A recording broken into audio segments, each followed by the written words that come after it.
YouTube back up. Okay. Quick ad break. Back in 3 minutes. See if we get a game.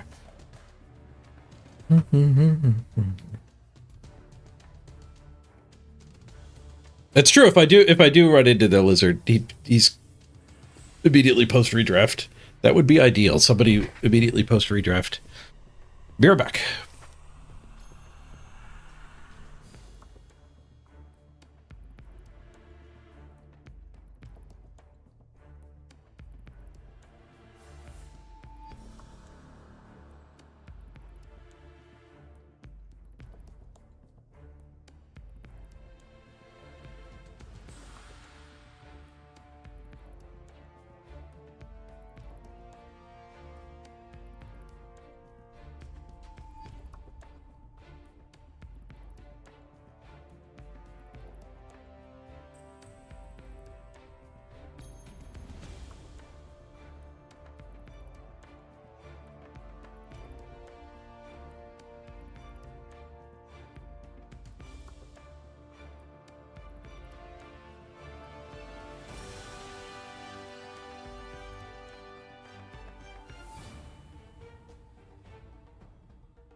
Breakfast burrito?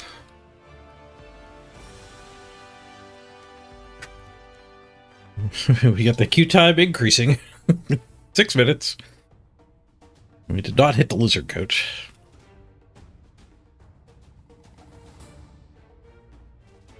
It might be too far away SR-wise. Like they said it was like 250 SR max difference. Where's that team value?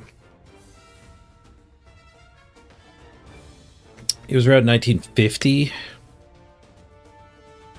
250 away from me would be 1850. So we might just have to wait for the search parameters to match up. They might have bumped it to 300. I don't remember the numbers. Partway through the season, they did bump both team value and SR, which is when we found out what the limits actually were. Only 4 tabs worth of games. I wish this summary showed SR. Make it a lot more useful.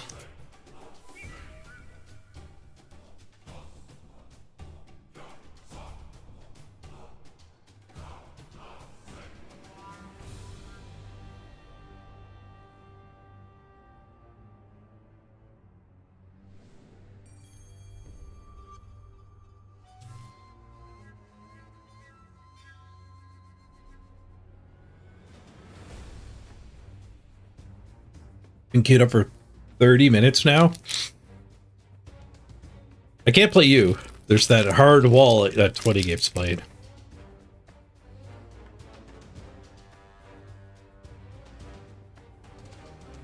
You got 15 minutes more for the cube before you gotta go pick your kid up. Or to get the game done before you'd have to go pick your kid up.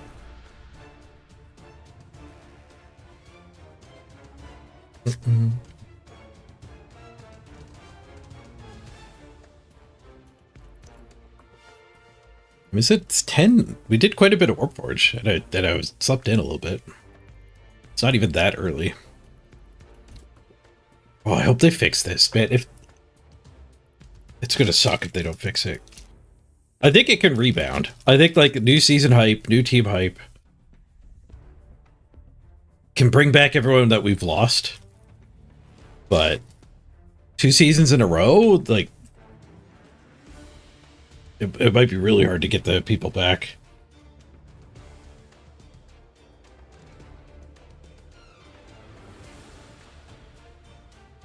Check out the stats again. Season summary.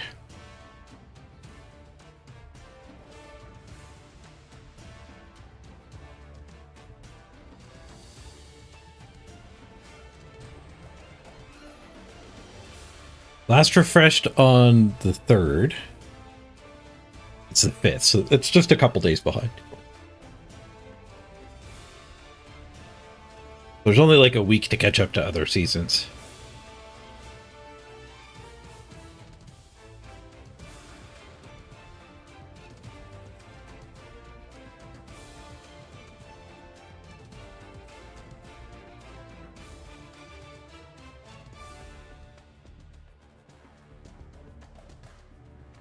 Seasonal comparison, that's what we want.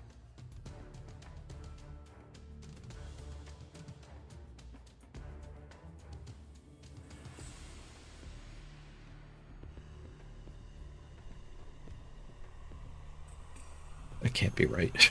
That's not that bad. Distinct coaches is down 90% decrease. There's no way that's right. Oh, we found a game. Nice. Never mind the maneuvers. Just go straight at them. Like a 10-minute wait.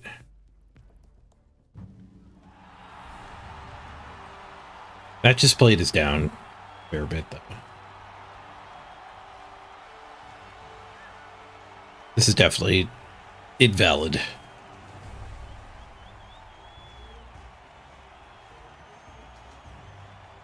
Where's your game? You're in a whole different division. Undead. I think this depends on the tackle count.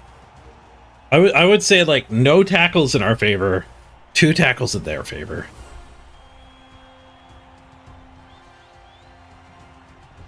And 1 tackle mighty blow's probably common.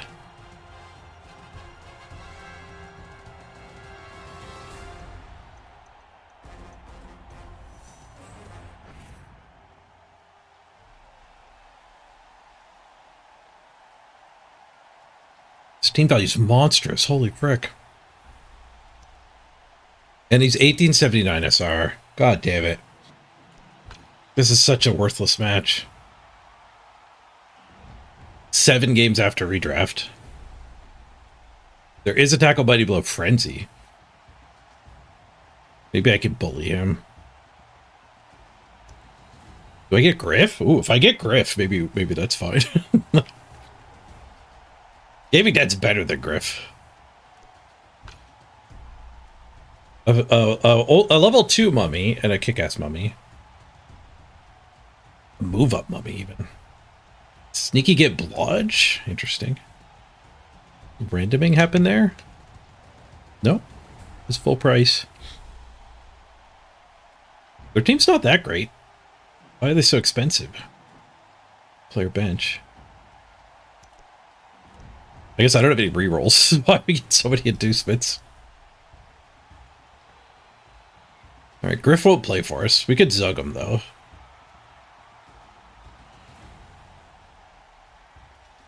Griff's not on my options.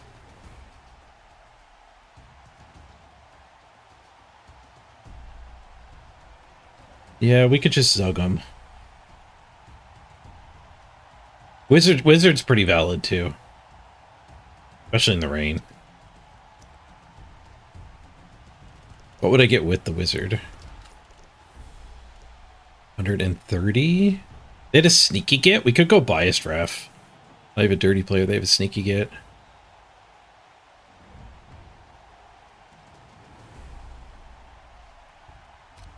I think we should zug him. Zug and a keg. Zug comes with a keg. So Zug gets Mighty Blow 2 once per game. That's a special ability. Morgan Thorg is so crazy. He just has Mighty Blow 2 plus. And I think Zug's is like only on the armor breaker, or only on the injury, one or the other. He can take the ball in the rain. We'll just put rookies up front against that amount of beef.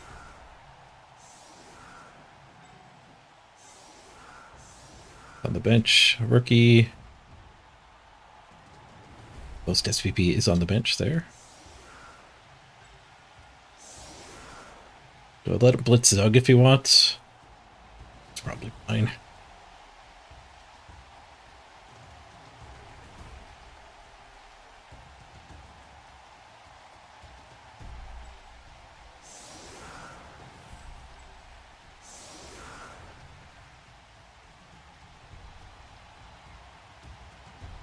Is this safe?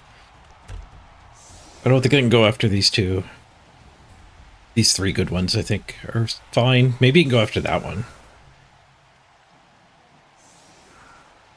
To the line hits, he could get a hit on Devon Rue.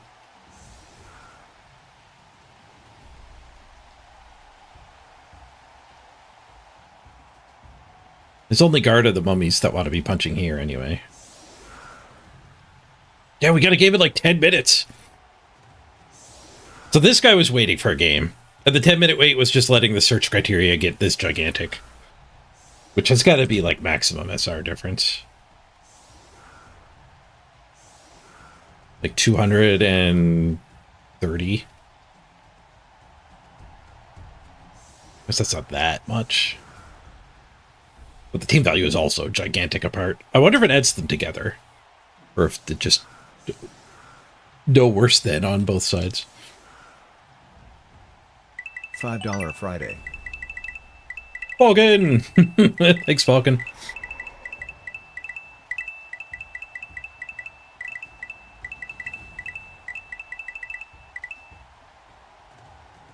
I think a plus 12 on a win.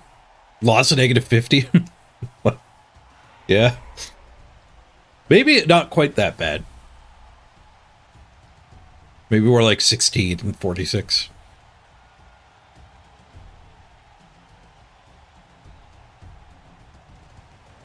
I do have both of my piranhas. The only positional we're missing is the other Jaguar. We're missing 2 rerolls, though. I only have the leader reroll.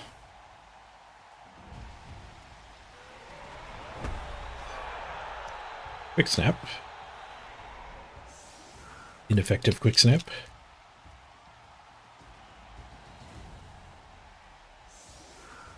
He's got 3 rookie ghouls. He's got level 2 white, level 2 mummy. He's still rebuilding post redraft for sure.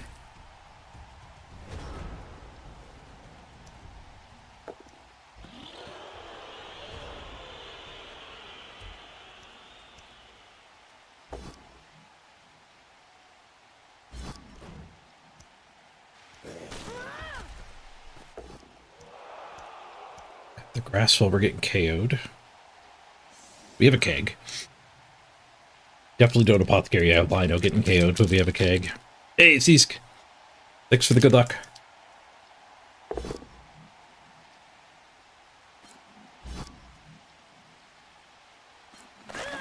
You got threethed.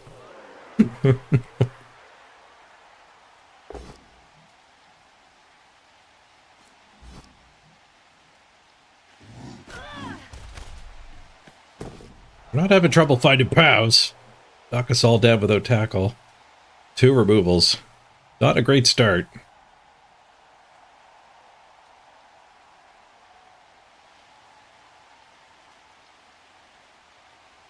You found a game? Nice.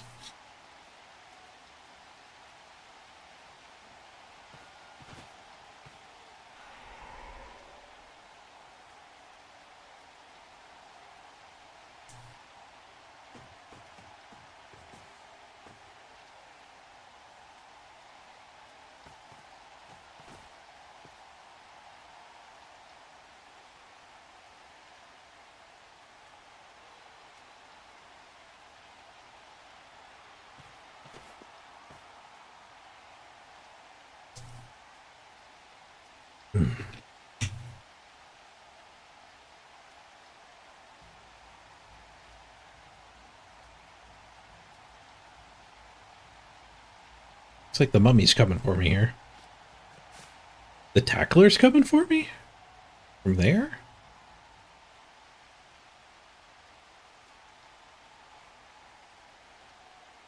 Three, 4, 5 against 5. Doesn't work. So I just get to hit the mummy for free? Defensive too, yeah.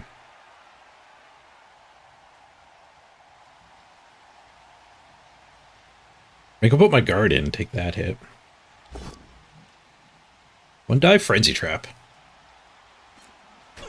Push. I see a skull. Gonna give me a reroll too? Nope. Presents his tackler to my dirty player. I want to blitz this, just get giant foul.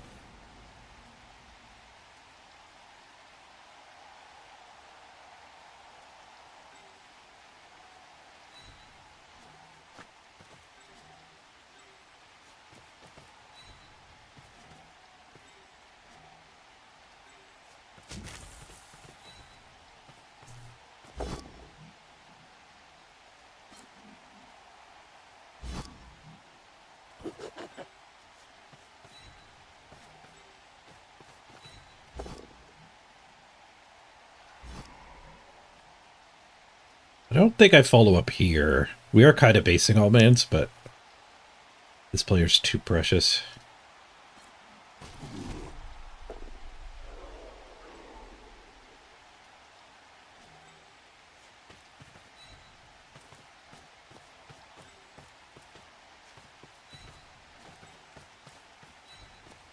This isn't what Zug signed up for. Wheel KO, not caught. Big.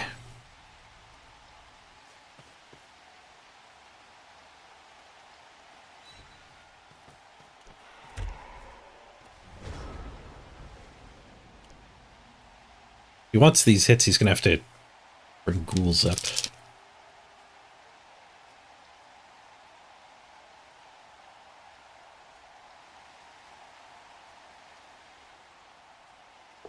Turn 1 tackler gun's pretty huge.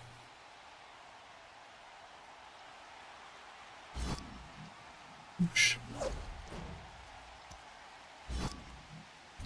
We were stopping a 1 turn last we played. Dodge back to automatic now.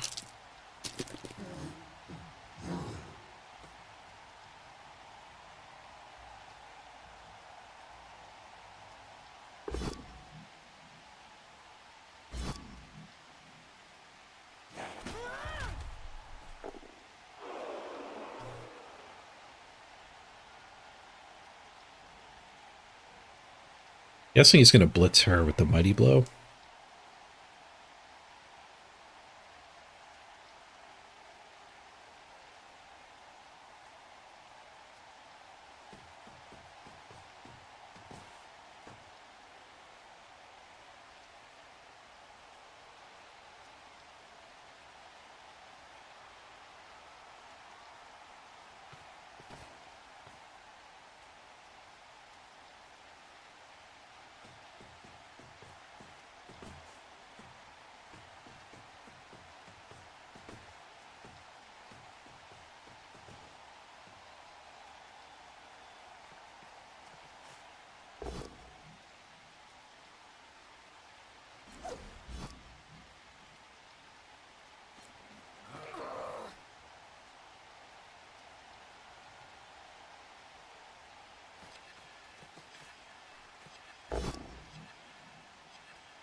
Oh no, the leader got KO'd? There goes our reroll. Well, at least we'll have it for the 1 turn. Rough. Shouldn't have based there. He's pretty good at finding POWs. Not 100%, but not 0% either.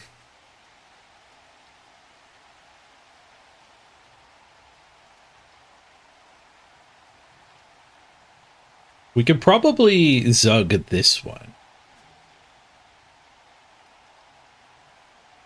Get that hit, Zug that one, put stuff here for that hit and that hit.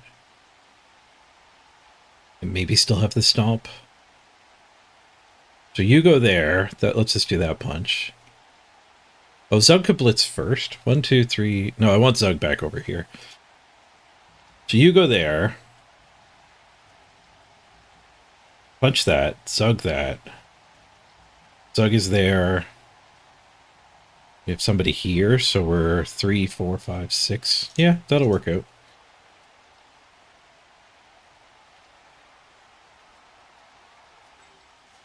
Want the Dauntless closer to the mummies.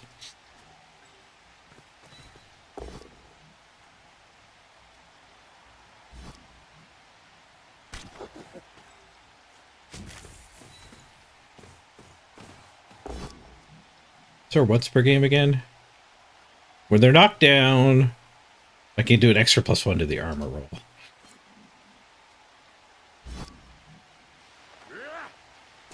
It's like we're through the armor anyway. Stunned.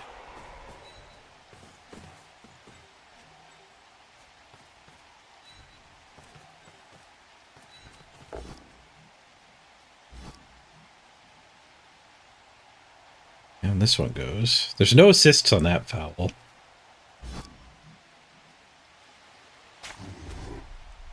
They're stunned, so we could foul there.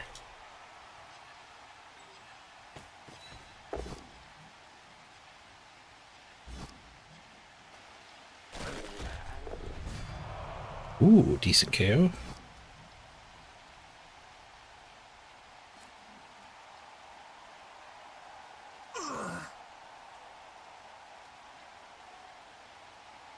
It's an okay foul. We're letting his whole cage just wander forward.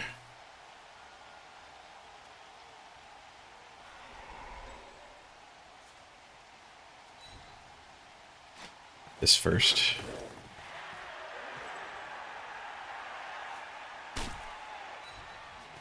Getting rid of the kick-ass mummy would be pretty good.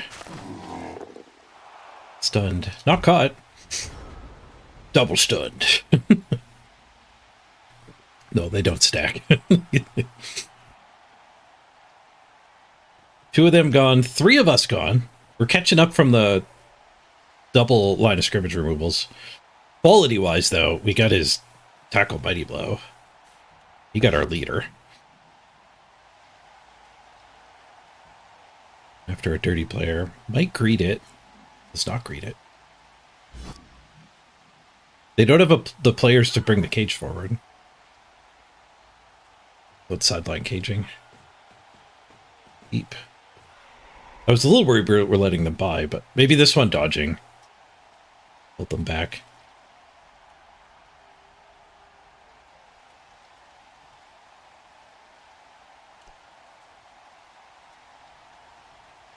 It's our priority target now. Probably a tackle be ghoul. Won't be able to hide all the ghouls. Stunning both mummies was nice. we could also prioritize the fouls, like not moving ones yet.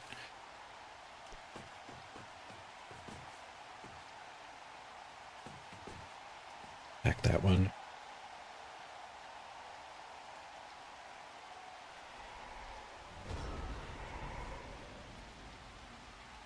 When he just left us the mighty blow hit.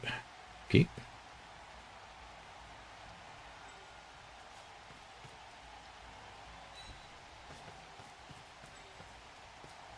I think I want that guy tagged.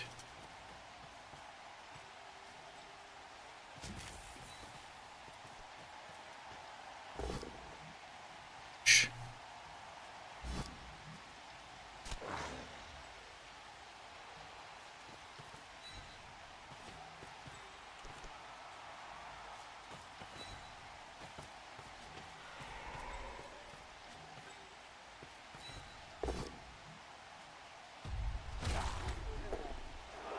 Hopefully we don't get caught.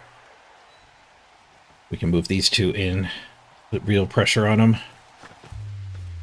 Seriously hurt. Nice. Did we get caught? Yes. Does he regenerate? No! He failed to regen. We don't get to put the extra pressure on, but that mummy gone is tremendous.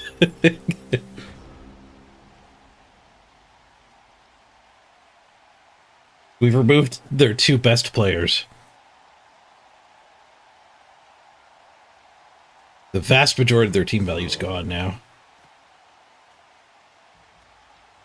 Got caught, though, so we're still down 1 player, but 2 rookies and my dirty player. Losing my only reroll did hurt. But it'll still be there for the 1 turn. If there's another... If there's any more turns this drive. And the KO wakes up, it does bring the reroll back. My coach got caught too. Yeah, I only have 1 fouler. It doesn't matter. I never fell after dirty player's gone.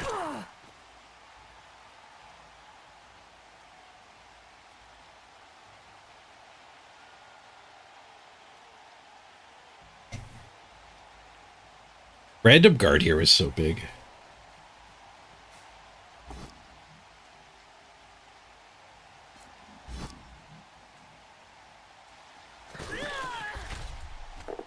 Just a stun. Okay, now none of his players are really worth targeting attrition-wise. We use our blitz for harassing the ball or field position. I mean, good chance we're going to blitz this guy. The ball ends up over here. He is pretty good. Go for it. They still have all the rerolls. I haven't failed anything either, I just don't have any rerolls.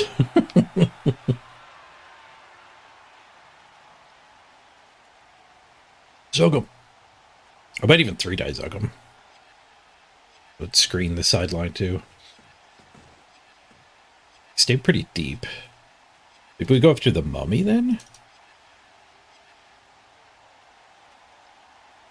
Can I Zug the mummy? We'd have to punch this and then we could get through. Need somebody to stand there, and then we can Zug.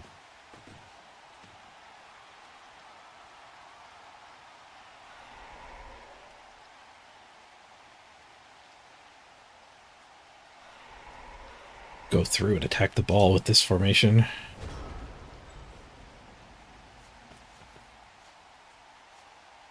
Three plus 2+ for a 1 die. It's not the worst play. It's not the best play. Ah, he blocked the play I said. He actually occupied that square. Weird. It left this though. Left to this though. Zug could go here and get on the ball. On the ball with the mummy next to me isn't particularly appealing. 3 die Zug this. Still available. Correct. It takes some resources.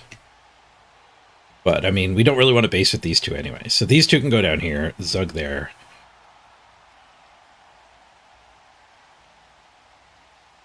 That one assists that hit. And then that one can...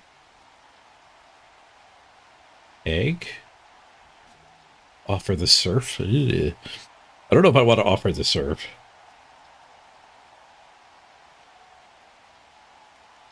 I never dodge this to get guard.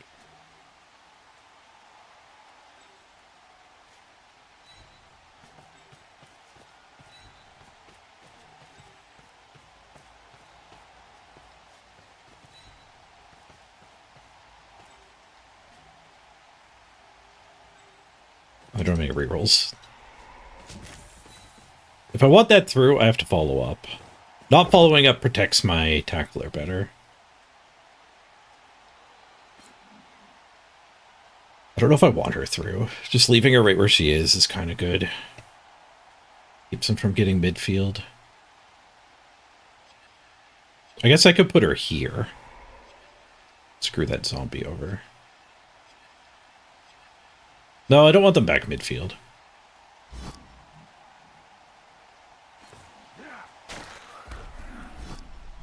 Oh, once per game. With the armor break, crushing blow. Just a stun.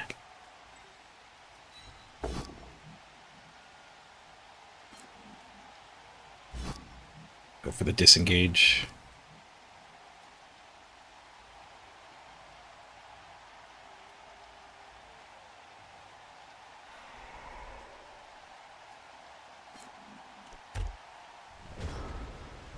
Yeah, that's a good spot to defend the midfield. Hiding behind her. If 3 turns, they're going to be compelled to push up here, but they'd have to sideline cage. Would sideline cage here feels pretty awful, actually. Probably just go back middle. Swoosh. Swoosh with retry.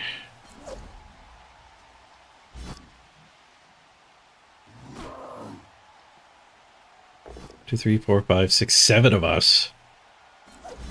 7, 8 of them. Swoosh with retry.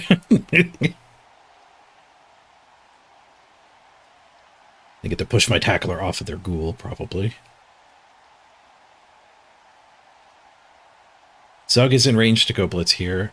But Crushing Blow is used, so my Mighty Blow is just as good as Zug's Mighty Blow now. So Zug is actually better being used to just base things than blitz. I have no rerolls, so he's just as good as her when it comes to attacking.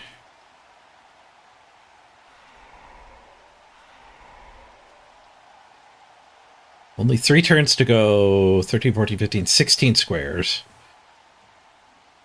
More than enough for a 7 move. Got 21 range. The benches look KO heavy and zombies for them. I have a bench and also KO heavy with a keg. So likely a lot of power coming back. Their mummy's not coming back, and my dirty player's not coming back. So God knows what it's going to look like next turn.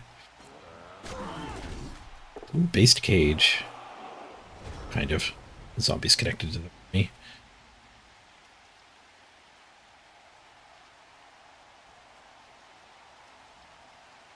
He pushed his mummy away. He keeps stopping the play I'm talking about. And they're obscure, not necessarily good plays.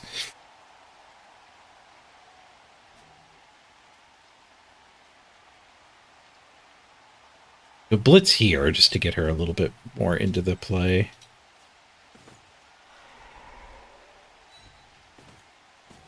Get this hit. Much else to do with everybody. 3, 4. So I need 2 more. Kind of want to regroup anyway. I don't want to leave anyone on the mighty blow, I don't think. I think it's fine to let that wander off.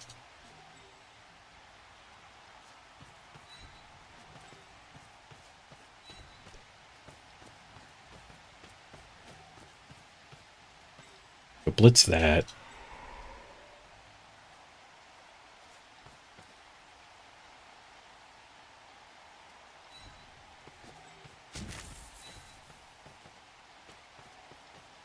Oh, this should have been in the fight with the mummy, I think.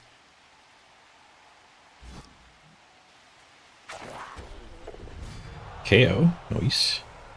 I can actually go back here and lock him down. If it just stands up, I do not mind that punch. Or we could cover them coming back over this way. I don't think I'm too worried about them coming that way. Or we could have it in the mummy fight after the punch. Really discourage the mummy to stand up.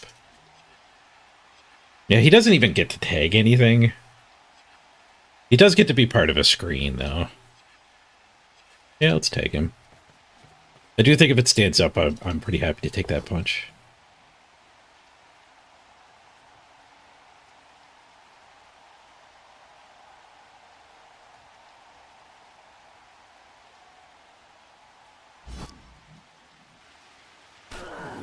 Another armor break. Not the first time we've stunned a mummy. I'll take it for sure. I don't know if it would have stood up. It might have actually done a blitz, so. Now they're just going to use the blitz here. Sure. Shift back over this side.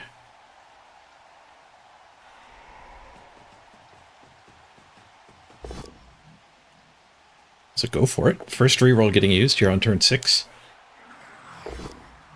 Does get the POW. I thought I would be the one to win this fight.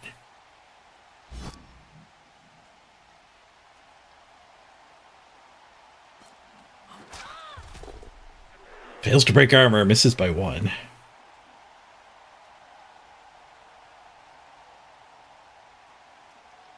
The Jaguars made Amazon so much better than they used to be. Oh, Nurgle's rot. I missed your hot dog earlier.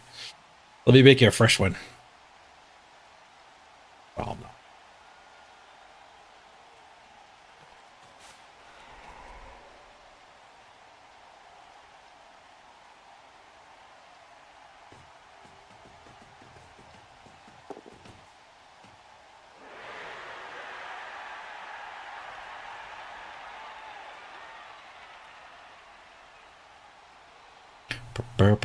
You're welcome.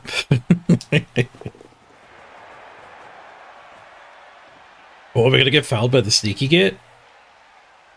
SD.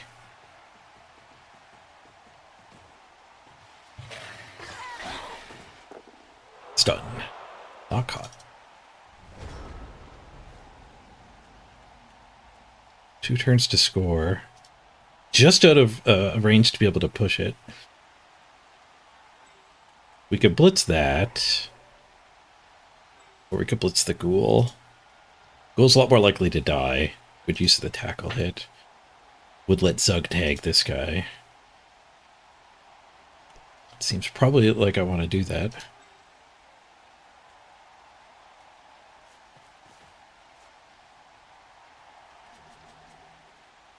I kind of have to go forward. So just running this one deep and back. Ready to do the attack next turn seems fine. Might as well be the assist. Wait, no, we're not blitzing that one. Zug is tagging that one.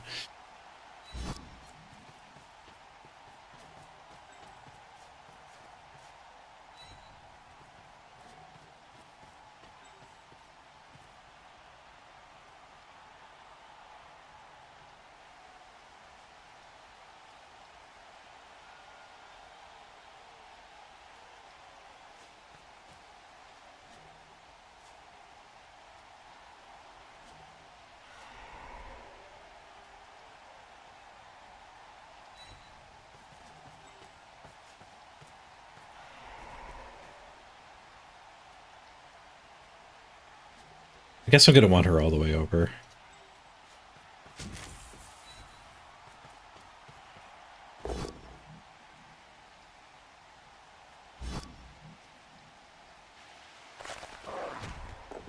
Scrunch.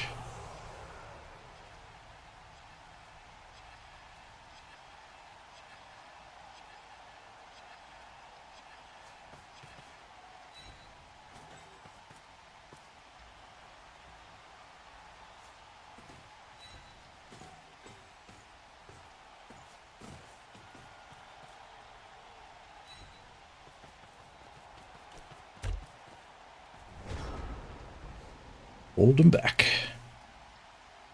Don't think I can score anymore. Actually, Gaming Dad probably can. Gaming Dad certainly can. 12, 11, 10, 9, 8. These two technically can. 1, 2, 3, 4, 5, 6 enemies. 6v7. We took the lead.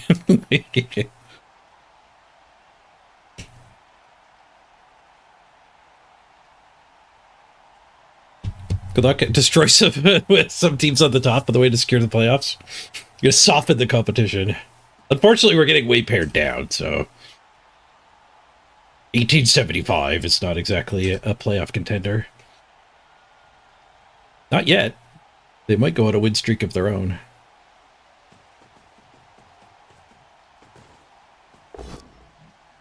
Nothing but pows.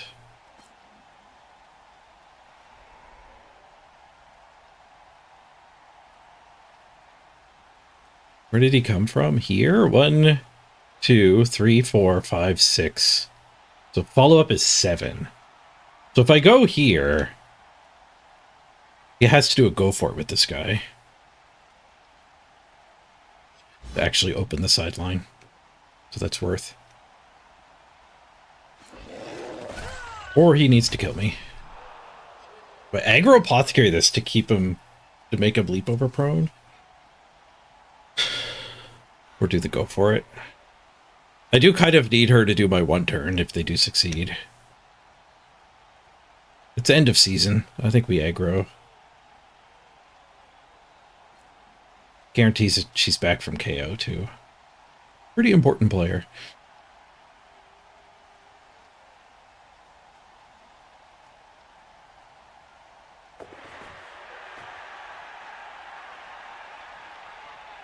The go for it didn't fail. I mean, they're not scoring here. They're just getting up. Upfield.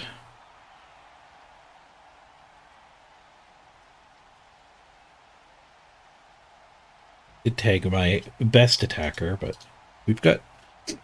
Actually, they don't have blocks, so this one's just as good. Makes it to here, so... They can't stand here. They can't leave the surf.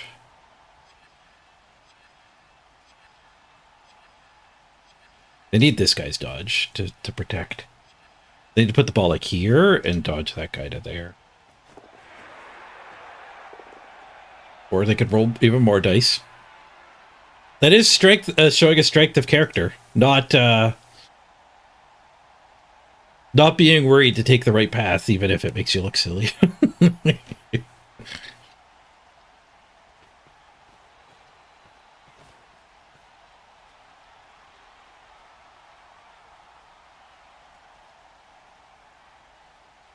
You do have to protect your players for playoff. The playoffs is still progression. But I'm more interested in getting number 1 on the ladder than the playoffs. Number 1 on the ladder gets you direct ticket for Worlds.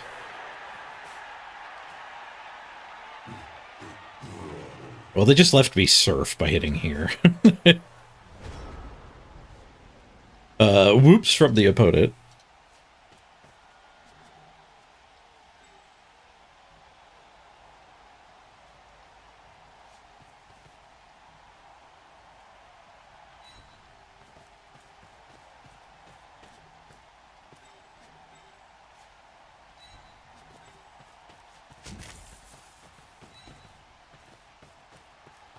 Free surf. To the crowd he goes. This was a bad follow-up, but I can hit and run out.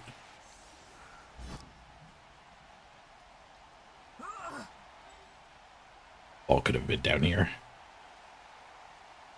Ooh, I could score with that.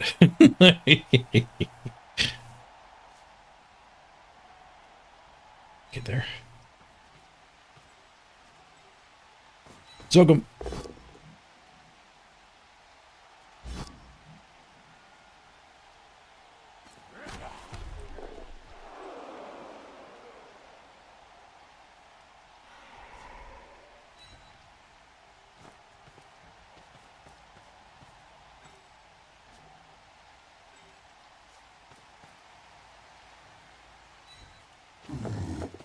Nice.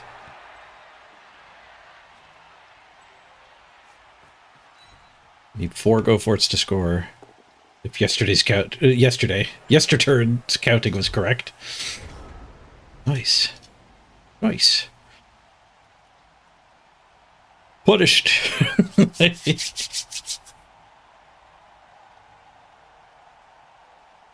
Right. We got these guys all trapped here. Or additional surfs before we score. I do need to pull off the go ports though.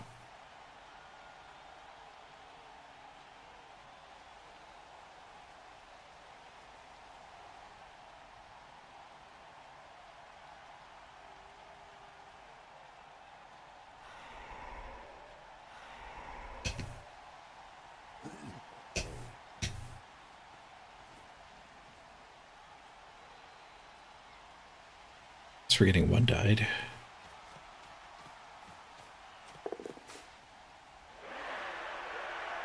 Guess we're getting 1 died a couple times.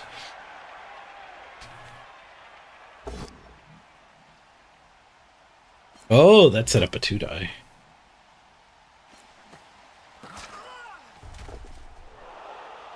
Safe. Let's here, and then they get 2 die there. 1 die pow. Now they get their foul instead of blitzing. That seems worse than doing 2 die blitzes. Seems better than a 1 die hit and a foul, but who am I to criticize? He got a KO. Zug should have followed up and been on the zombie. I wanted him more in the way of the ball, but there was no dice getting rolled before I got to move her and cover the ghoul anyway. They end up doing the blitz anyway.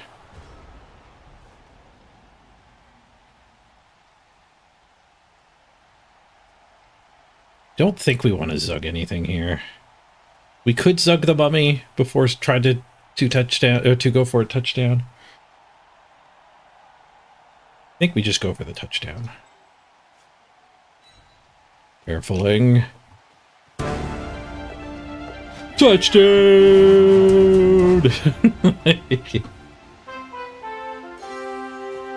How long did this queue take? 10 minutes. It wasn't bad at all.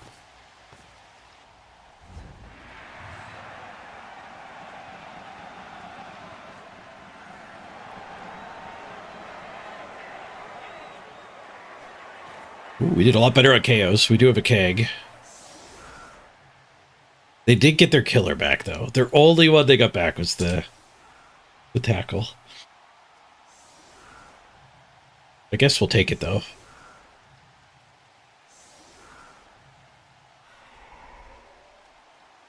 He's defensive decking. Wonder if he knows the turn? Maybe he thinks this is a one-turn drive at halftime? Yeah, they're coming forward again. Maybe that was just his default setup from last time.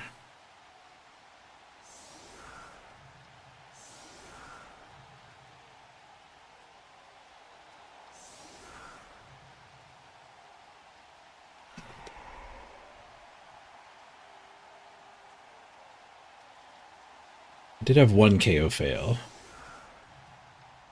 One failed. My leader failed. he got his best one back, but nothing else. I didn't get my best one back, but everything else. I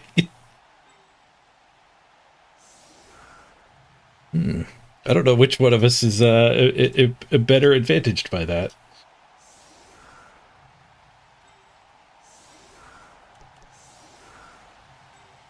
I have no rerolls.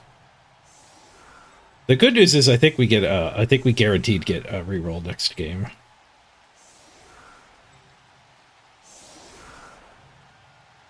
Should really use a mighty blow on the back line.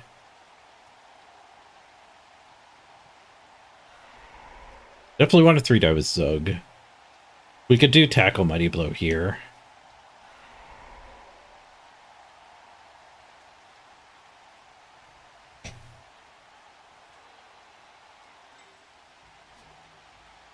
We could do mighty blow onto the tackle, their tackle.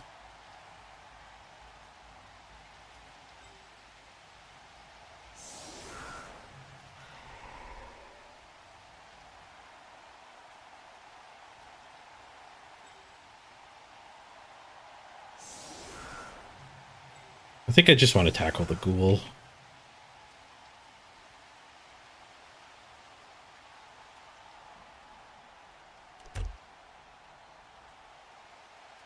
What do they got? 5, 6, 7, 8. 8v10? Yeah, we're at 10. We don't have a bench, we just have a star player bench. Quick snap. Single use quick step.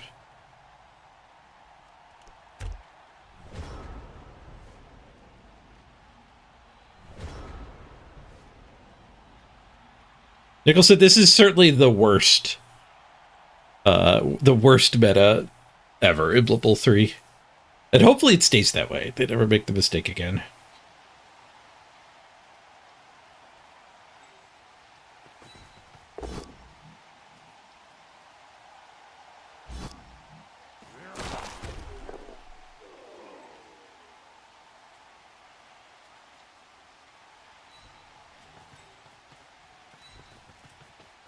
Sending rookies towards the tackle.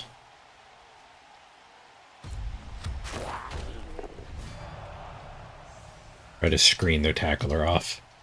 There's a nice KO. NV7.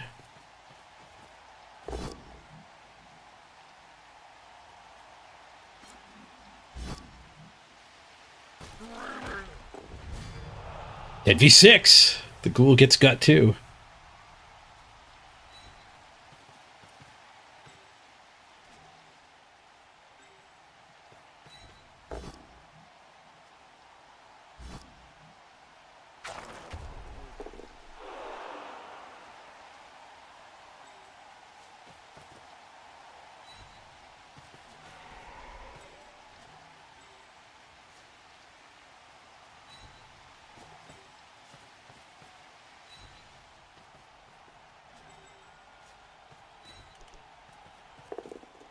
And we get the pickup.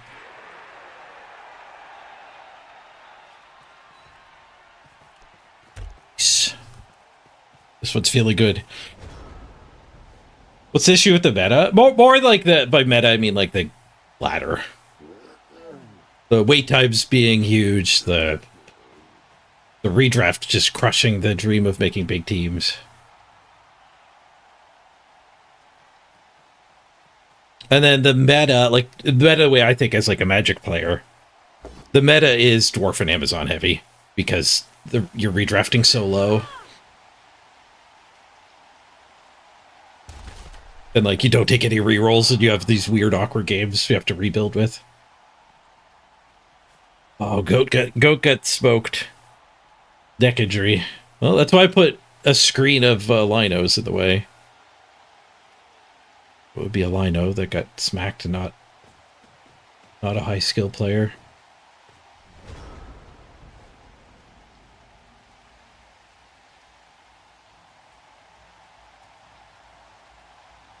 They're doing a bit of a don't hit me blob here. What's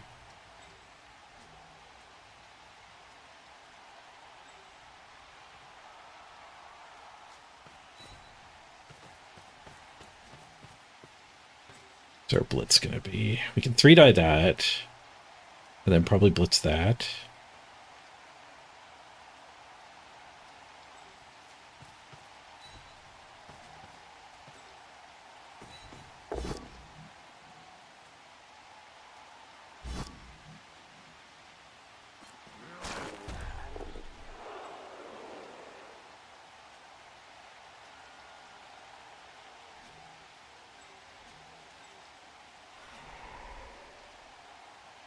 That one there, that one there. Go in here.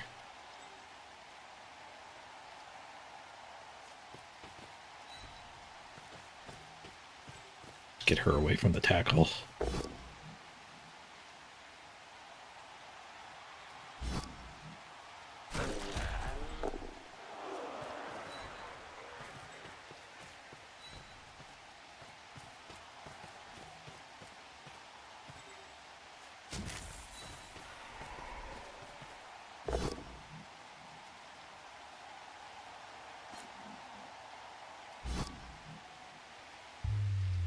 Nice!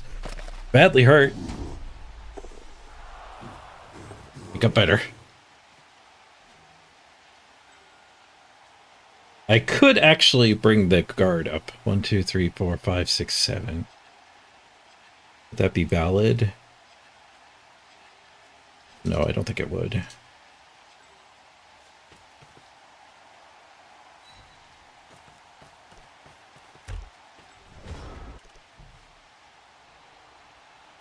I could have maybe tagged here, actually. With her there. That wouldn't have given a free hit away.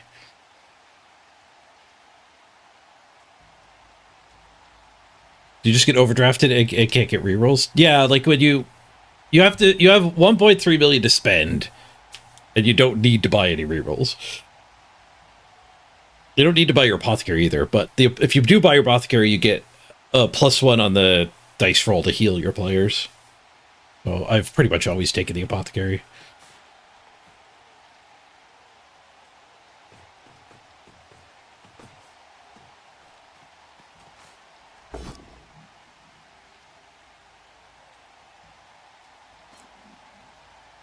In your tabletop league with redrafts, odds the dwarves haven't done anything. I think part of the problem, Crisp, is like, because it matchmakes by team value at SR, it doesn't seem to care much about games played.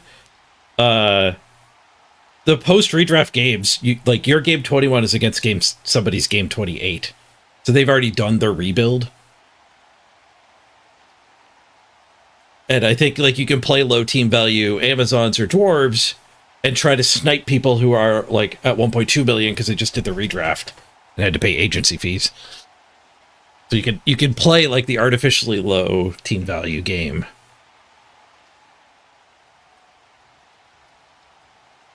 It took me forever to find a game post redraft because I was like 1.1 million. I paid so much agency fees.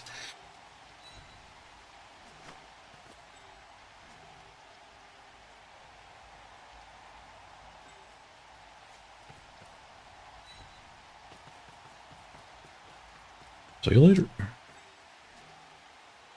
We could even look to do a handoff, but none of these players particularly need to level.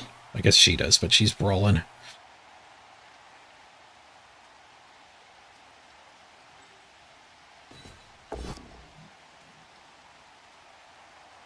I'd like to tackle Blitz the Ghoul. Question mark?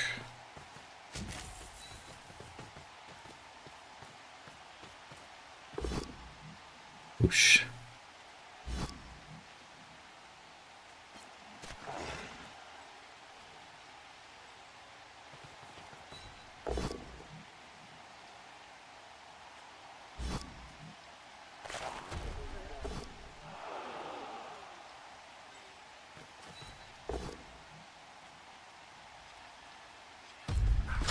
Keep him on both guards.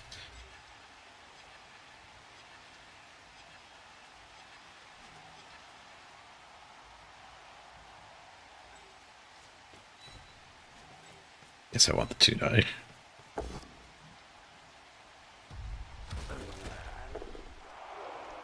We left this guy unbased, though.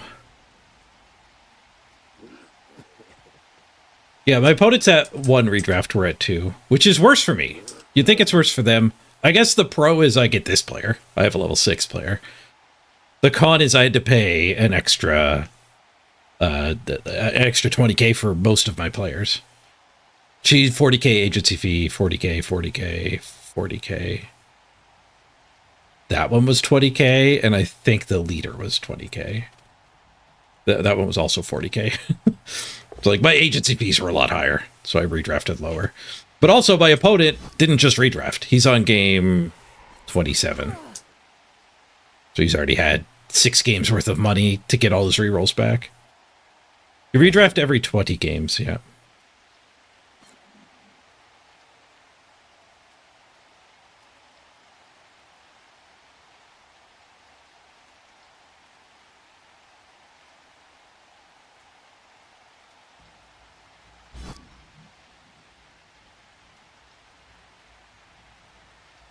My core team after 40 game redraft is abysmal.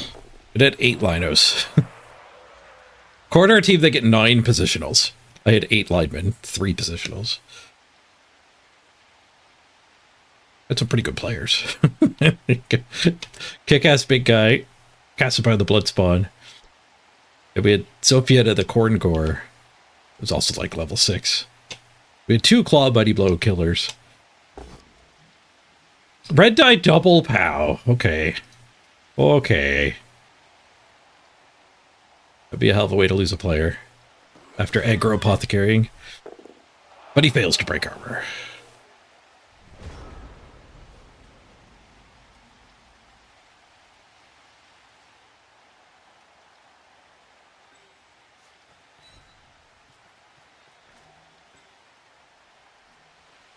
Need to finish killing his team off so they stop killing me.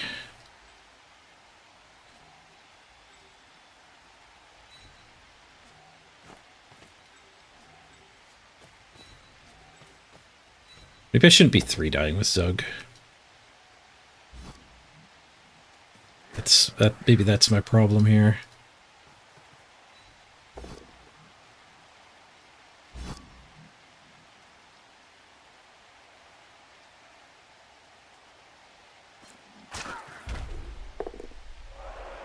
Nope.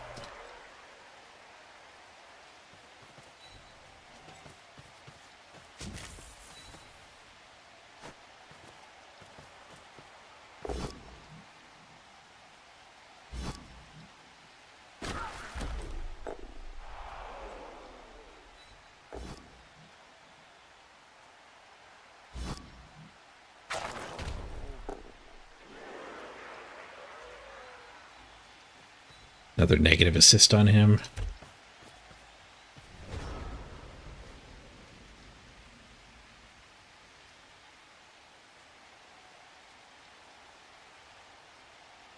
Keep him for 1 dying here.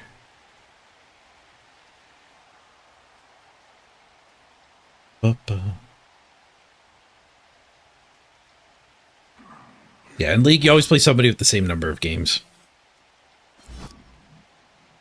Another way to say that is in Leagues, you always redraft at the same time, the same date. So they could have done that with the ladder. I think if there was 1 redraft for everybody halfway through the season, like that would have been way better. I don't know if it's better than just not redrafting at all, but it definitely would have been better than this.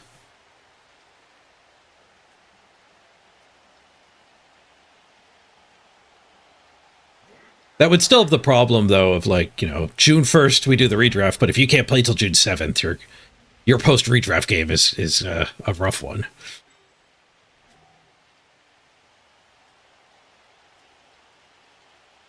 Sidestep makes this fine. You can still do hits here first.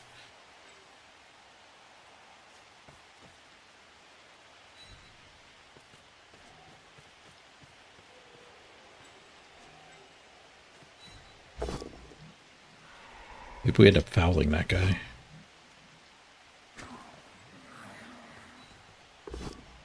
Or fouling, I mean surfing.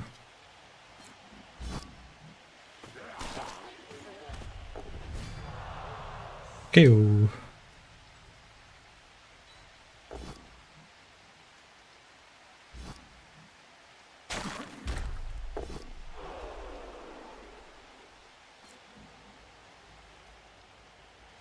That one could come back and blitz here, but I don't need to stall. I don't mind scoring here. Scoring here gives him his KO rolls. Maybe I do mind scoring here.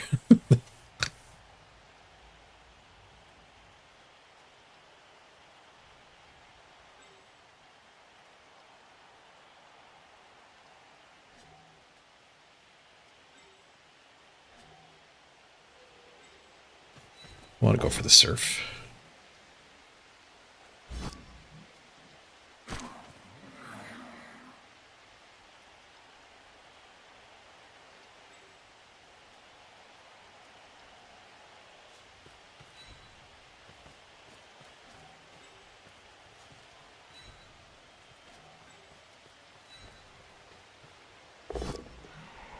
Bring the ball back.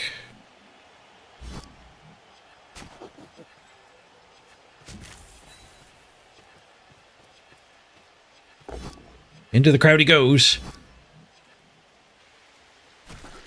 He's down to 3 players.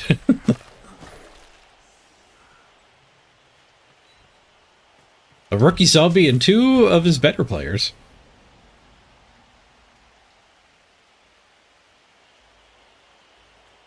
If I have 3 linos, I guess we're happy scoring. I could see me getting a handoff to Sif here. Get another tackle. Or stand firm. Stand firm would be pretty sick. Maybe we don't need 3rd tackle. Stand firm would be good against everybody. Would get us another step of the way to making 1 turns impossible. Death! Crap, to get a zombie. And we lose a Lino. Fun Flam's dead. Poor Fun Flam. But we have 2 Linos at Zug. They're happy to tank line hits. To get SPP on a positional. 07.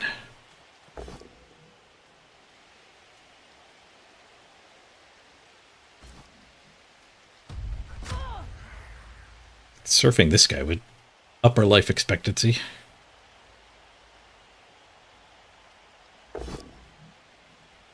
Double skulls on the Reds here. Ends a reroll. It's both down.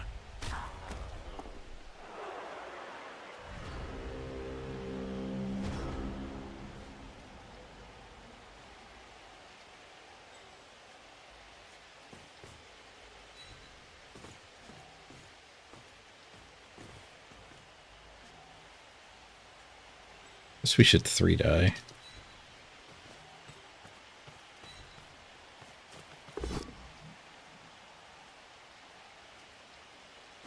One for the surf.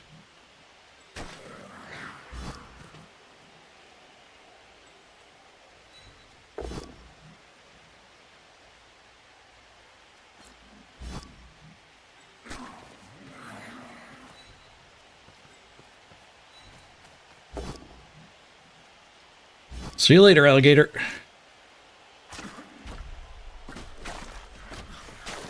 He's down to 2. Just a stun. I want to do the handoff to her after the blitz.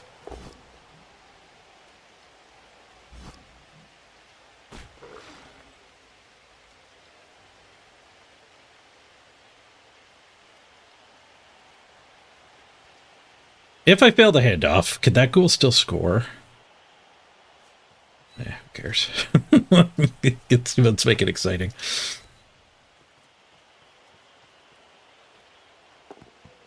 I failed the handoff.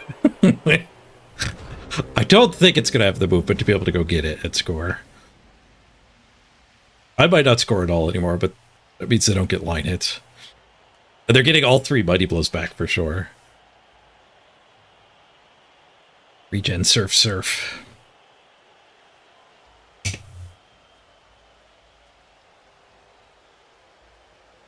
Scoring on a Lino might have been worth hunting. Bludge is good.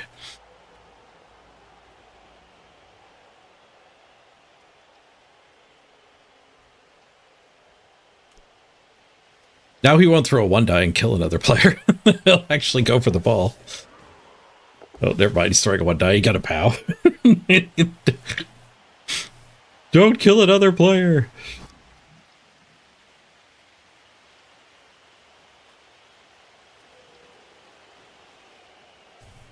Don't you dare kill Gaming Dad.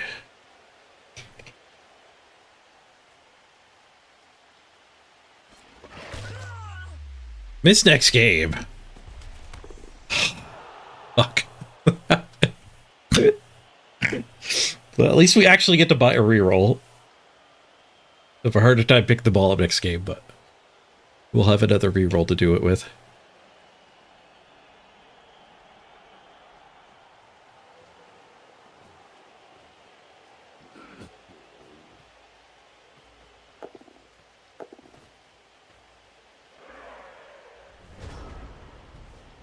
They're counting on my desire to score on her.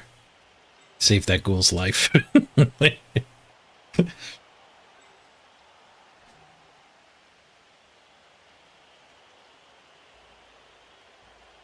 Yeah, they're probably right.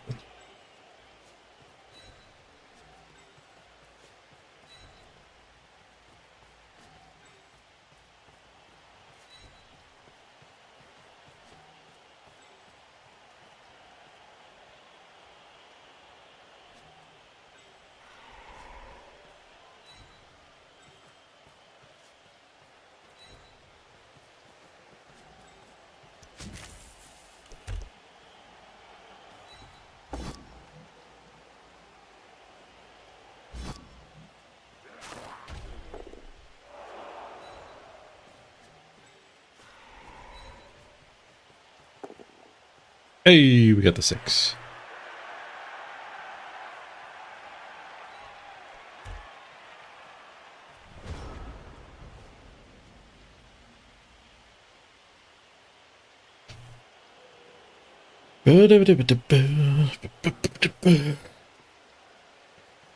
He's still got 2 Linos in Zug.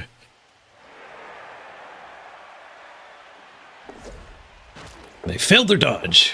Going for another kill. That ghoul was on a bit of a rampage. Guess he ran out of steam. I'll 3-die this guy.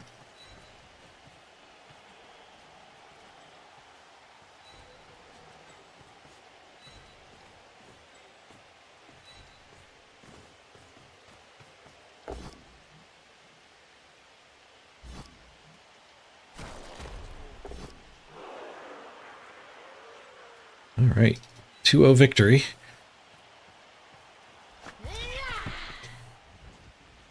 We're probably going to get like 15 SR. Creeping towards the top of the ladder. We lost a Lino missed X game on our stat freak ball carrier. And I use term freak in the most endearing way.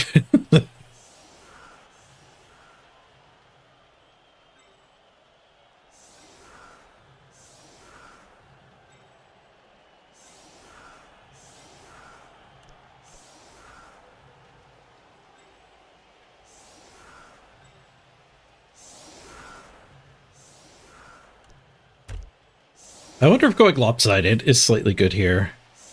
Because they get less push retries on this one. Like Zug I don't care at all about.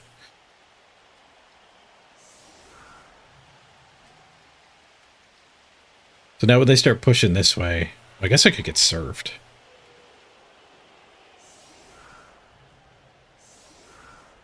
Oh yeah, we had an agility bust too. You're right, Natalius. Two 0 SPP Linos died. Goat and Fun Flam. The miss next game there. Yeah. A pseudo dead. That was way back at the start of the game.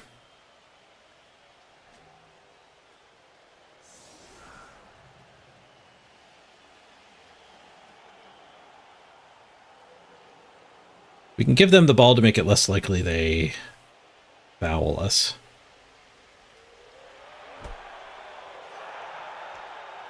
Brilliant coaching. I got a reroll!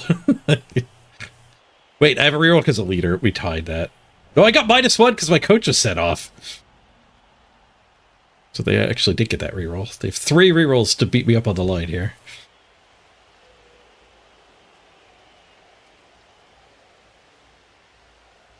Not sure what angles they're going for. The no retry angles, just roll POWs.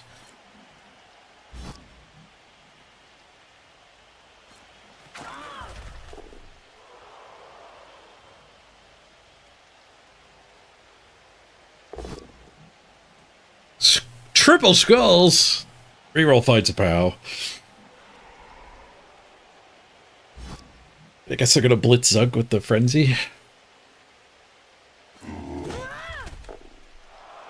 I think they were going for the surf.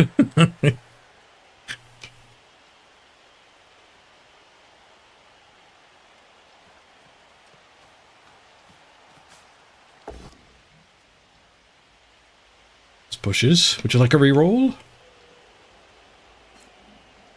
Go reroll. Push skull. That one he rerolls. Another push. Guess both down's a little better for the ghoul. Another bonk. No, that one's a wrestle. Gotta reroll that. No reroll left for the pass farm.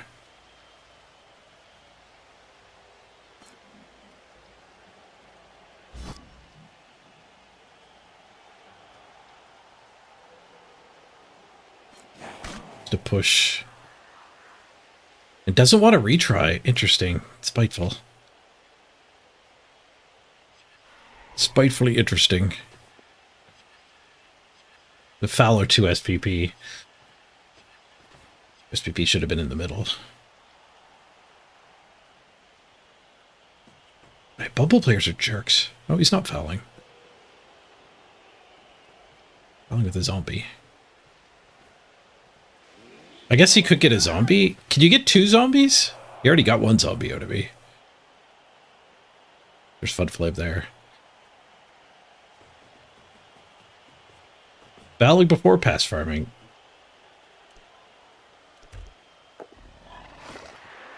Well, you get the pass farm anyway. Fouling instead of retrying this hit.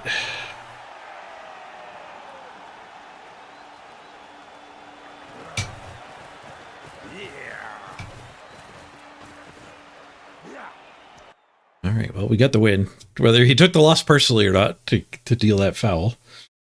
That doesn't change the fact that we get the win. And 16! Plus 16! I'll take 16. MVP to Gaming Dad? Well, they're missing this game. Make some background music.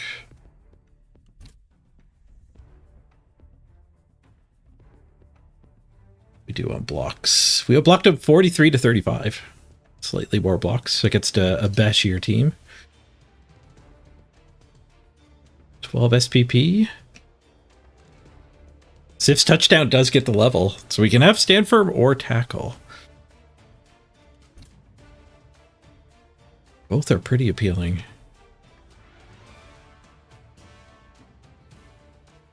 I did 2 dodges, they both worked. They did 7. 3 of them failed. Although they were probably automatically rerolled by ghouls, because I don't remember very many turns failing. He did 12 rushes failing 1. I did 4. All good. He broke armor 59%. Jeez. I broke armor 44%. Jeez. We both rolled hot on armor rolls. I was just KOing everything in the second half. Gotta let Goat go. Sorry, Goat. And we're going to be stuck with loners for a while. We still have to buy rerolls back first, I think. and a Jaguar, who's expensive.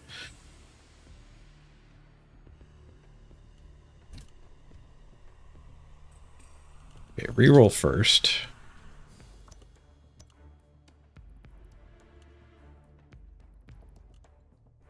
We might end up only wanting one reroll, so I might actually get the Jaguar next anyway.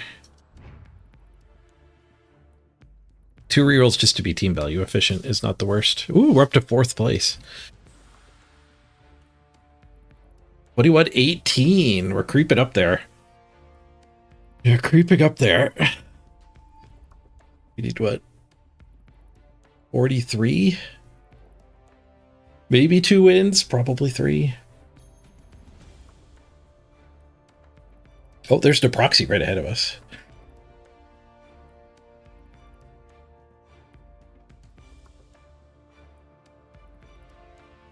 There are more tabs live now. There were 4 when we got that game. Still only 4. I guess even though there's only 4 tabs, there's a good chance like people are... A lot of the people who are playing are trying to get their like breakthrough to masters or get their high-end goals finished. There's probably a lot of people trying to finish sprints too. Can't play against those ones. What do we do here? Any thoughts? Stand firm or tackle? It would be 3rd tackle, 2nd tackle, Mighty Blow. That doesn't seem that necessary. Where stand firm is just so annoying to play against. And it would give us a 2nd anti-1-turn piece. Which definitely would matter for playoffs. Although playoffs are still progression. So letting somebody beat up Gaming Dad on turn 16, not necessarily a great idea.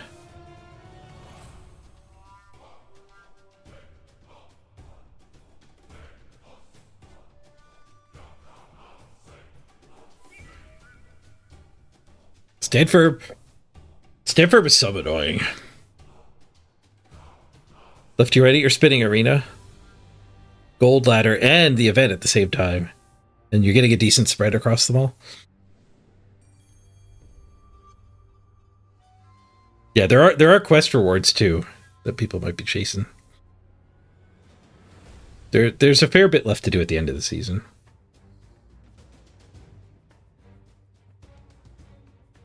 But there's probably not a lot of people like making a new team today. Like a low team value. Probably skews slightly high team value. High games played anyway. Redraft means it's not really high team value. Look at my team value. Under 900,000. Is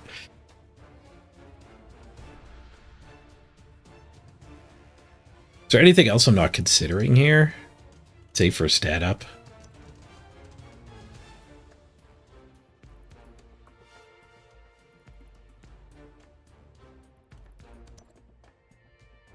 Break tackle.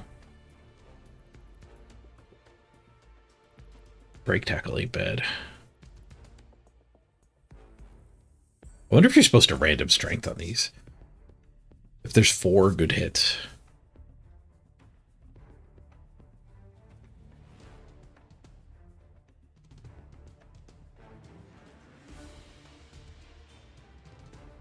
Six bad, 4 good, 7 bad.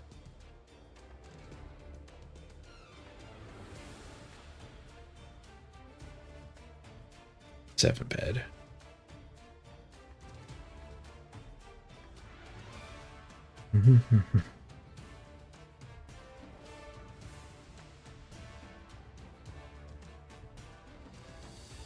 Oh, it's rough, Duke.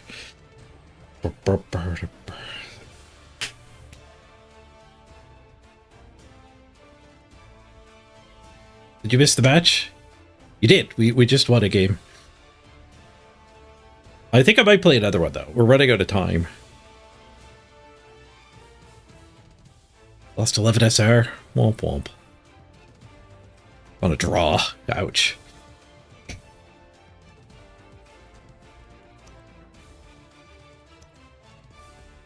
I think I like stand firm here.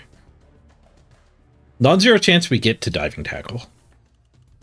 And that's like a finished build. Diving tackle would take probably like 26 SR, so we probably never do it. We probably don't get there. Maybe during playoffs.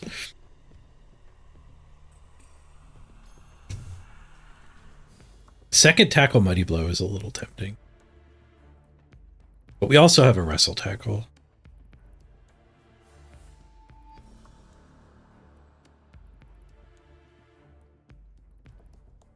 I don't know if we need third tackle. I'm going to go stand firm. Stand firm seems more fun to me. I'm going to trust my funometer. That is a tip for learning strategy games. If you find something fun and you want to do it more, like that could be your intuition leading you down the right path. Yeah, it's like a bludge firm flesh golem now.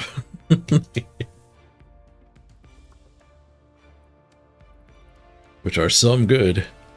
Like Zard says there, stand firm, strength 4, good stuff. Bludge, stand firm, strength 4. With defensive guard mighty blow to go to boot. And yeah, if we get diving tackle on her, that would be sick. We can see how much we need now that we've done the level. It is 26. We need 25 more. Not likely, but you never know. This is the kind of play that could end up with 10 SPP games. All right, let's get in the queue. Do a quick ad break, run to the bathroom. Hopefully we'll meet you back here for the next game. In closer to 10 minutes rather than 170 minutes. Be right back, everybody. Freedom to the overlay. Oops. Wrong button. That's the right button. Or...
Good news, everyone!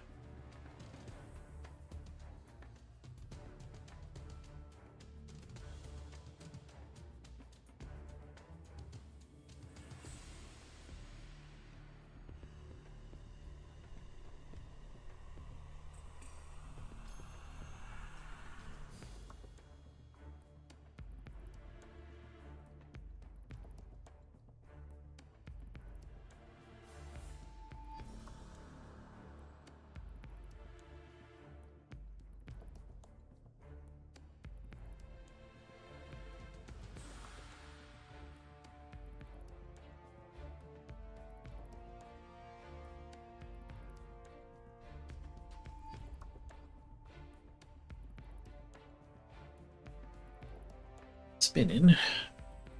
Find some food. Be right back. Hey, Babel.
All right, I'm back for real this time.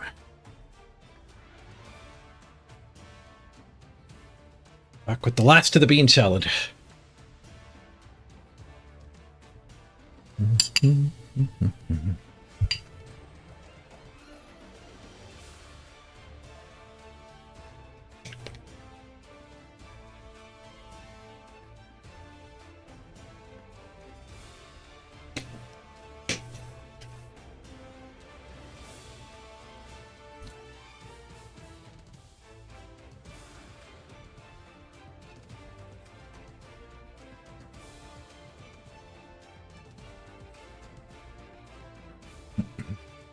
I wonder how long we're going to end up waiting here.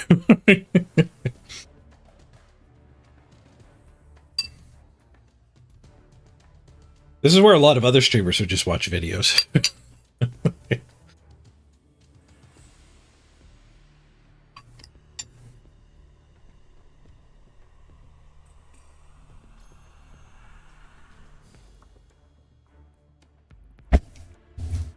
I have shunned the React meta. Oh no, we're down to 3 tabs worth of games. I do not think most React content is fair use. I think that's a ticking time bomb.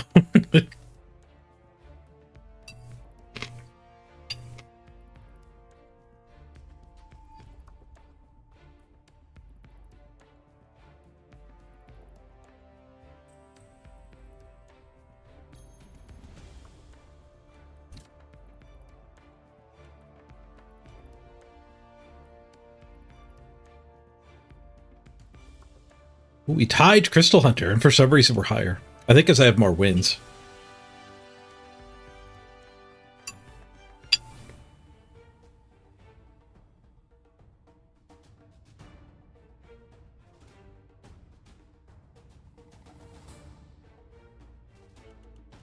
Jormungandr. The only corn in the top 10. No, his blood spawn died. He's got all the other positionals, though. Up to 1.5 million. Be tough for him to find an opponent. There's a 1.7 million? It's Skaven? Crystal Hunter's at 1.7? He's got a full roster, 2 missed next games.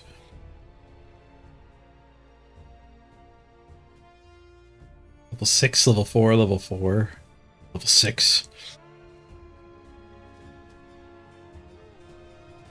We have a bunch of secondaries. Secondary extra head. Secondary block. That's it.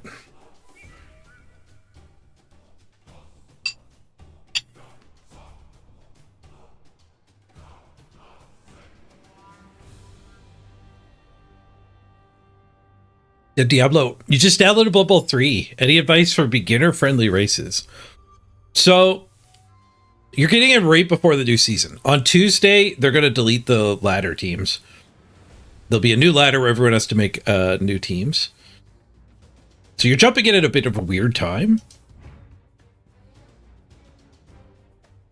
So I know you didn't ask which game mode to play, but there are other game modes you could play than the ladder as a newcomer. So, like, you wouldn't be able to get an arena run done either, I don't think. You could do the Bloodthirst Challenge and sample some teams here. So the Bloodthirst Challenge is a bunch of pre-made teams that are already, like, skilled up and stuff. So you could actually go into this event and just play, like, Renegades or Amazons or Nobility or Wood Elves. And they've got a smattering of skills on them. This might actually be a really good path for a new player if you want PvP. And if you want to get used to the interface and play against the computer, the Eternal League is apparently pretty good. So the Eternal League is a single player where you make a team and you get to progress. Any insights about the new season? It says Sidon Studios. I don't know. Do you have anything to share? I'm patiently waiting, finding out what you guys are doing with the ladder.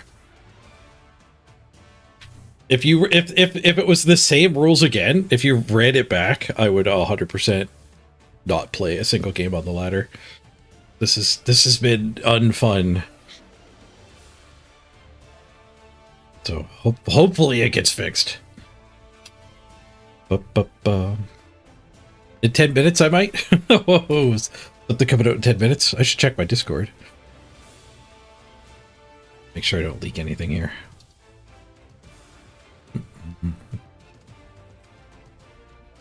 Burr, burr, burr, burr, burr, burr, burr. Ba, ba, ba, ba, ba, ba, ba, ba.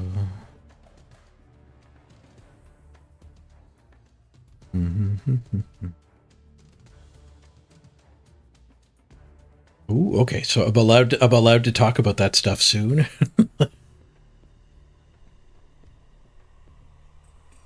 5 p.m. CEST. Central Eastern European? No, Western European. UTC, it's coming up on 3 p.m.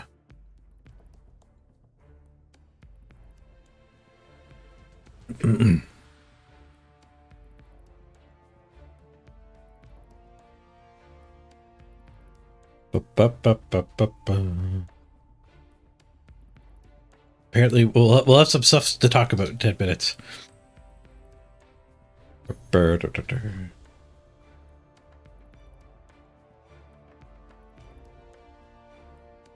But I got distracted. Sorry, Diablo. So which team to play? Beginner-friendly team is Orcs. Orcs is the best team to play if you want to just have the best chance while you're learning. Orcs is ridiculously solid and not like that tricky. Pretty straightforward. Punch the things. They try to punch you back, but you're sturdy. Orcs is the best beginner team.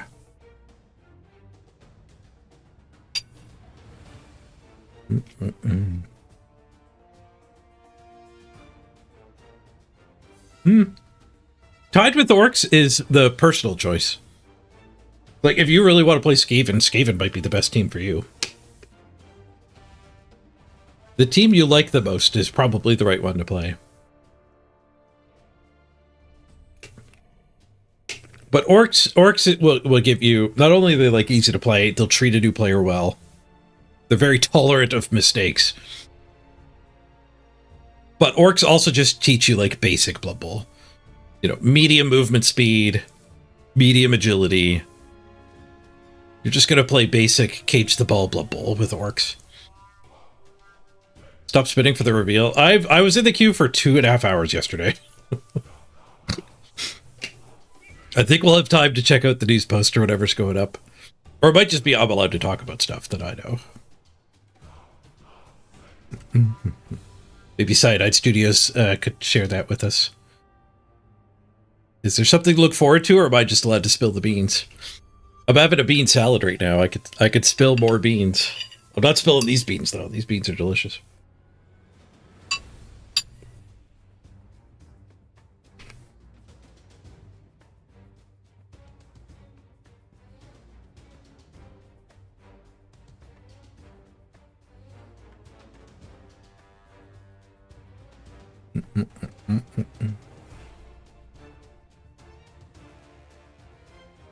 Five minutes. You might have missed me asked Cyanide Studios, but is there going to be like a post or an announcement, or am I just allowed to spill the beans?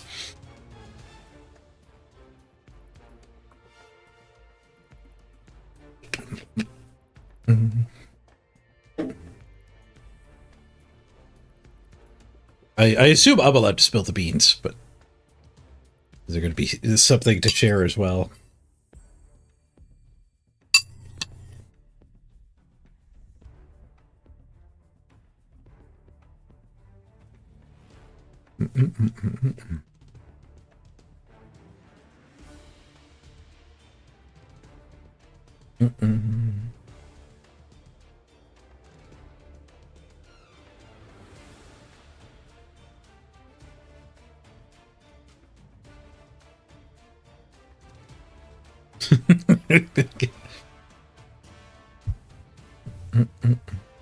Oh, I could show the preview build off too. All right, maybe we should get out of the queue.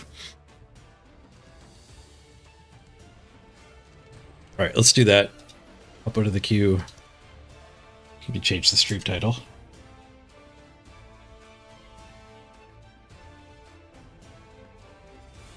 Season 10 preview. Spilling all the beans.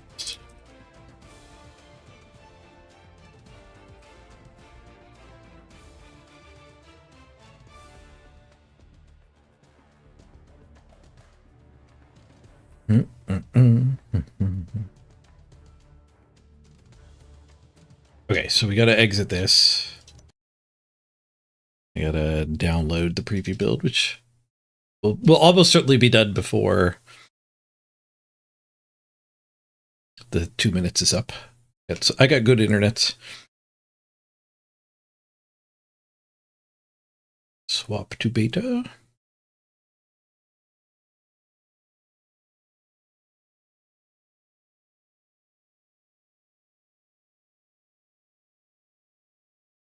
Okay, we're downloading. We're downloading the preview. This will be fun.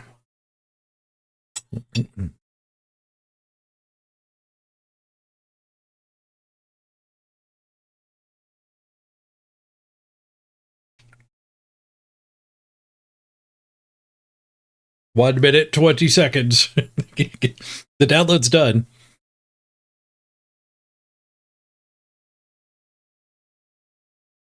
I got the preview ready. I just have to hit launch.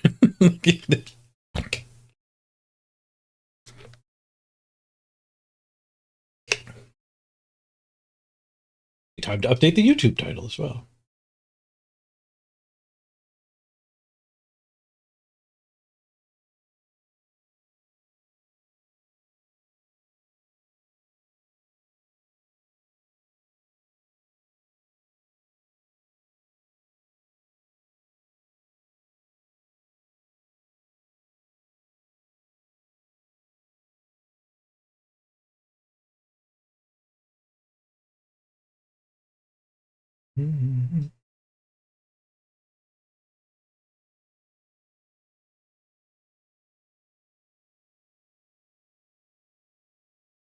Drum roll.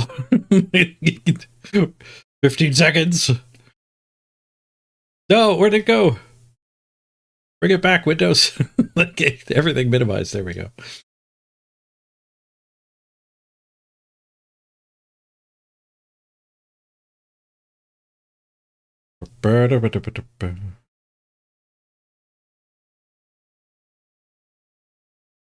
Oh, 9 seconds overtime. let's go. Preview build. What's the new team? It's probably going to be on a splash screen.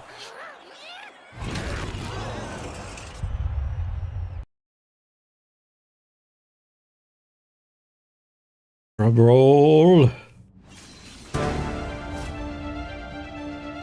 Plus, I have to a drum roll.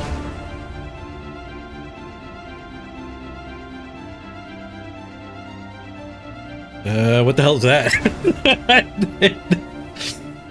That must be the Vargeist. It's not. I don't think that's a Bretonian BB nut. Vampires it is. New team. Vampires. Coming out on Tuesday.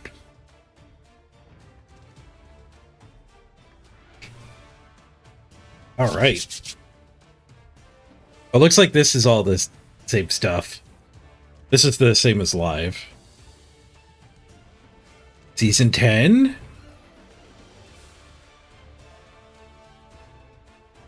Any rules?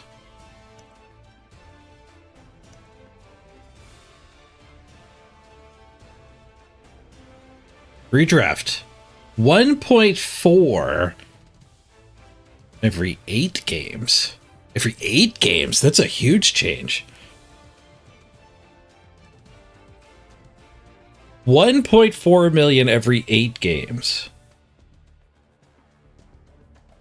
What does this even mean? Order and full screen. Yeah, good call. The order button's not working. There it goes.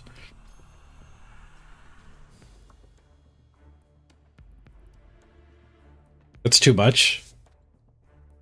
Well, every 8 games means you're not going to get that big. It means that the agency fees is going to balloon like crazy. Do we have an announcement page? No. No, I just have the preview build.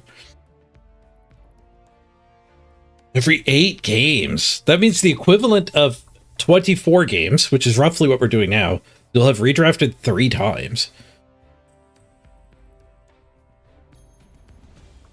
And 3 is kind of the limit. So, like, players have a life expectancy of, like 24 games. So you're gonna have to like cycle your players.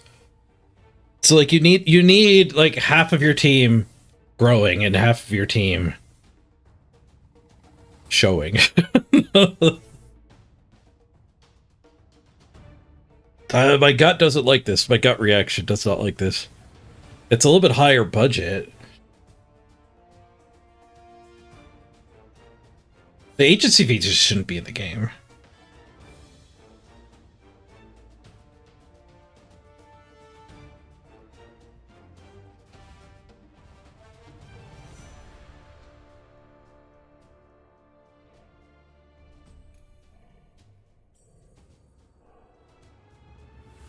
No. I've got it. This is not you personally getting to pick. I've got confirmation in the from the devs in the dev chat. The text that they wrote is redraft every 8 matches at 1.4 million. This is not you picking. This is the ladder is set up this way. Sprints will be interesting. What? I wonder if they're even going to do sprints. I guess we can see if it's still here. It is still here.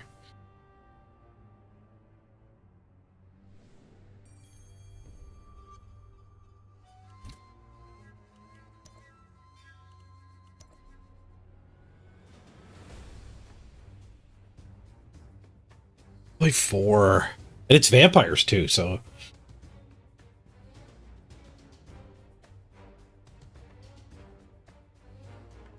Is this worse than season 9? This is worse than season 9. For like the bigness of your teams. Like, I don't think there'll ever be a legend in this league. Like, I'm sure some people will like put all of their money into their ball carrier. That guy will turn into a legend. But you're gonna end up paying like 100,000 extra for him, which isn't like prohibitive. So you could do that.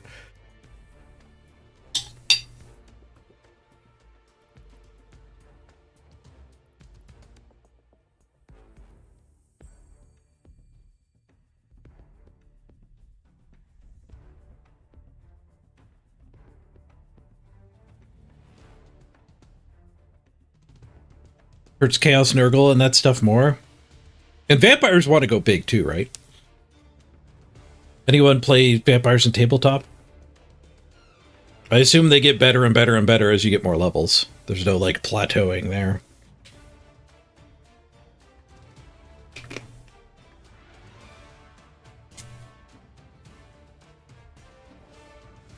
Yeah, like this season you could have a couple good star players.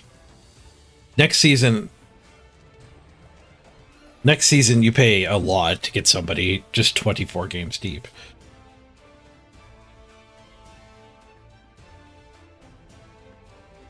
Which teams thrive with like 3 leveled up players? Dwarves. The Amazons are probably fine.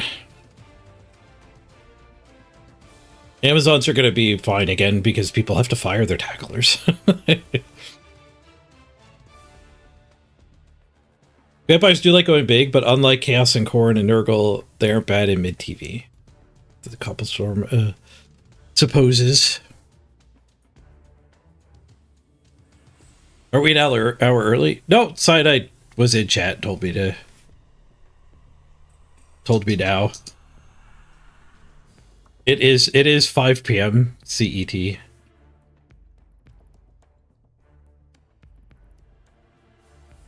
So I had the live go from the community manager, as well as the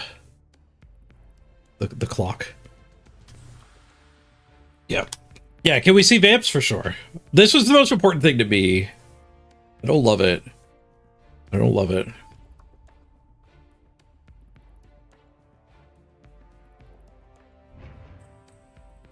Let's take a look at vamps.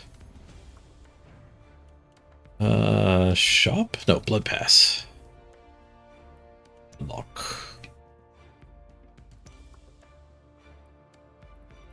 Oh, okay. Let me hide my screen.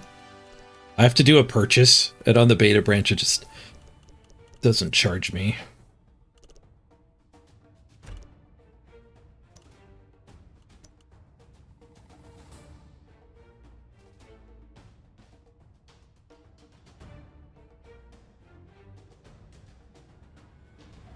It's really weird. It takes me to the Steam thing. It's so scary doing this.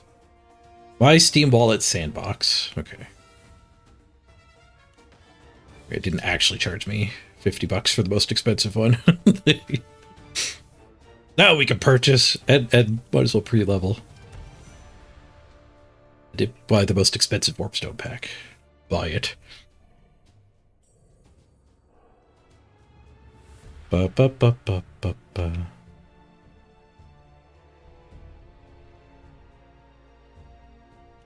Okay, now we can make a vampire team. Do we care to look through this? We go quickly. Cheerleader stand.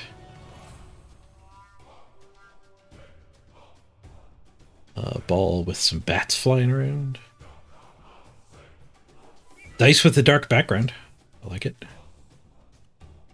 Raw.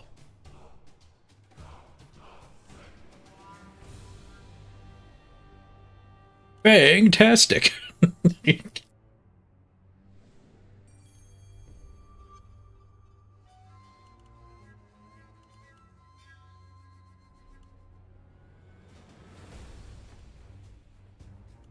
So no cheerleaders, no stadium. They didn't come back. Not surprising.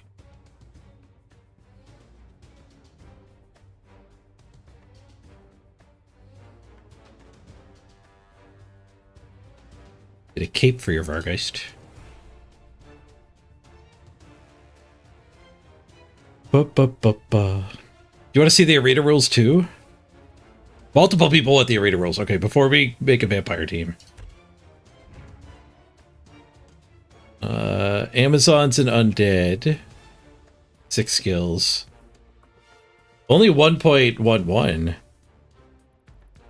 And then dark elves, lizards, vampires, and wood elves. 1.15 with 6 skills. So these guys kind of got nerfed. Just less money.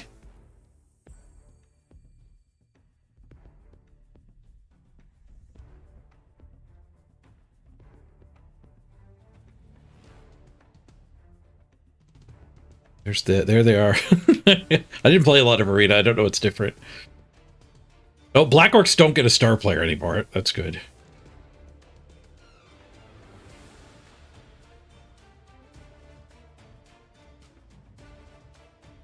Tier 4 and below may for one player stack 2 primary skills on one player. Are these the same as Worlds? I think they were trying to make this match Worlds. Coach Fizz, thank you for the raid. We're in the VIP preview build here. We're about to make a vampire team after checking out the arena rules. I think Norse look OP. Where did Norse end up? Tier 4? 2 primaries on a single player. You get 8 primaries, a secondary, and a stack. For humans, Elven Union, Norse, and Underworld.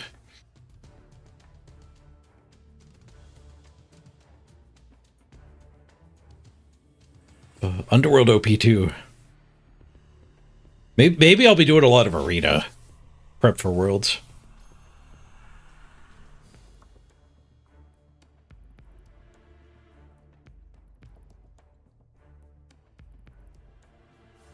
Yeah, so 2-star players now. I think that's new. It used to be 1. 2 stars for halflings and goblins.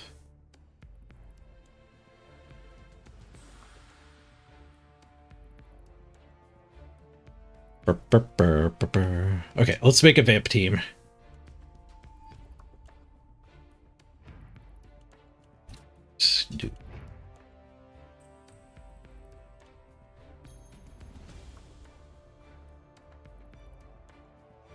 But yeah, being the first tier that's led to stack does seem pretty powerful.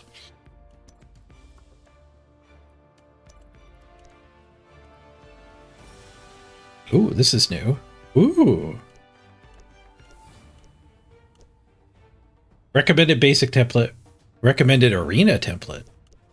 Oh, I wonder who made the team.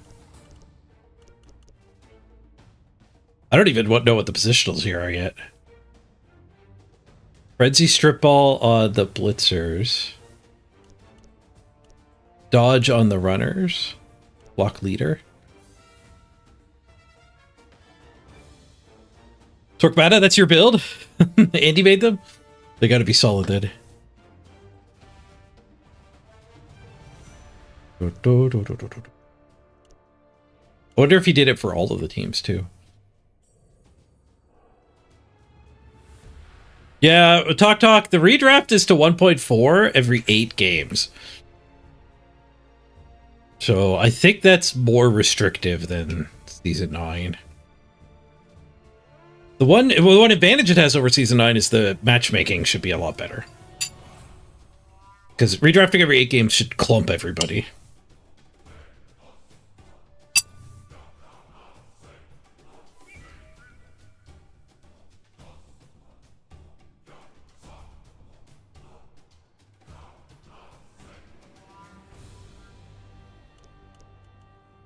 Yeah, people are asking about the official ladder. So let me flash that after getting rated.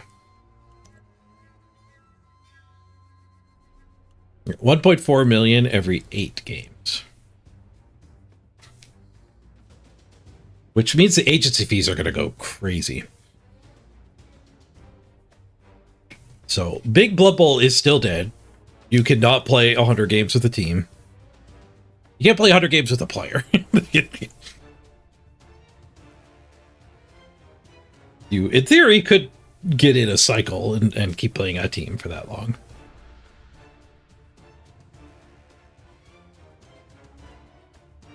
The new team is vampires, Sal.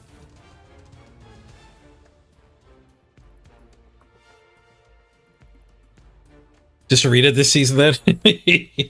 Arena is World's Practice. I might actually just jam Arena games in the subathon. This might be the worst ladder season yet. It's giving Season 9 a run for the money, isn't it?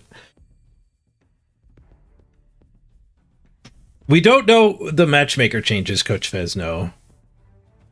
At 8-game redraft, I don't think they need to have any sort of wall like they did at game 20. Yeah, Nuke, we're allowed to... Well, the Cyanide Studios came in and said I could show off the preview build. This is the preview client. I have to join Rebel to make a big team. Though people have tried to stream Rebel, it doesn't work. It's not a good viewing experience. Literally every Blood Bowl streamer that tries Rebel gets 1/10 of their viewers. And I tend to agree with the viewers. I actually like the graphics.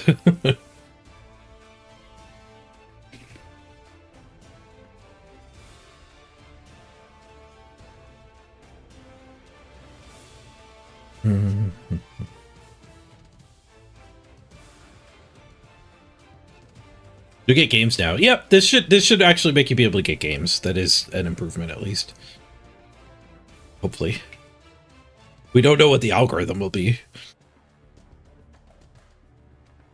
Yeah, redraft every 8 games, Nuke, to 1.4. And, like, it seems like 1.4 is more than 1.3, and that's true of, like, when you're at game 9, after you did your first redraft, but the agency fees are going to kill you.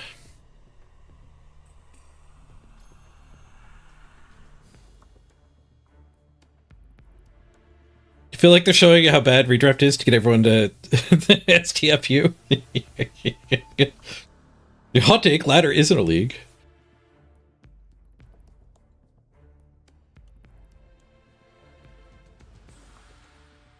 Let me get chat on screen. Chat's going nuts. If I'm going to be reading chat more than looking at the game, let's get this up here.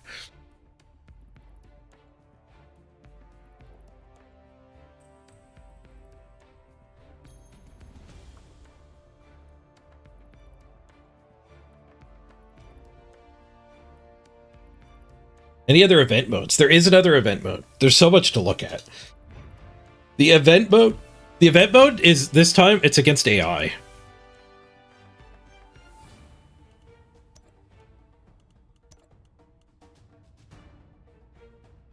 There's 3 factions. I think streamers made them again. Oh, you can inspect here now. That's cool. That's new.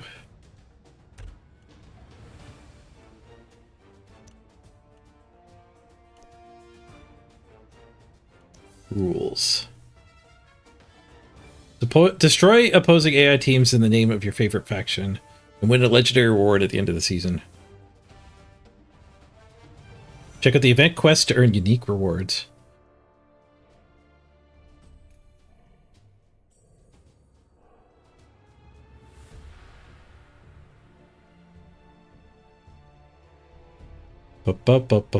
Yes, we're gonna get into the vamp team soon. Mega Pop Tart. I figured this would be quicker to show off. The vamp team will be in for 10 or 20 minutes. I think this being against AI is probably fine. I think people who enjoyed this a lot are probably at the more casual end. I might be wrong. I know I didn't really like the event mode. It's very much. Does it show what the reward is? No, they historically haven't shown that either.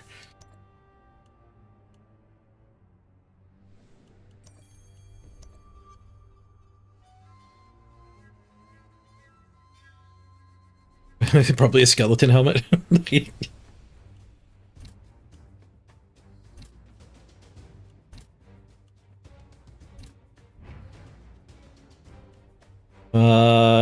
Okay, back to the vamp team. Vampire. Next, custom team. No template, please.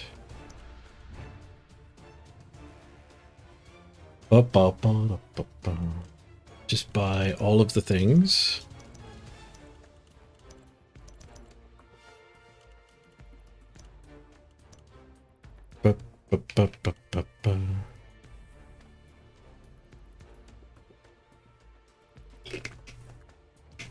What are the arena rules? We went over those a little bit ago, Torek, if you want to rewind, but I'll go back to them later too. They are essentially the world's rules, if you're familiar with the world's rules. Yeah, vampires are still banded worlds. Is the big difference.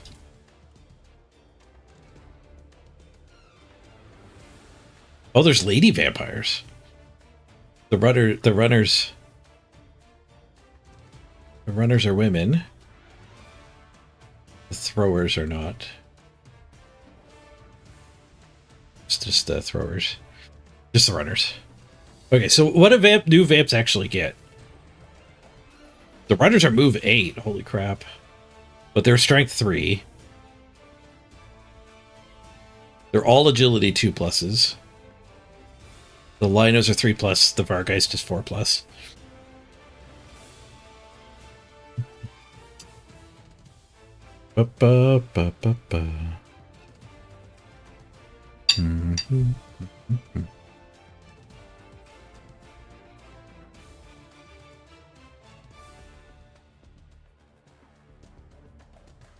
Two plus pass with the throwers is nice. A lot of teams' throwers don't get that. Armor, the blitzers actually have armor. The throwers actually have armor too. I guess 9+ isn't that good. The Vargeist is a 10+ armor? Crazy.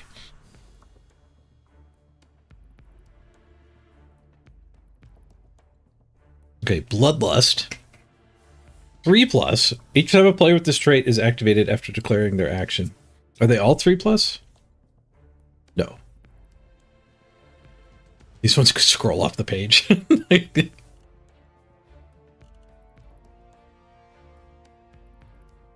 Okay, all of the strong ones are 3+.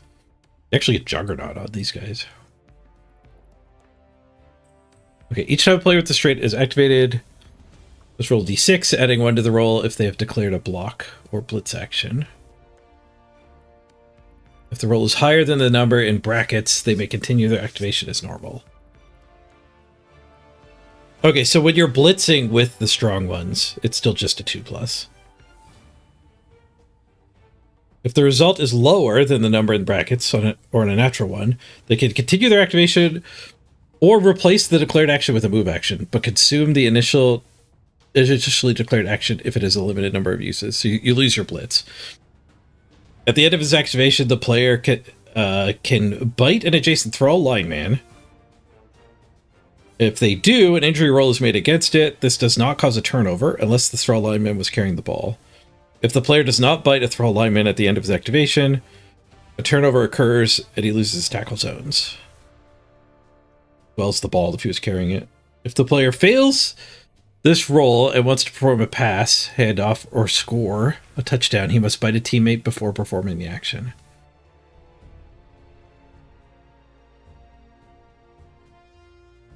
So you can still throw, but you have to go stand next to a thrall. So you have to put a thrall near the end zone if you actually want to score when you fail. And what happens to the thrall again? It's just an injury roll, and it doesn't say, like, badly hurt at worst. So you can actually kill your thralls now.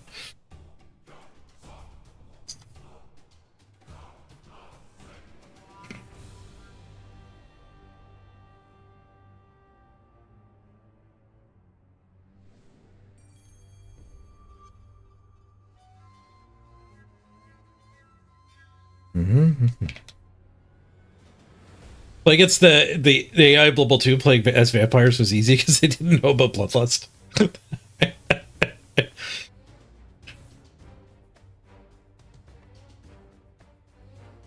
Nuke, you don't like the Vargeist? It's got claw. It's got claw.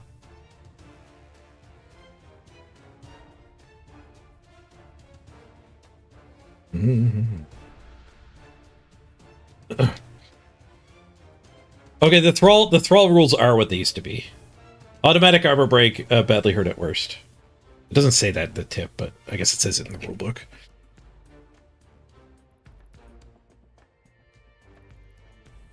Is there a guide on how to defend against vampires for the uninitiated? My best guess, Noble, I'm right there with you wondering, is you score fast, don't stall. Is how you play against them. Dealing their balls is the same as any other team. Actually protecting your ball, caging is tough.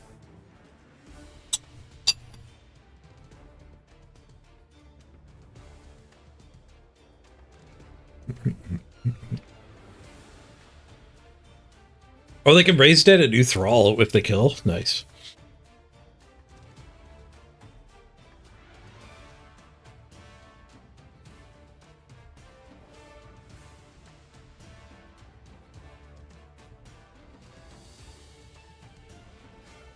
You can choose not to bite now. You don't have to bite a neighboring thrall.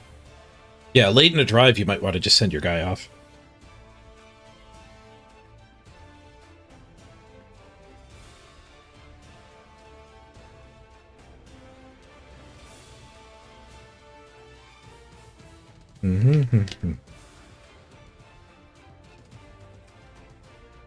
The Vargeist doesn't know how to hypnotize. That's true.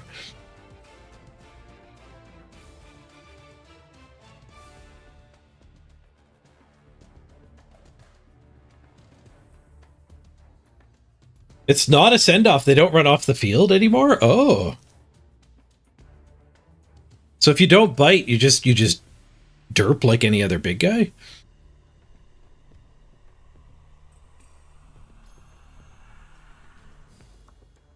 At the end of an activation, the player can bite an adjacent thrall line man. If he's bitten, blah blah blah. The player does if the player does not bite a thrall at the end of his activation, a turnover occurs. Okay, so it still ends your turn, but you don't lose your vampire. He goes big guy and it ends your turn. That is a lot better than running than surfing him essentially. That's crazy. They got buffed a lot. Like a lot. They're a lot better than they were in Blood Bowl 2.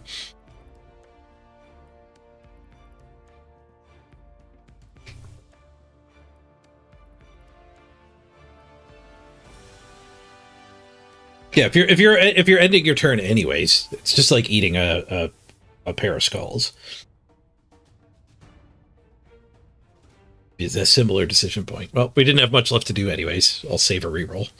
We don't have much left to do anyways. I'll save a thrall.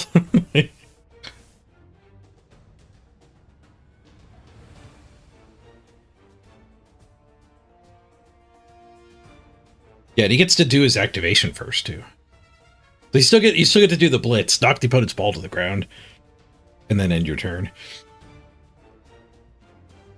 Has there been a patch, Philby? No, this is a preview build. It's still coming out on Tuesday. Only 1 week left? Less than that. It's Tuesday. It's Friday today. 5 days away. Yeah, Corpax vampires. Yeah. 3 days, 10 hours. Nuke's got the numbers. All right, what about skill access? All 3 primary. Is that true of all of them? No, the speedy ladies are secondary strength and secondary passing.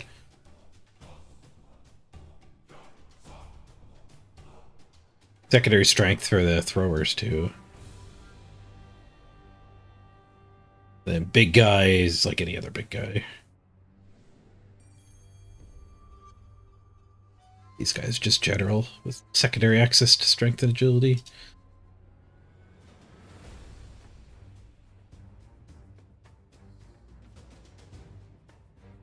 Interesting. This is going to be an interesting season. I think it's going to be an arena season, though. Practicing for Worlds. That sound legit. Playing vampires on the arena. Not so much practicing for Worlds.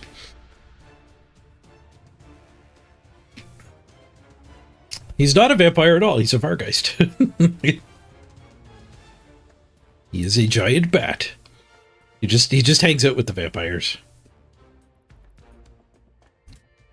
You see cosmetics. Not efficiently.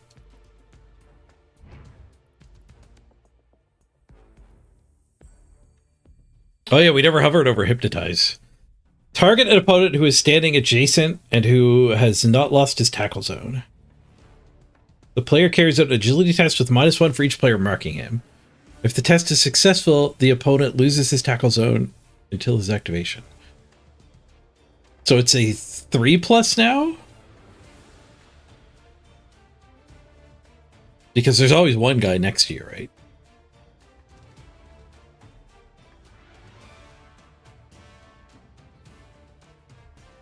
It's a 2+. Is it agility check have a built-in boost? Or it doesn't count the guy you're targeting?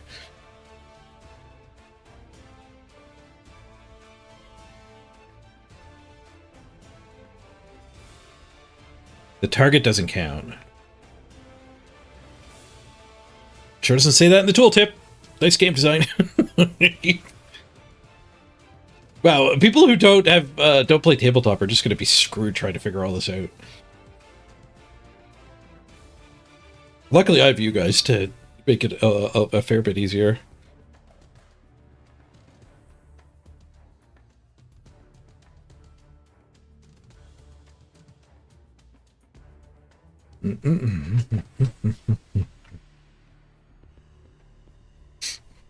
The Vargeist are vampires who are chained in a box and tortured, but allowed to drink blood until they gave into a monstrous form. An Age of Sigmar. Well, they lost the discipline to hypnotize when they went through that transformation.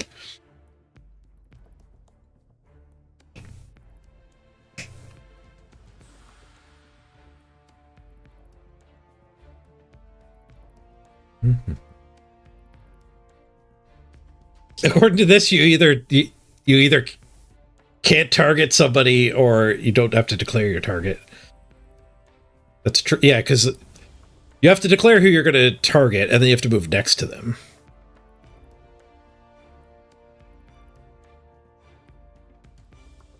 But it says standing adjacent here. I'm sure they programmed it right. The text we're reading isn't that relevant.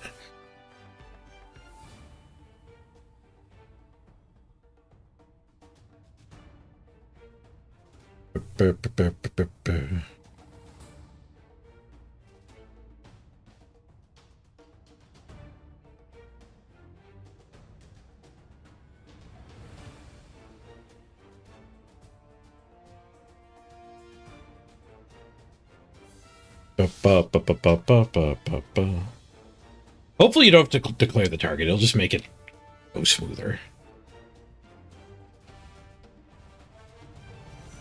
We can load into a game and actually find out how this stuff works.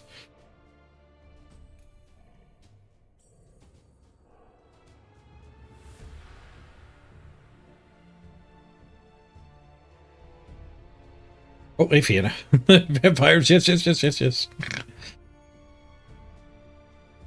It is vampires.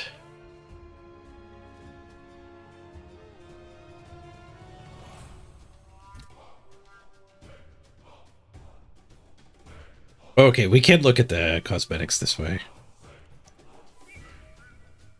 But it won't show us any legendary cosmetics.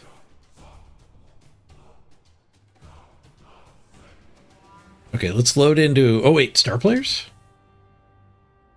Bryce, we had Count Luther von Drakenborg. Once per game, when this player scores a touchdown, their team gains a team reroll. If this reroll has not been used by the end of the next drive, it is lost. Ooh. So block, sidestep, vampire. 5 strength. And he kind of brings a reroll, sort of?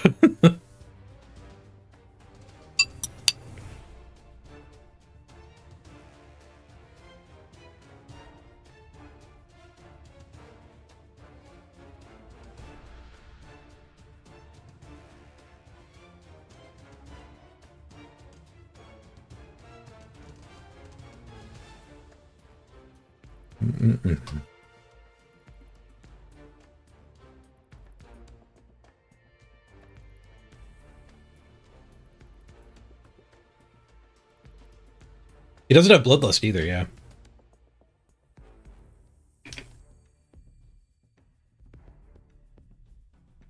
$340K is like... I'd rather have Morgan Thorpe, thanks.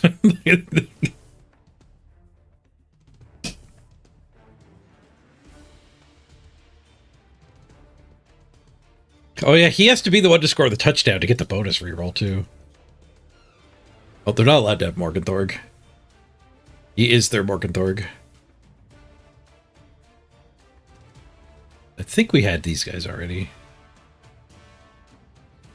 Just one new star. He's for vampires.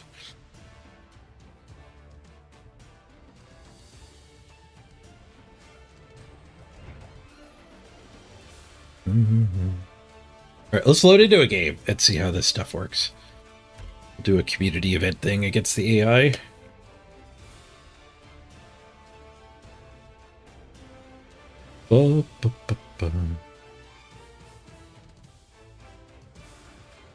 Apparently this is like, it's also 6 turns. 6 turn halves. And you get 2 blitzes and 2 fouls every turn.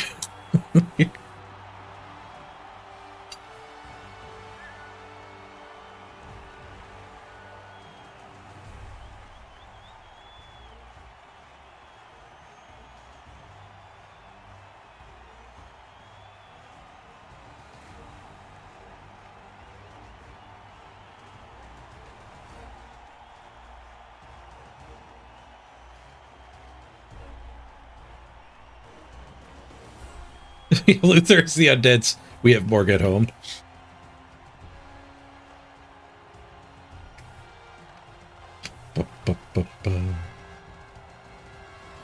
Yeah, it's only against AI, the community event, though.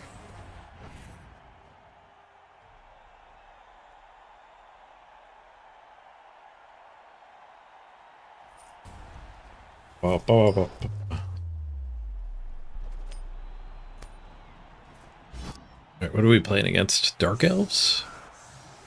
Holy good lord! What the hell? They're all the same. Insanity.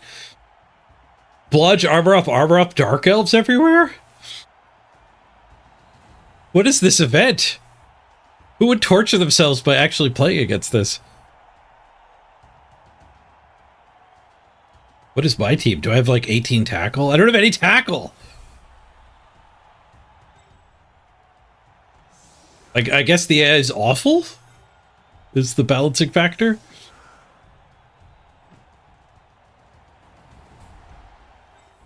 Well, that one doesn't have sidestep. These have jump up instead of sidestep.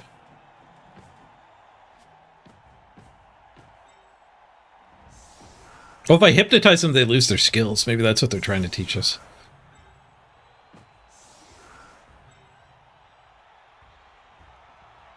We've got a large blood bank.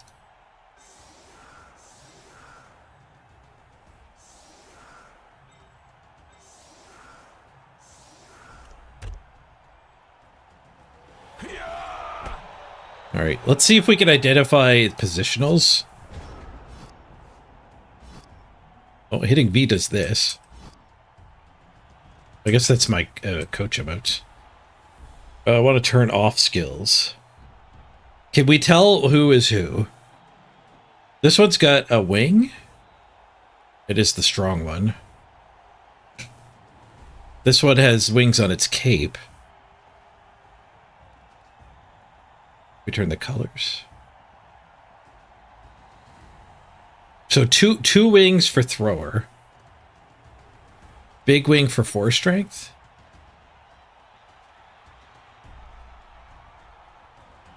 Wait. No, that's another thrower. So that's cosmetics that are doing the wings. Okay, so yeah, cosmetics are interfering here too. I guess the ladies don't have a helmet, which again, cosmetics are going to change. But they're easy to tell they're ladies from the front.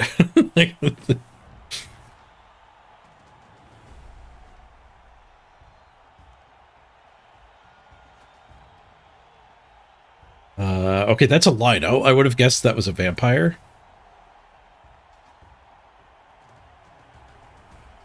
It's as bad as Amazon's.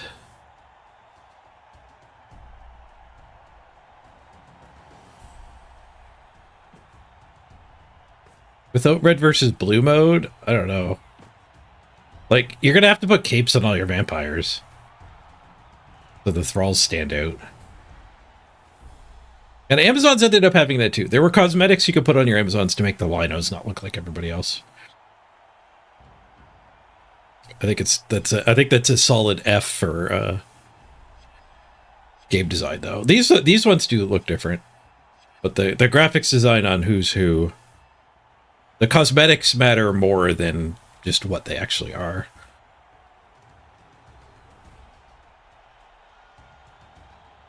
Okay, so let's see if we can figure out how to hypnotize. Let's purposely do it wrong.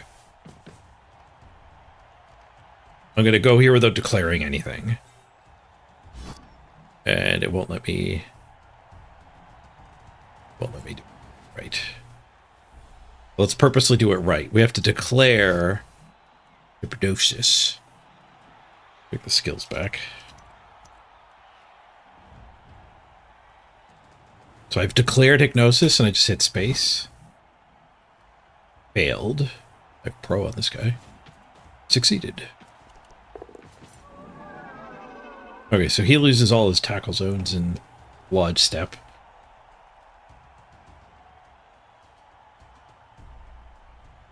So you do have to declare, like everyone was saying.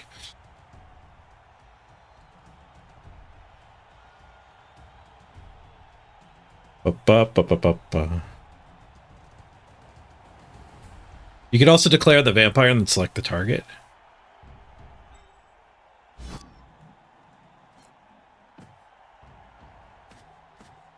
Wait, you can hypnotize your own guys?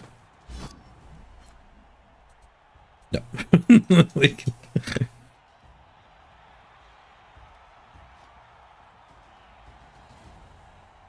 That's true. You can press Z and have the circle colors. I hate the circle colors. Or the colored circles. But yeah, you could play this way. I think it just looks too busy. And for me, circles indicate, like, my team. Like, the active team has circles.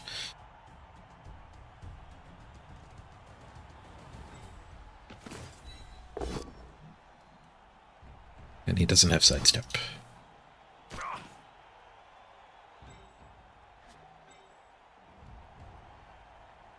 So I can go hypno, double click. What happens when I hypno double click? Okay, so we lost Bloodlust. Now it says standard activation, unlimited use each turn. The player can make one type of action. Or there's I have to assume this is bite your buddy. It doesn't have a tooltip. I'll declare a bite the buddy turn. Double click hypno. Bottom is continue the action you originally declared. And the top is switched to a move action. Thanks, Luminous.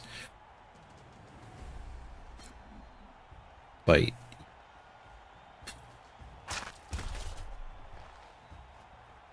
Stunned him.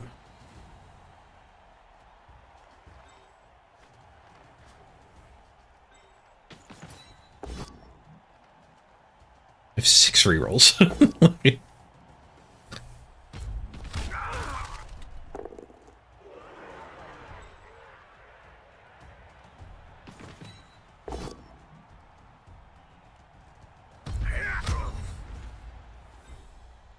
Now I'm just playing the game. I don't want to actually just play this game. Is there anything else I want to test? Oh, picking it up and not biting somebody.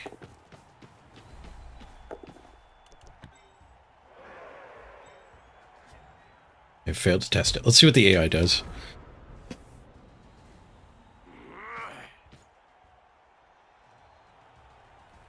That's vampires. You gotta learn to read, and you still don't know how they work. The in-game tips don't even tell you how the game works.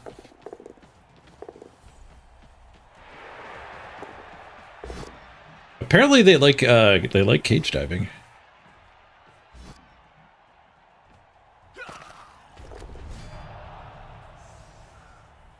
If you pass to a ball that you're biting, you still end up throwing the ball to that square.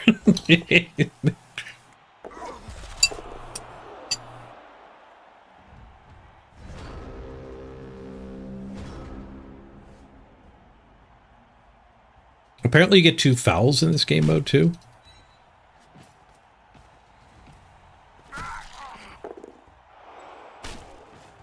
Again!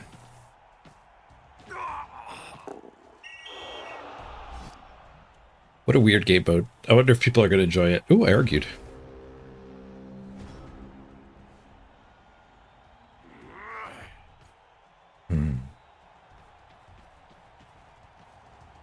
Wait, does the block skill get removed when you're gazed? Yes, you lose all of your skills.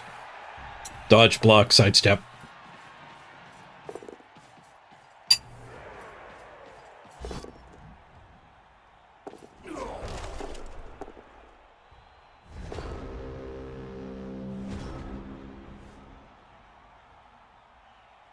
What is this game mode? It's a new community event. It's against the AI. 6 turn halves, 2 blitzes and 2 fouls every turn. And every elf gets double armor up bludge step. Or bludge something. I think I've had enough of this game mode. That's about as much as I'll play in the real build too, I think. I'm sure there's do something to win a cosmetic. I might do. I might not even bother.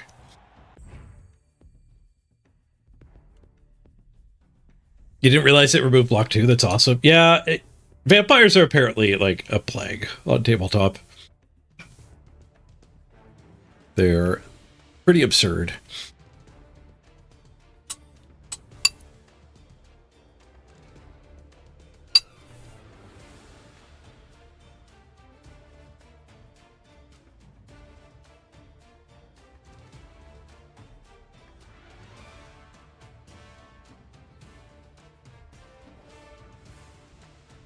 You guys can't use pro if they're on the ground? Ooh, that's rough.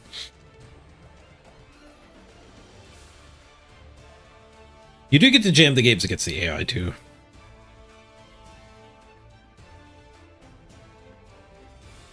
I didn't get any victory points. I wonder how you get victory points. Kills inflicted 50. Raised to dead 100. Quarter for winning, 80 for drawing. Note that repeated concessions will result in a temporary ban. There's still some placeholder text in the preview build. I assume you're allowed to concede against the AI.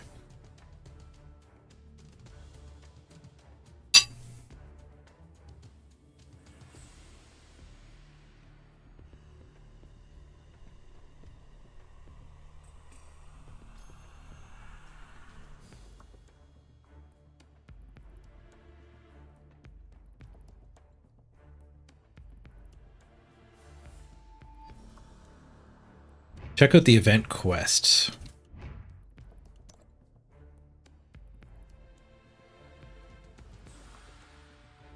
Oh, what do we got? The arena. The Butler.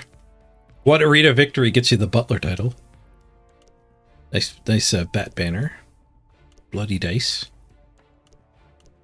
Fancy shiny banner. Ooh, foil banner.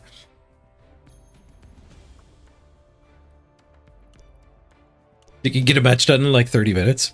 Yeah, maybe that'll be a really good way to grind out your quests. Wonder how much battle pass experience they'll end up getting.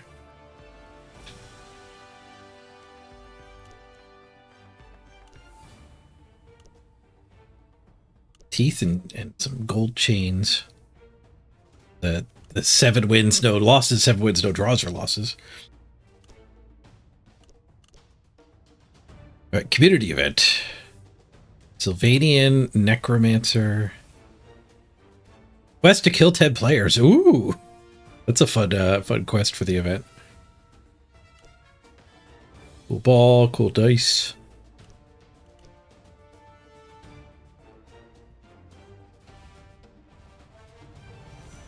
Raise dead 10 players. I guess that's a once per game, making it harder to get this. This is a pretty good banner. This is a pretty good banner. How many games are you gonna have to play to get 10 kills though?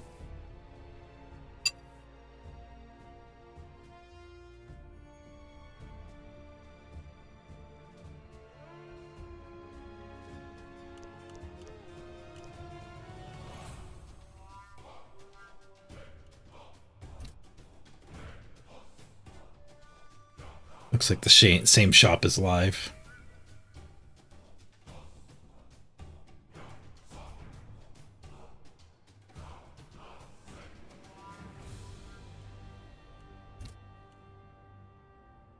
Anything else anybody wants to see in the preview build? Yeah, we can go over the battle pass a little slower. Zagini, that doesn't sound like Chaos Dwarves. It's vampire season, Zagini. 3 days until vampires. All right, let's go through them one at a time. You get the team. Then you get some skulls for a dwarf beard. That's kind of cool. Dwarves can use it. Just the Troll Slayer. It's actually kind of sweet. Axes on the bottom of the beard too. Will there be streamers playing against each other? That would be awesome. I assume I could, but we can't in the community event. Floppy bat flesh.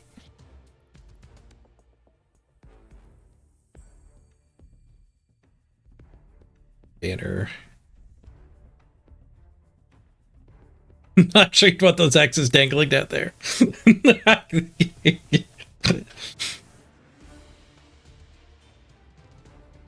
Oh, there's 4 blades on them too.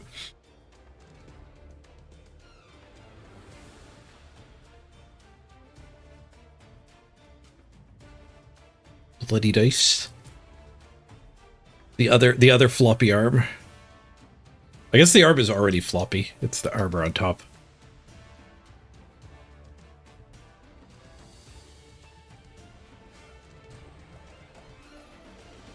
Marsh Shaman Black Orc Gobbo.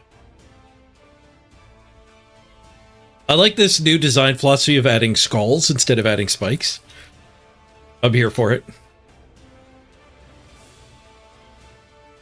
I like skulls.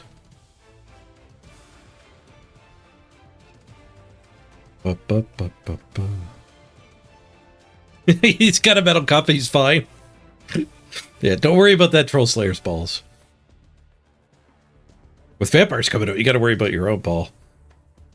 It's gonna be really hard to cage. Minor thing there, aristocrat title. A fairly regular ball with bats swirling around it, apparently. There's no cheerleader on the track, we already checked. There's no pitch or cheerleader.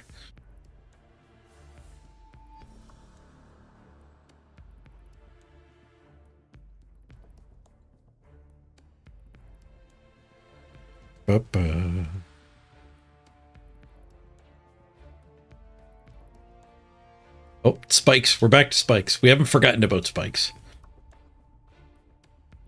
There are still spikes to be added.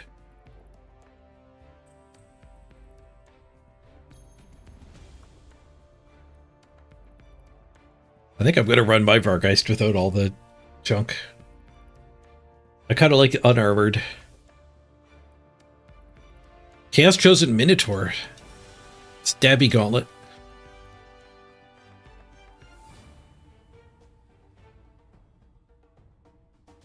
Jade Flame Dice. Those might actually be usable.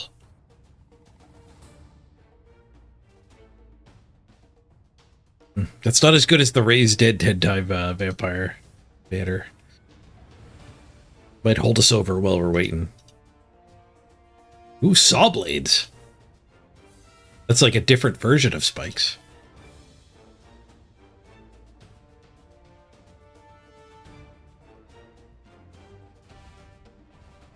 Look at the head options for the runner up to the battle pass. Oh yeah, yeah. It's just her hair, but the default. We could do that after the battle pass.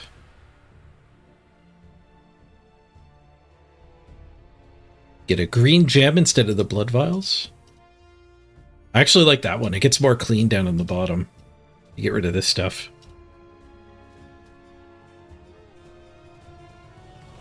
Yeah, hopefully we can get a really like unarmored Vargeist.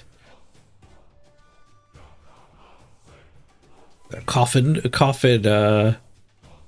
coach zone.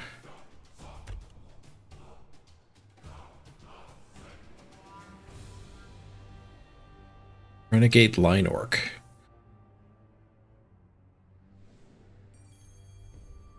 Hat for your Vargeist.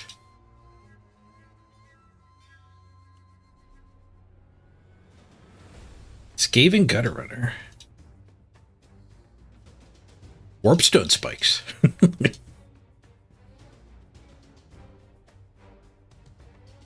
Oh, giant flappy flaily wing thing.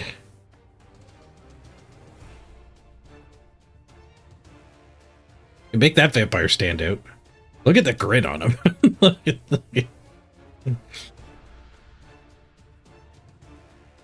Warpstone. Orc Thrower.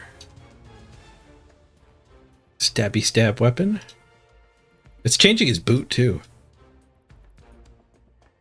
Why is it changing his boot?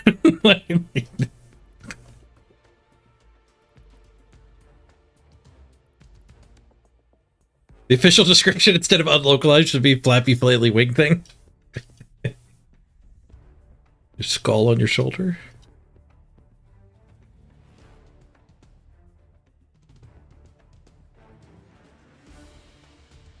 Nobility Ogre.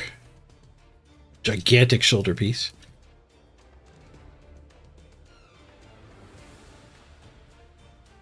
Well, this one's the coach zone. The other one must have been the apothecary zone. The mausoleum.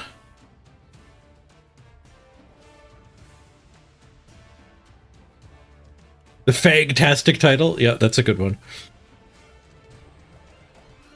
Croxagore. Giant ball grip.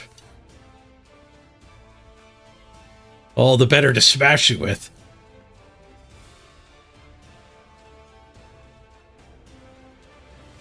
Like a boxing glove. That's a nice cosmetic. Yep, I agree. Banner.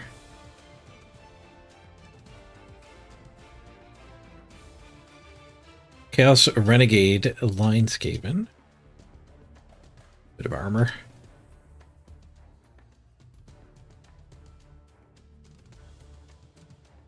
This is the skulls for the other side. Fire count title.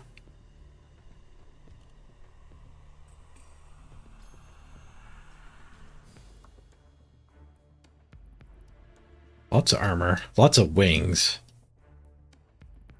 They're part of the customization for getting your position will still look different.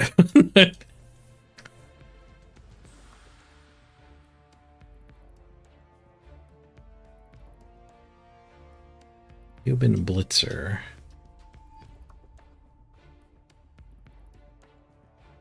A different bird-themed hat.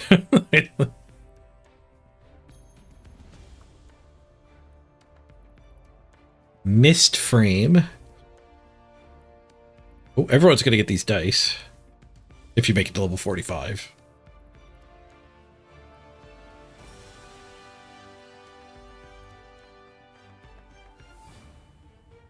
Big helmet.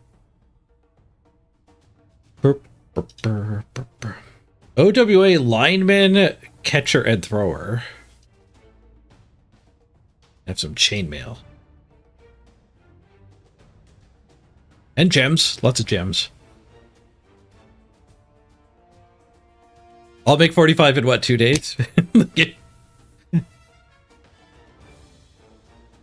won't take too long. Second ball. Flaming skull ball. And Vargeist more armor. The cape. No cheerleader, no pitch. Okay, what do we want to look at next? Oh, somebody wanted to see the head cosmetics for the lady vampire.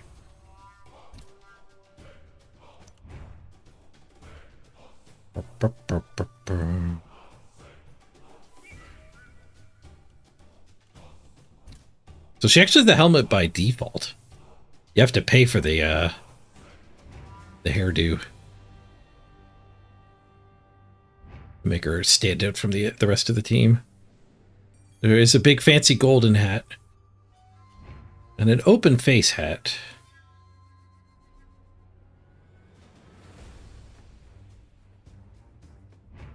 That hair's so ugly. I'm buying it. Oh, there's the best preview. The largest preview you can get is when you actually buy it.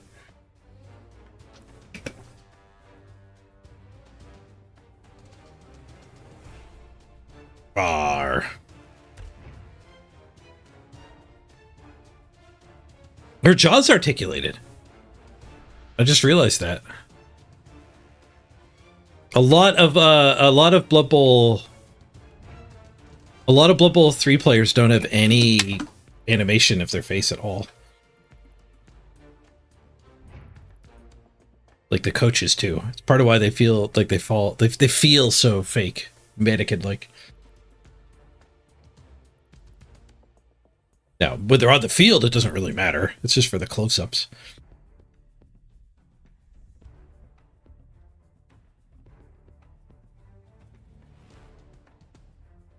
All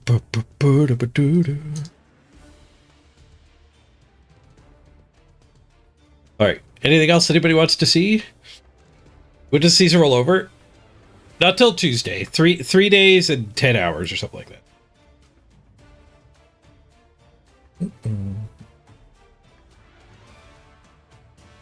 Tuesday is New Season Day.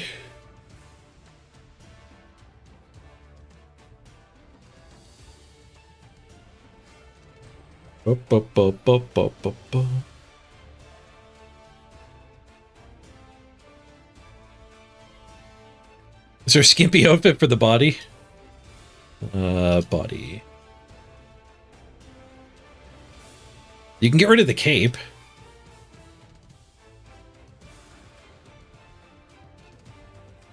I do like less armor. It gets rid of a lot of the neck armor there too.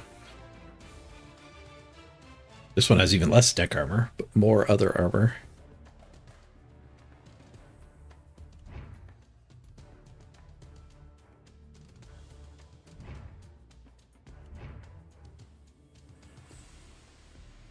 This has nothing on the neck at all. But still a cape. I think I like this one the most. No cape.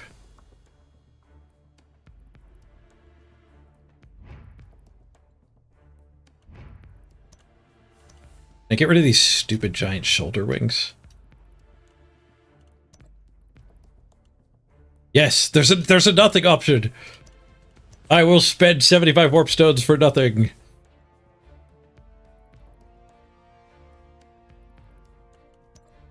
Easiest cosmetic ever made. They make you spend money to get rid of the giant armor. There you go. The shoulder wings are a lot, I agree. Oh, I didn't actually put the body on. There, I bought it, but I didn't equip it. You are stuck with giant things on the arms, though.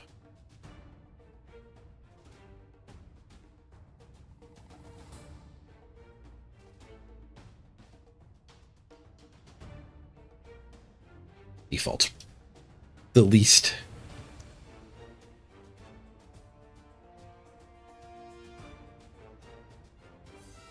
Like the stupid Dark Elf bib you can pay to remove. Yep.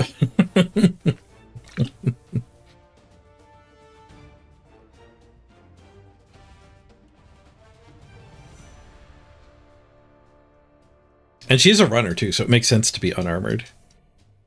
Or lightly armored.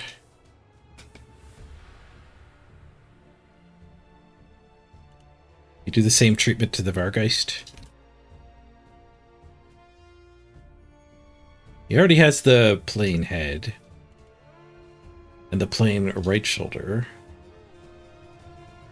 You have to unlock the plain left shoulder. I think plain left shoulder was in the battle pass. But probably don't do that when it goes live.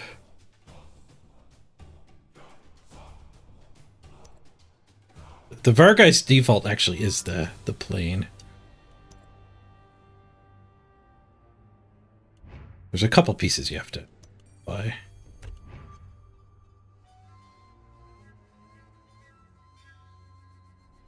Spikes in his back.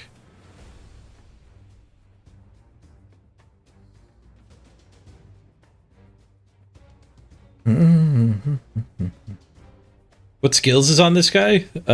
Claws and Frenzy. And his negative trait is Bloodlust, same as all the other ones. He's a loner, though. And he has Regeneration. Oh, who asked about redraft earlier there? I missed it. Bilby, have we seen the ladder rules? Yes, they're awful. I'll bring them up here.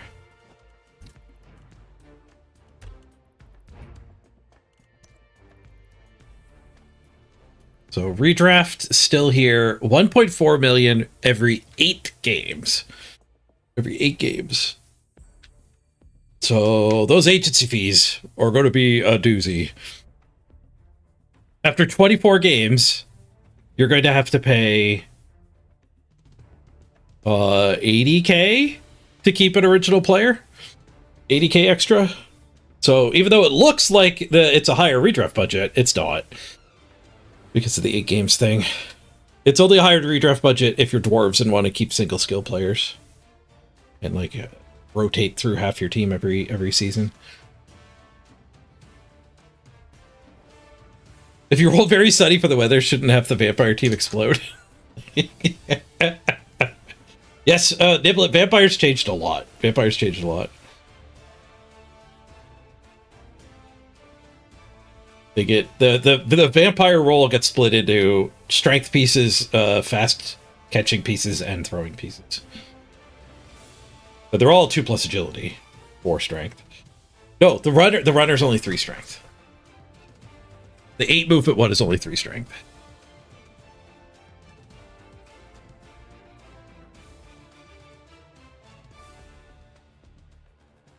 Yeah, vampires get both apothecary and regeneration, so they actually would be able to last to build big too. Are sprints 8 games? Who knows?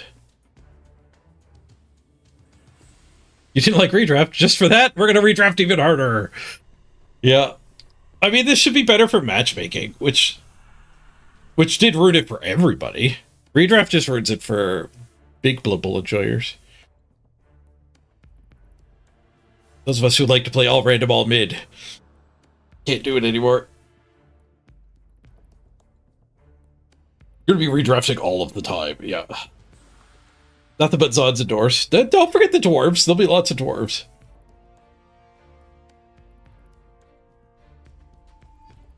Yeah, you can't even actually sprint anymore, because during your sprint you'd have to redraft if it's still 8-game sprints.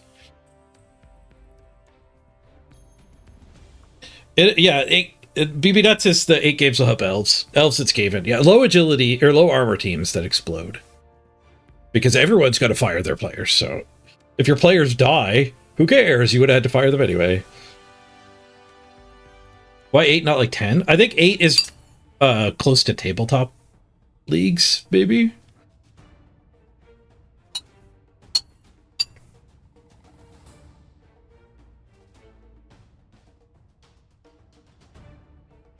True, yeah, see, it's only 60k. 20 at 8, 40 at 16, 60 at 24. You'll get to 80k soon enough. So are we excited about Season 10? The arena is the same rules as Worlds, so I might be hanging out in the arena quite a bit. Rather than the ladder.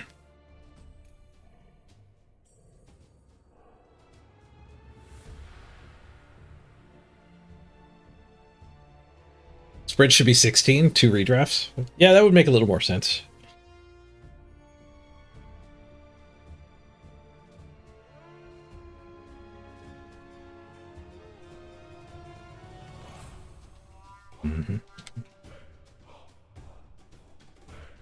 Looks like a season you're going to play until you unlock vamps. You can grind games against the AI pretty quick, I think. get it unlocked that way. Yeah, if it was redraft every 10 games, that would line up with sprints at 20.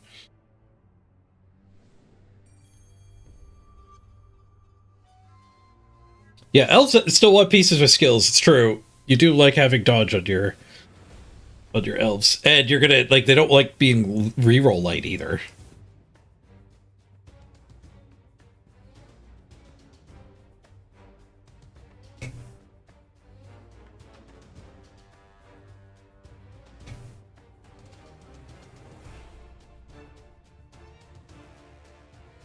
Mm-hmm.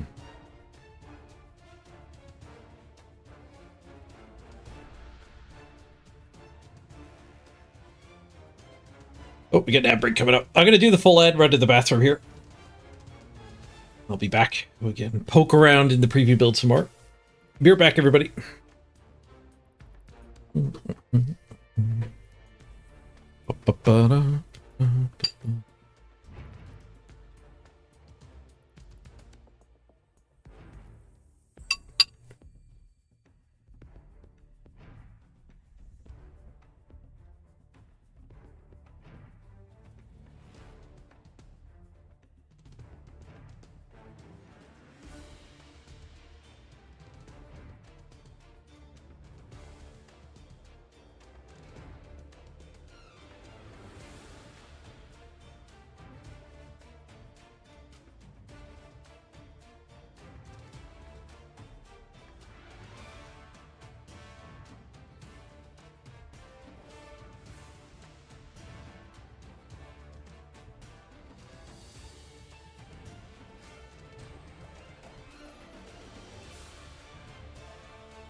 Mm. Yeah, Philby, I guess you're trying leagues or playing a lot of Arena. Both first for you. We can make our own ladder. Pretty sure we can make our own ladder.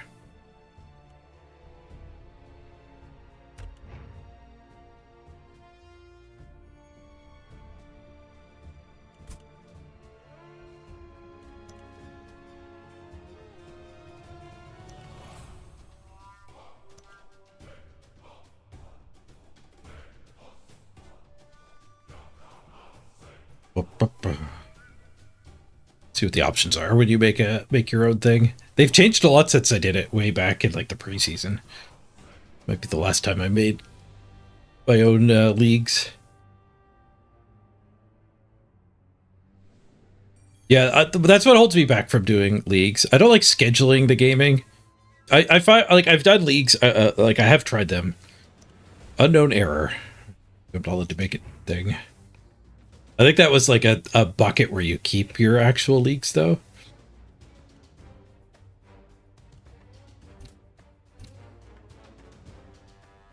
They're trying to cut me off from making my own ladder. But yeah, what I found, I remember playing a regular guys lineman league, and I found I had two negative feelings that are like opposite at different points. I wanted to play more at some points, and like I had to wait a week to play another game. And at other points, I didn't really want to do it, but I had to go play it anyway.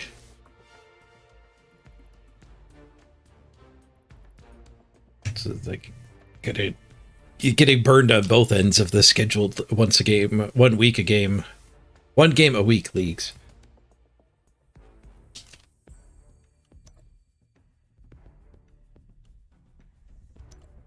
Broke it. Oh, maybe the beta server is actually down.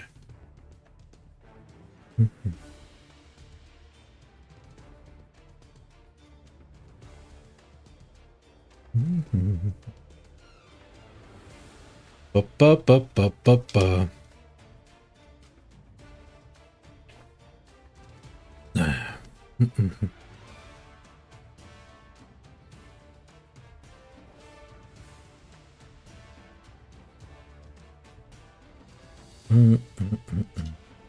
Oh, there's a news post on the Discord. Just a scheduled maintenance post. Preparation for Season 10. Scheduled maintenance in place for Tuesday the 9th. 2 a.m. my time. Ladder closes at 2 a.m. Oh, that actually means I could fight for #1 spot on the ladder. That means I could actually fight for it. I don't love the idea of staying up that late to play another game of Blood Bowl, but it's a lot better than the 4 a.m. I thought it actually was. I guess I have to start a game at 2:30 though. But not great. And then start subathonic the very next morning.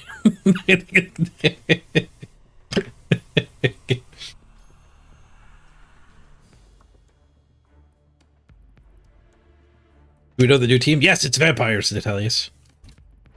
Bargeist.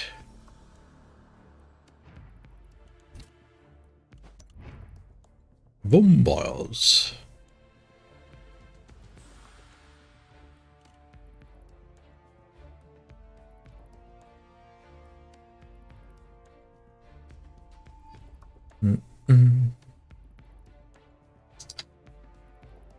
Expect game restarts at Season 10 launch around 1 p.m. I guess if we just start the subathon, like if it's a half day for the first day, that's kind of fine. So if I stayed up till 3 in the morning, 4 in the morning, I could sleep till noon.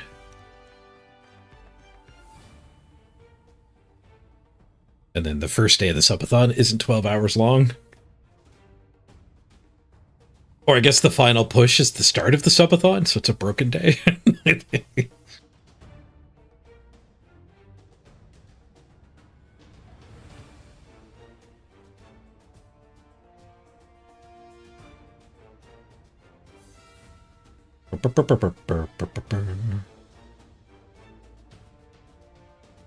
Yes, vampires got split. You don't just have vampires now, you have throwers, runners, and blitzers. The blitzers get Juggernaut. The stat lines are the same for the throwers and the blitzers. But the runners gain 2 movement and lose a strength. And then you also get the big guy. Claws, and the only negative trait is the bloodlust. So, a pretty mild negative trait. Kind of. You're gonna run out of thralls.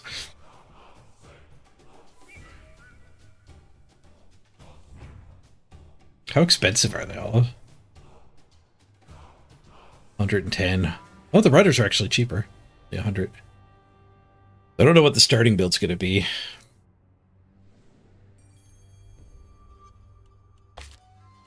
Probably more like this.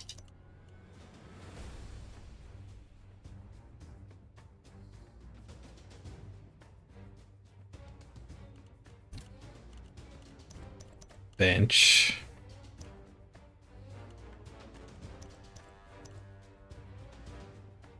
Two rerolls.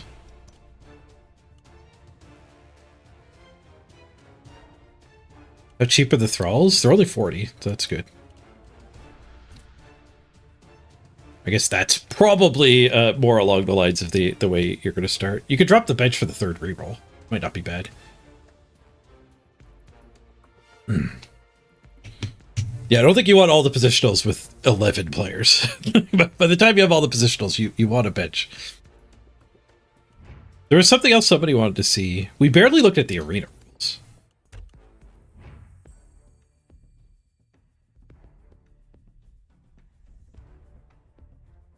You'd actually give up the strong ones? I guess the strong ones eat your players more. And they're not really strong ones, are they? They just, They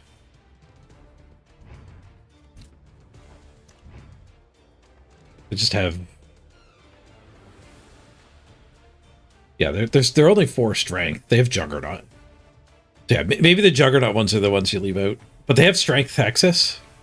So do they all have strength access? No.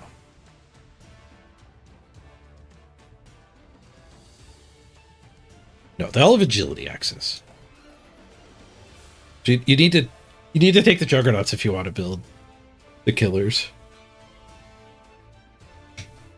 Maybe give up the Vargeist.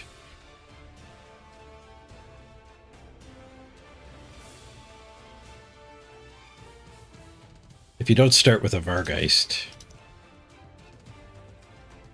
then maybe you can grab 2 more Ear Vamps. No, that throws you over. No bench. Ditch the bench. But now we're back to 6 vampires, no bench. Oh, that is still a 1-player bench. So yeah, that could be a way to start. You want to skip the big guy. But the big guy doesn't have a negative trait. He has Loner. He has the same negative trait that you just took 2 more of.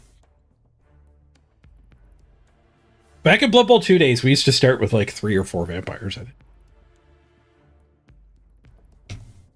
2 rerolls isn't enough either. Yeah. And the good news is you get to redraft after 8 games, so...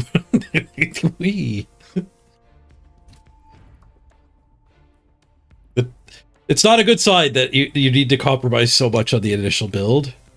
With how they're going to do in the redraft.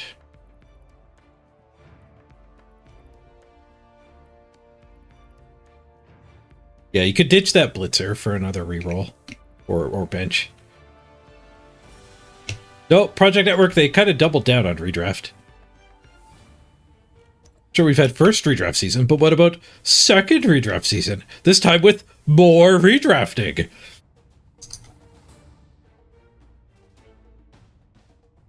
$1.4 million every 8 games. Which, don't let the 1.4 trick you. Your teams will be worse.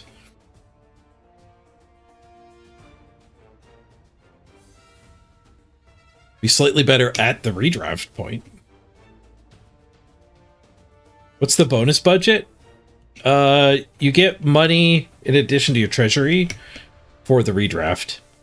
40k for a win, 30k for a tie, 20k for a loss.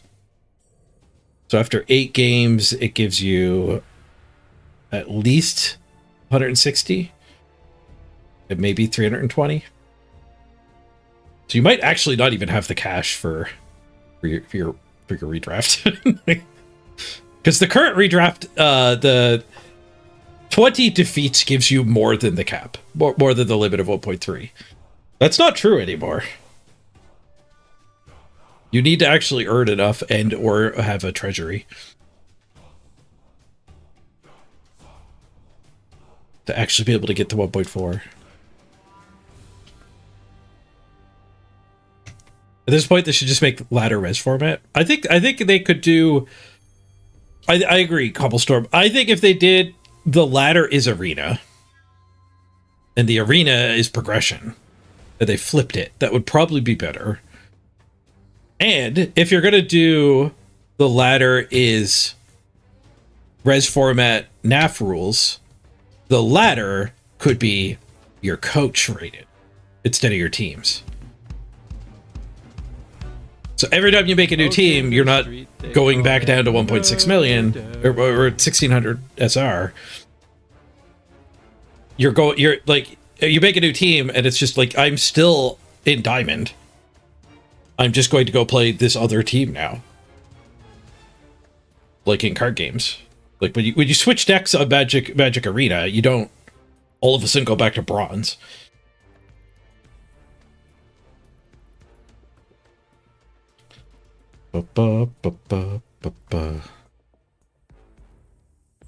The strength players have Bloodlust 3+ if they're not attacking.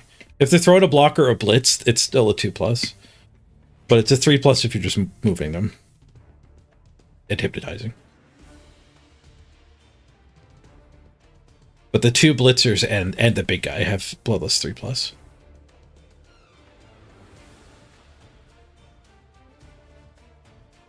Another season you're not going to play? You're going to have to buy Cord at some point. What about vampires? If you skip this season, you won't get vampires too. Could be dwarf season. It could be dwarf season. Yeah, redraft every 8 games. Yep. The agency fees are going to go nuts. Redraft every 8 games, if there wasn't the agency fees, would be entirely different. It would just kind of mush everyone together. And I might actually be there for it, but... with the agency fees, it means like after 24, 32 games, you're paying 60, 80k for all of your original players. So you actually need to treadmill your players and churn them. Black Orcs are no longer with the stunties. They got moved up a tier. So only the stunties get stars, and they get 2 stars now. Oh, you're gonna buy. You're buying the battle pass because you want vamps right away. Cool.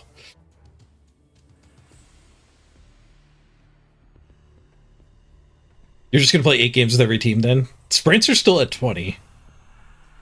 It'd be nice if sprints went down to 8. Okay, we wanted to go more in depth on the arena rules, actually.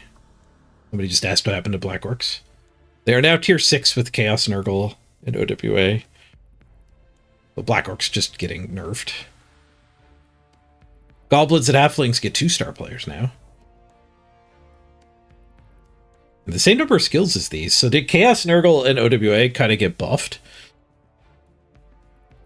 Or was that the right number of skills? It was the same last season.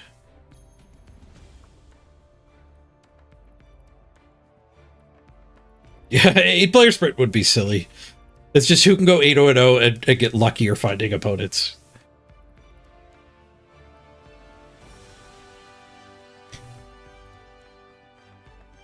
Yeah, Black Orcs will not be terrorizing the arena anymore, Fiendish Fairy. People have pointed out that this is the new bar of like, what the hell? Below tiers may have 2 primary skills on 1 player.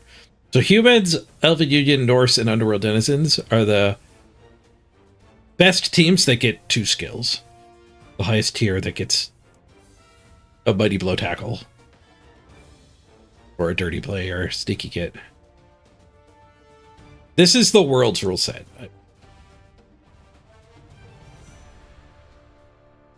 Actually, can you take dirty player sneaky get?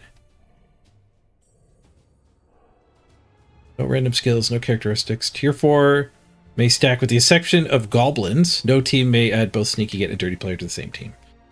The same player. Okay, so goblins can have a sneaky get dirty player, but that's the only one. But you can have a tackle mighty blow when you're a human blitzer. Yeah, vampires are tier 2 now. Apparently, they're really, really good. Hypnotize got buffed a lot and the rules changed too. Because when you lose your tackle zones, you lose your block, you lose your dodge, you lose your Ironheart skin, you lose... Actually, maybe you don't lose Ironheart skin? But most skills get turned off when you lose your tackle zones. So, like, vampires hypnotizing into the cage, hypnotizing the ball carrier, and then they just go like, oh, you don't have blodge anymore. Or sidestep. You could surf things that would otherwise be safe too. Vampires just like kind of like just getting to strip skills off of players essentially is brutal. Yeah, you get one player with 2 skills for tier 4 and below. 2 block treatment. You actually get to stack skills on your treatment. Well, not if you do block, though. Not if you do block. Because it has to be 2 primaries when you stack. So I guess you probably get, like, a sprint sure feet. Yeah, the superstars are banned. Griff is banned, Morg is banned, Hexflim's banned. Greek, Skitter, Cindy, and Bomber. The megastars, I think that's what they are. So you don't get Griff, but you can have Puggy... You can have Carla. You have Carla and Mighty Zug. I don't know if you have the money for Carla and Zug. Puggy's pretty cheap, though.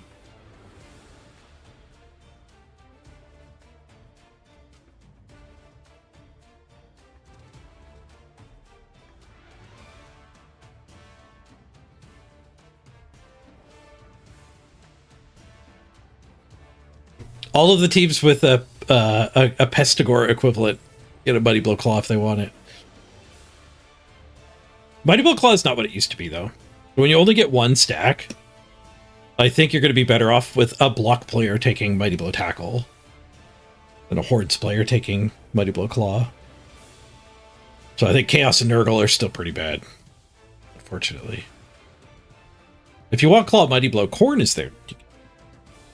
They just get it.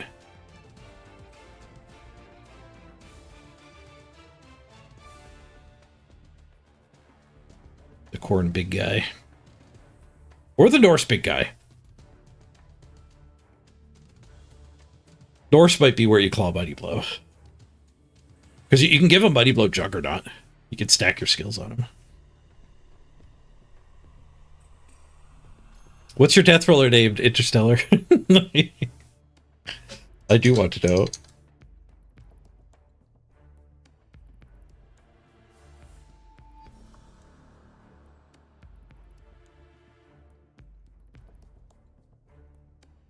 With a block treatment and an accurate treatment.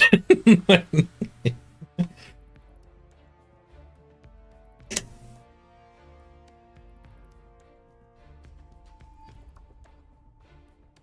think the Vargeist has higher armor than the Yeti. So you can get a Claw Mighty Blow on the Vampire team now, too.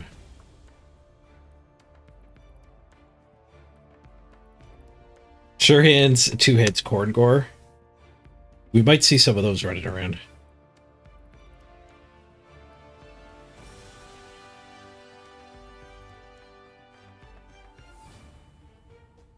Your Death Roller's named Mushroom Brained Idiot.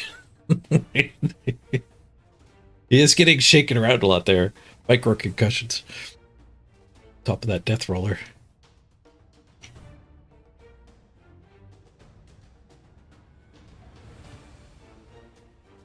So building a team for next season's arena is pretty similar to building a team for Worlds. It's an interesting exercise to go through. Amazons is what I'm most familiar with at this point. I did get second place in Season 8 playoffs with the Amazons.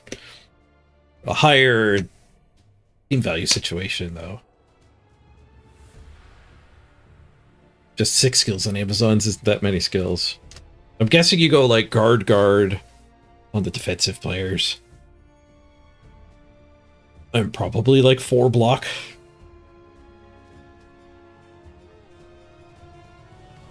Maybe you don't need double guard. I don't know. Like this is not my style of Blood Bowl. Maybe 5 block and 1 guard. Maybe just 6 block.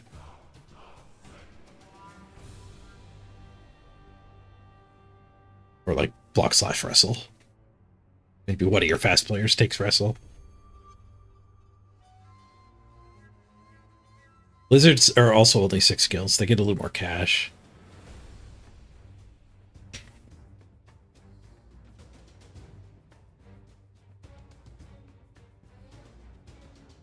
What do knobs get? Old World Alliance are tier 6. 1.19 million to spend. 8 primaries, 2 secondaries, and you can stack 2 primaries on 1 player. Oh, that's OWA. You wanted ability, sorry. So 1 less secondary. Up a tier. 10k less and 1 less secondary.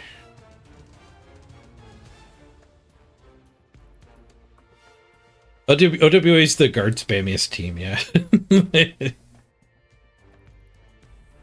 Not great against Amazons. OWA can take a tackle money blow. Bet a bunch of guard.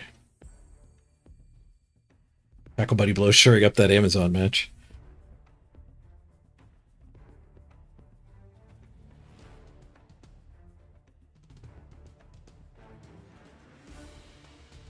Orcs and dwarves feel a little rough. Well, they do get 7 skills. I was gonna say only 6.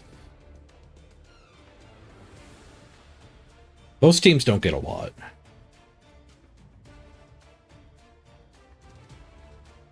This jump is huge, though. An extra primary, an extra secondary, and you can stack. I don't think you should even look at tier 3.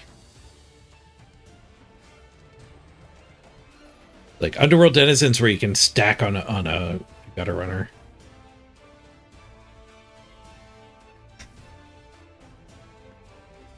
Seems probably better than Skaven, maybe not. You do get a lot more. What would Elven Union do with a stack of skills? They can't do Mighty Blow Tackle. As they can go tackle dodge on one of their blitzers. So they have Blood Step Tackle.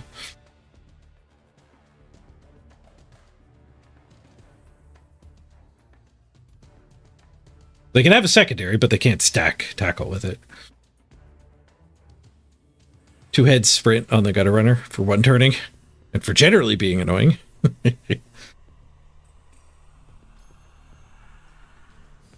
Tier 3 dwarves is 5 guard, a mighty blow, a block on the runner. Yeah.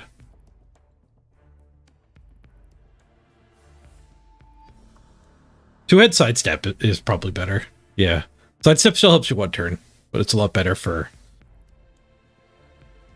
the regular play than sprint. What do lizards get? They're up here at tier 6. So lizards just get 6 block.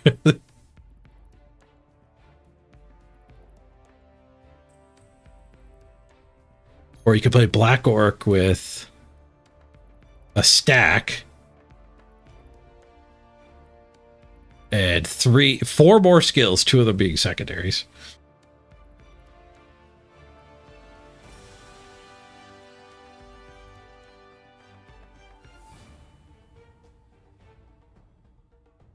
Ba ba ba ba ba ba ba ba.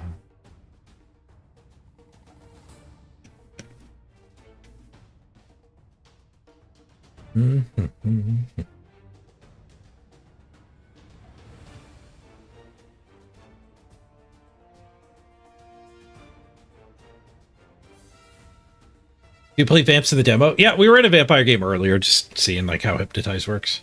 The same as Stab. No, it's different than Stab. You have to declare it. Do you have to declare Stab? I think you might have to declare Stab too, actually.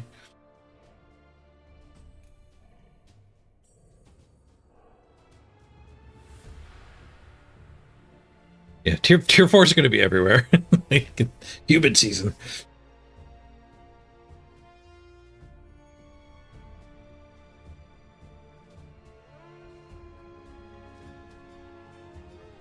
Yeah, you can stack 2 primary. No, not and a secondary. It's 2 primaries on the tier 4 plus teams.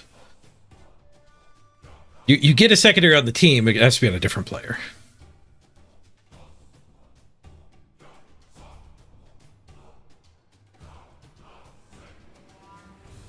Want to see the rules down at the bottom? You must spend all your cash and skills. Secondary skills can be replaced by primary skills. You may rosterize inducements using cash allowed. Wizard inducement banned. No random skills. No characteristics. Tier 4 and below, for 1 player, stack 2 primary skills on 1 player. With the exception... a little redundant. The exception of goblins, no team can get a sneaky get dirty player. And superstars are banned.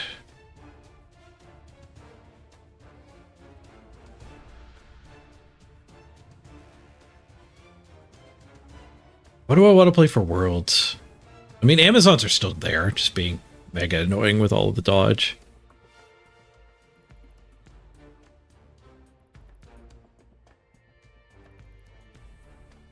Goblins have a player now that gets Sneaky Get to start. Or Dirty Player to start.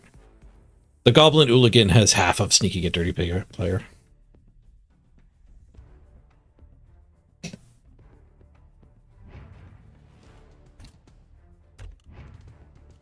Goblins. Where are you, goblins? Did they delete goblins? Wait, am I blind? Where the frick are goblins?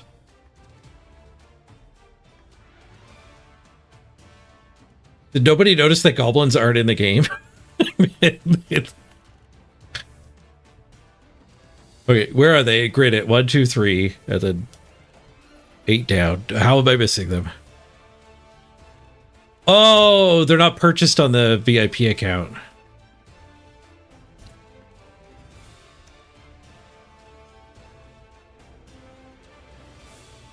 That screen should really show you the ones you don't have unlocked.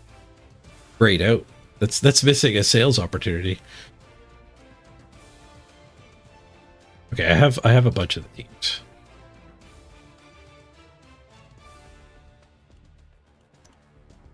I want to see how it lays it out with all of the teams.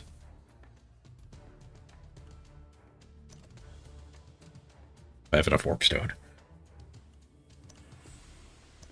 I could buy some more again, but it's so scary buying them on the preview beta. Because it sure looks like you're spending your real money. Okay, now we have everything unlocked. Now we have everything unlocked. Okay, it just kind of smooshed everything.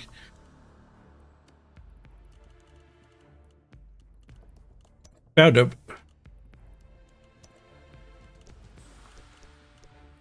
Okay, so yeah, the Hooligan starts with Dirty Player. You teach him Sneaky Get with a primary. The new and improved goblins.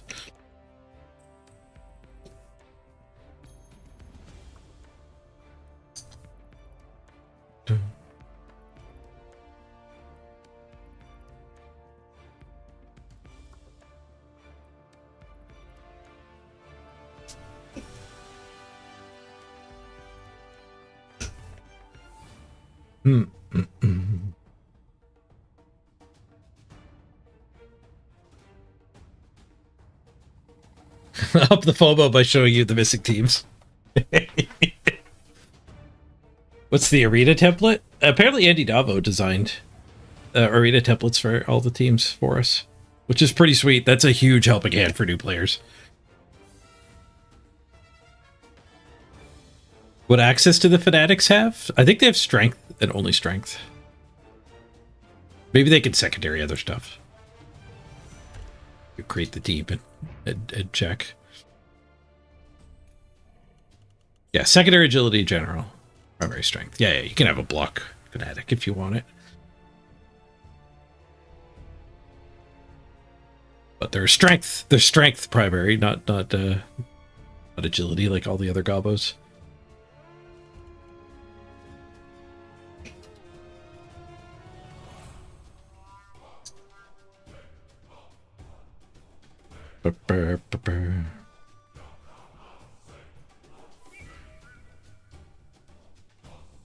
I wonder if halflings are going to be good in an 8 game redraft cycle. Probably not, because you do get to keep some stuff, so everyone will keep a tackle, because Amazons will still be everywhere. Not like people are going to ditch their tackle.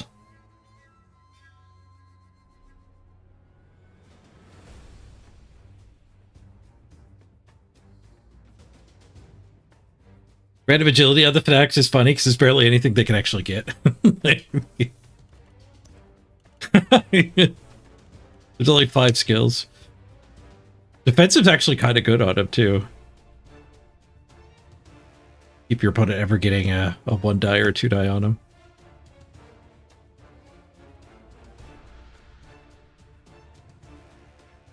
Sidestep, not as good. Unless your opponents are red dyeing him. Sharp feet and sprint are sick though. So yeah, random agility actually might be the meta for leveling that guy up.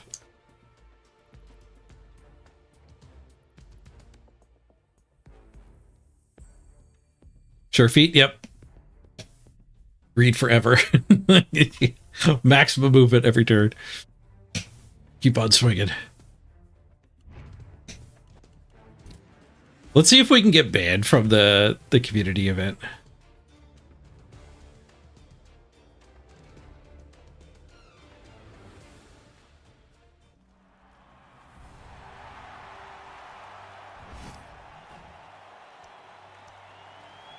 You play against AI, but it still says if you concede too much, you'll get banned. And I wonder if that's just copy-pasted from like last season, or if I'm actually going to be able to get banned. Oh, they're different opponents. It's not always that ridiculous Dark Elf team. Sometimes it's a ridiculous Nobility team. It's still armor up on everything. Oh my god. 11 armor everywhere. Nope, there's some 10 armors to beat up. You can beat up the guys that have the armor of an orc. Dodge, guard, mighty blow. Rest will stand firm. Times 4. They're really giving the AI a helping hand.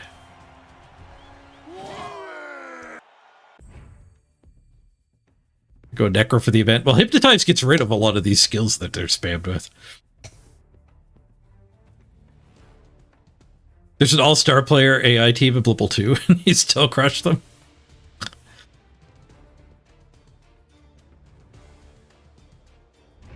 I banned yet?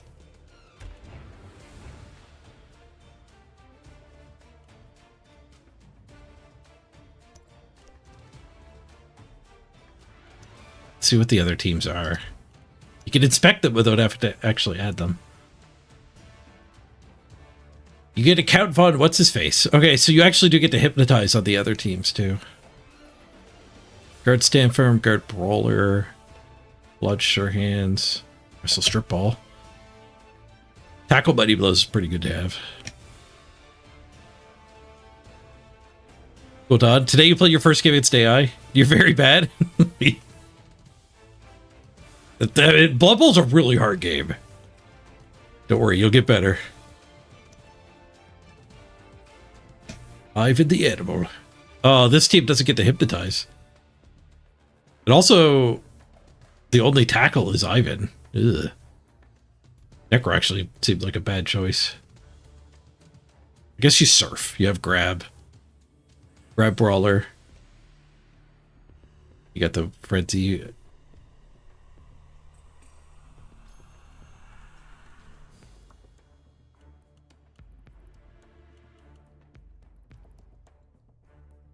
Oh, did I get shadow banned? Oh, there's a game. Chaos chosen. What's the crazy Chaos team?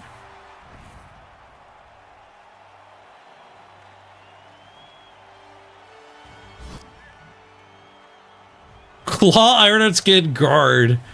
Block, Mighty Blow, Armor Up. It's only on 4 of them, just the blockers. Armor Up spam everywhere. Does Hypnotize turn off Armor Up? I don't think it does. That Wolf F Dauntless, it did. Do any of the other teams even have Claw? Oh, the Necro does. Yeah, but don't play Necro. At least there's no dodge spam on this team. This poor guy didn't get armor 11. There's an armor 10 guy. They actually have a ball carrier and a tackle killer. Ironheart Skin doesn't get hypnotized either. Nice. Yeah, this skill may be used if you're stunned, prone, or lost tackle zones. So hypnotize is not as good against this team.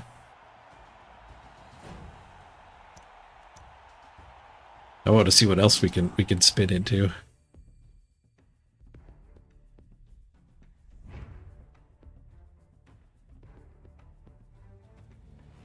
Yeah, it's just gonna run through tackle zones anyways.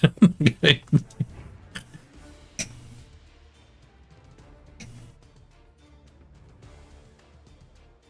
Jablik is your preferred team? Oh, it's got to be the Vamp team. Don't forget you get 2 blitzes a turn as well, so maybe you don't need vampires, I guess. The Undead had a Mighty Blow tackle. Oh, I broke it. I've been fully banned. Not just banned from that event.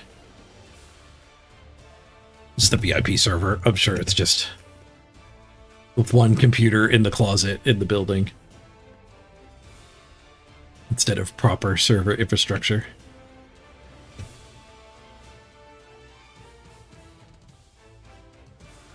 Misspelled Tree made the vampire team? Nice.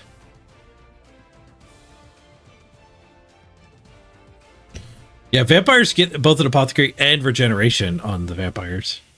The thralls are not regeneration.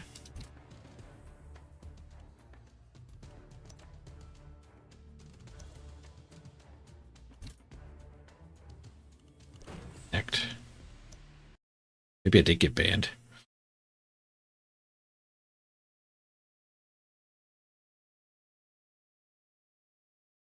Oh, in the motto it actually says who made them.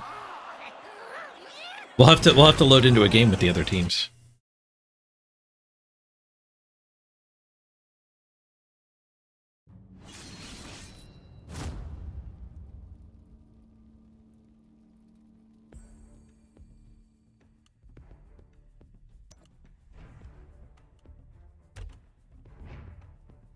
Okay, register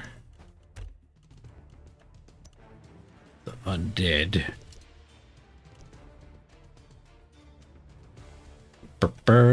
Created by Misspelled Tree. Tree make all of them? Do you see what the redraft agency fees are? I assume they're the same. It wasn't in the settings. That's just like a core part of the game. 20K per season they've played.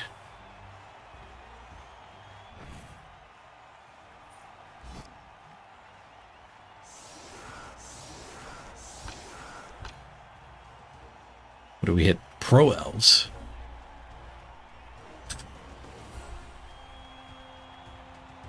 So the armor up spam seems to be universal. But the Pro Elves, so 2+2 only gets them to 10. Bloodstep, diving tackle.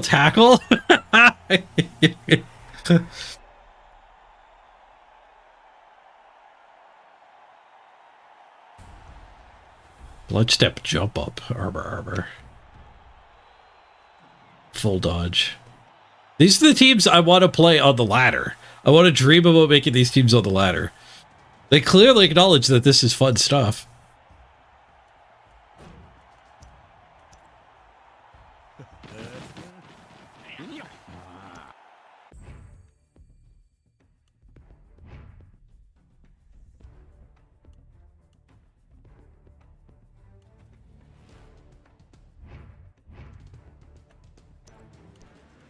What about the last team? I thought it was 3 different people did them. There's no motto there. Necro? Load into a game with Necro. We are not getting banned, so that seems to be old text.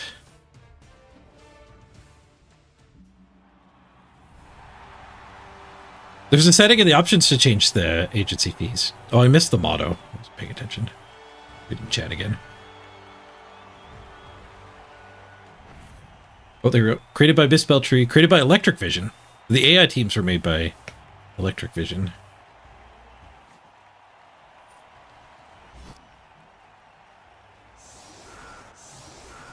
Yeah, I think Tree only made 1. I think that that's just wrong in the beta client.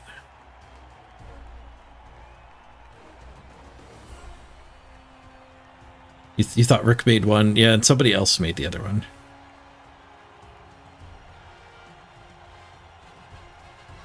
Yeah, they're supposed to change the teams every month. The Corn team doesn't have Ironheart skin. It's Frenzy instead. It still has a lot of armor? I was going to say these guys only have 1 armor up, but that gets them to max. You're only allowed to be at 11.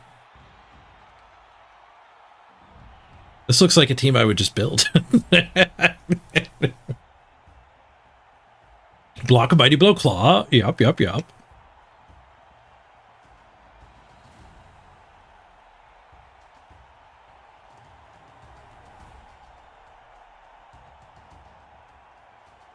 Get 8 Claw Mighty Blow.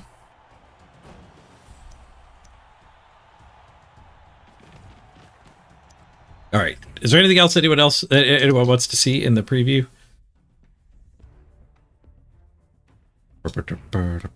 Oh, okay. Well, it was see if we can change that setting, but I didn't see it there. Competition parameters. I don't think it shows the agency fee. Yeah. So it might be an option when you make a league, but it's not an option here that we can look at.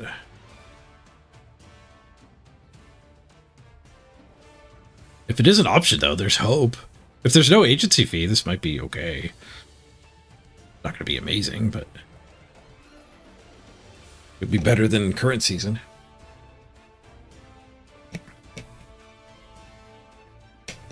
It's a web UI option.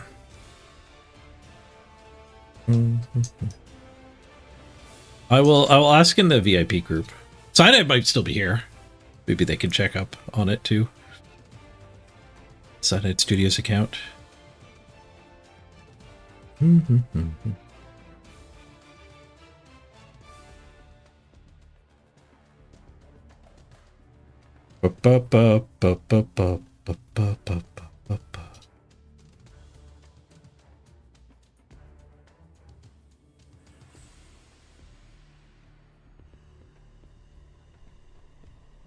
Okay, any chance the compounding agency fee during retreats?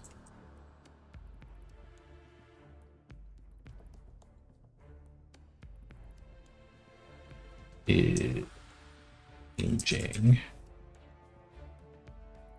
It's going to balloon like crazy. It's the same season.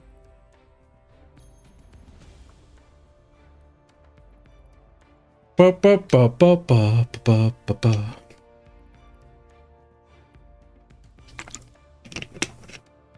We'll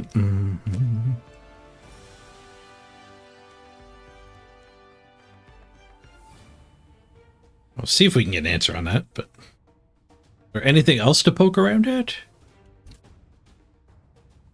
Oh, there's my test league. It actually did get made after I restarted.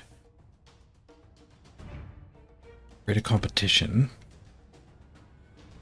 Test.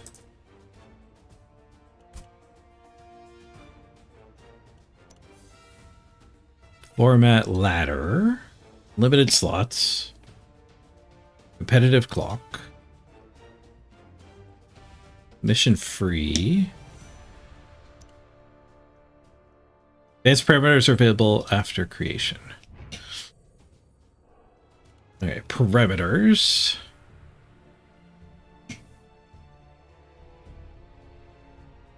Enforced pitch. we could play on a pitch if we made our own league. Oh, is there a pitch we should allow or force?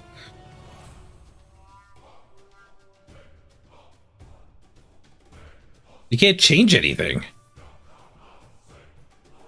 It said there'll be other settings after created, and you can't freaking change anything? Say that like they aren't all bad. Actually, I think the pitch effects are on for the AI event too.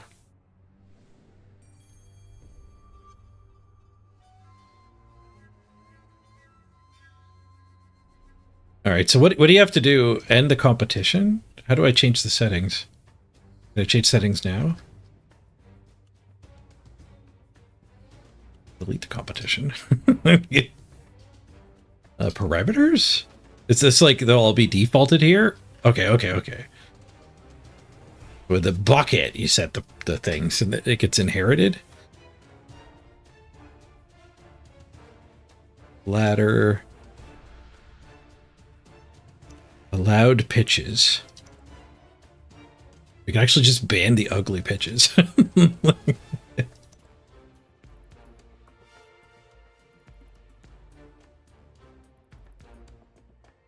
Block rules there. Playoff format.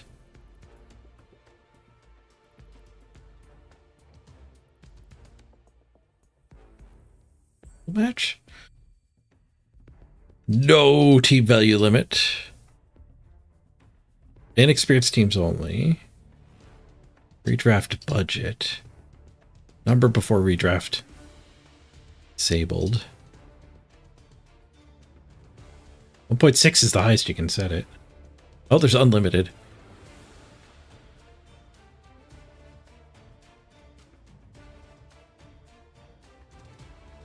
It doesn't have that other option there.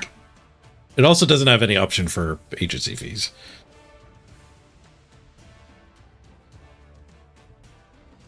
In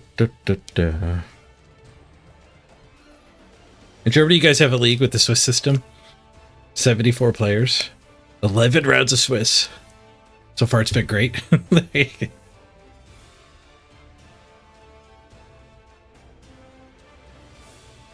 Within the Blood Bowl client. So instead of ladder, you've got the Wizen.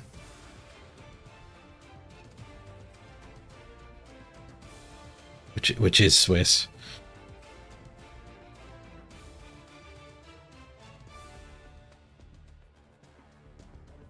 All right, so now if I create a new one.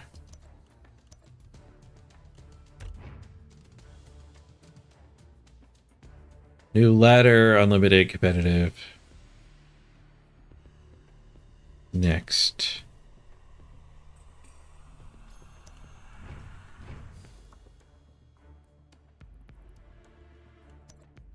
And it presumably inherited those parameters?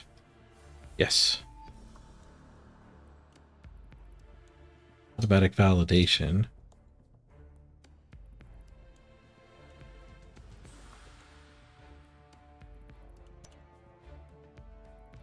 You'd start a redraft. Oh, so we could actually do the redraft halfway through the season if we wanted.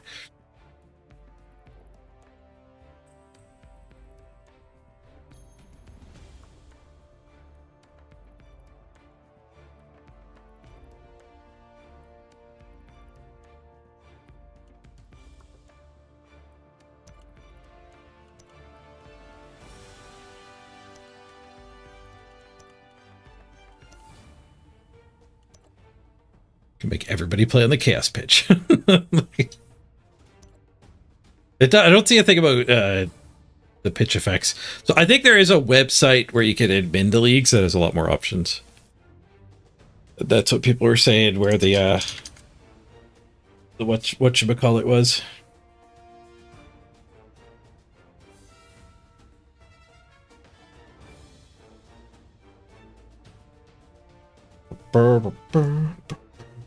I think we've looked at everything that there is to look at here in the preview build.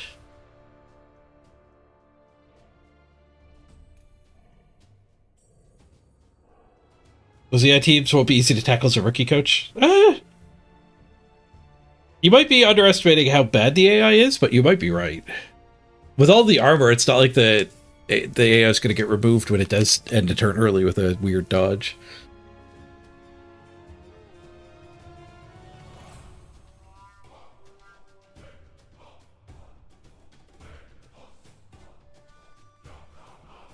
Ba, ba, ba, ba, ba, ba, ba, ba.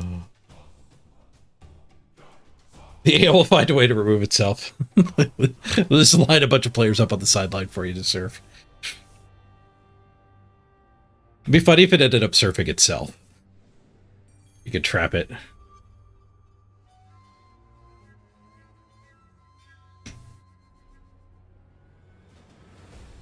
Yes, the Court of the Chosen might just pitch clear people. Yeah. I mean, that's why I like those teams. You don't need to be good. You can roll good dice instead of being good.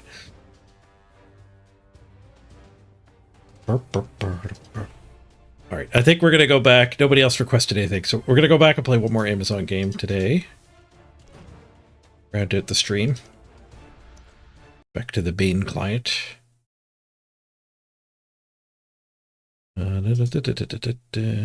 Properties, betas. In client, please. All right, well, let's download it. I'll do a quick ad break. Then, well, no, we'll jump in the queue because the queue might be a lot. Jump in the queue and then I'll run to the bathroom and do the ad break.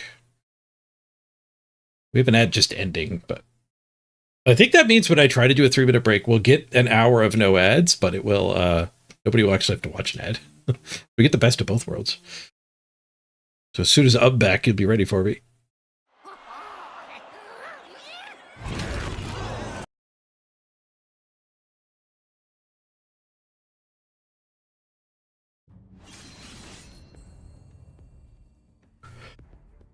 I'm tired. I don't know if I should play another game with the Amazons, but we're running out of time. I don't know if I'm going to play it all on the weekend. It's just going to be today and Monday.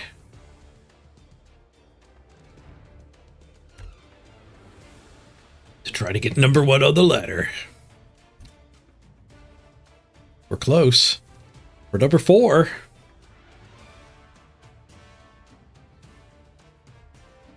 They're not that far ahead of us. Less than 50 points.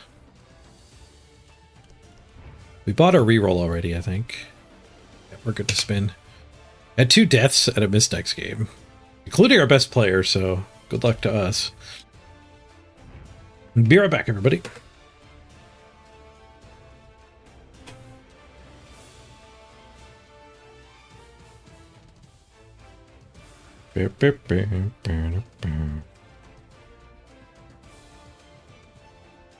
Amazons are dominating the ladder. A little bit.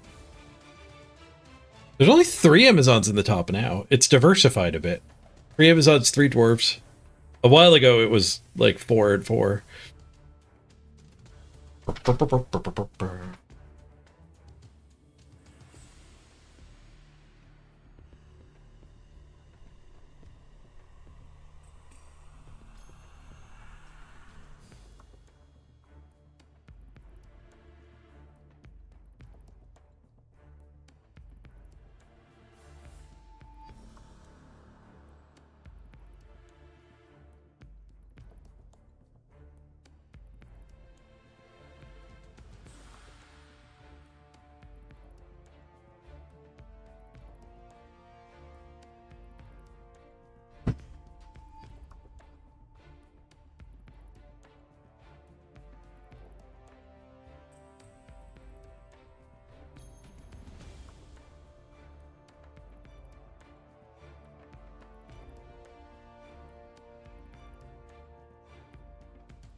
I'm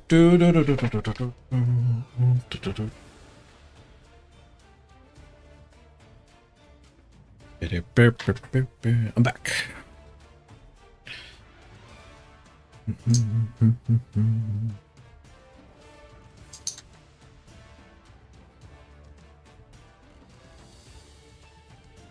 How long we'll be waiting for.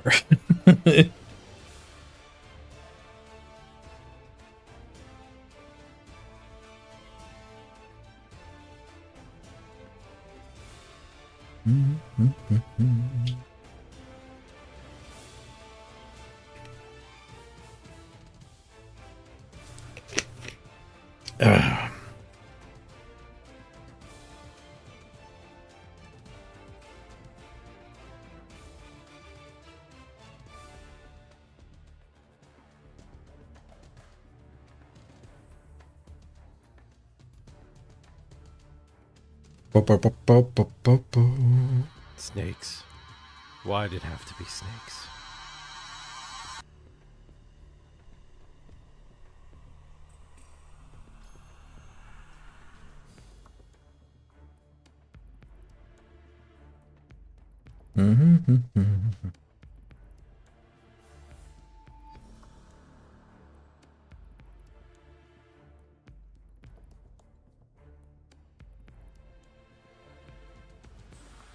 How's my day been? Not too shabby. Not too shabby. Cyanide showed up in chat and said that I could preview the beta stuff. So if you want to see the vampire team in action, kind of. We didn't really play a full game. But all of the battle pass and everything we went over. Rewind the VOD if you want to check that out.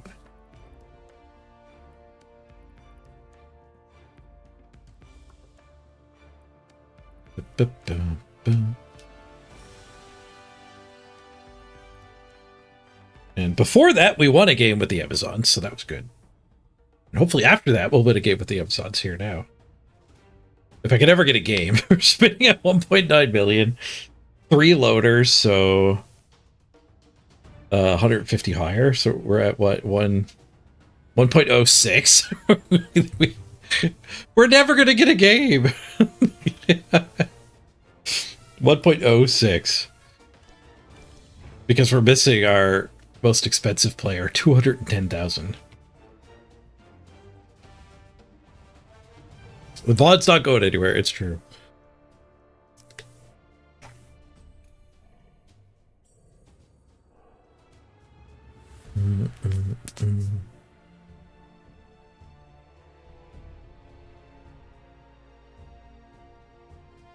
Apparently, we didn't go over it, but the replays work.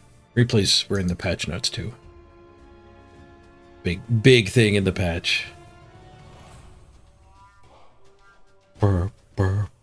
Obviously, we didn't look at replays not crashing at the preview build, but replays actually working will be a nice return.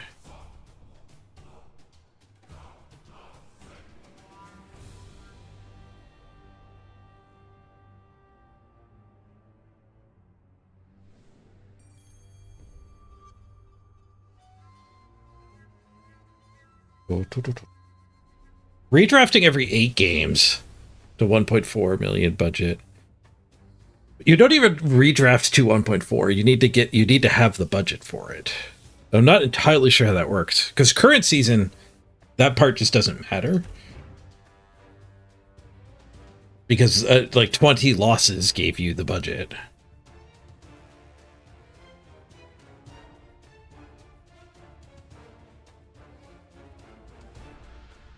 Set a maximum redraft budget. Setting a limit reduces the gap in team value between participants after the redraft. By default, each team has a redraft budget of $1 million. So you get $1 million to start, and then you get 40K for a win, 30K for a tie, and 20K for a loss. So in 8 games, 8 times 40. 8 times 40 isn't even 1.4. So do you get your budget, your treasury as well?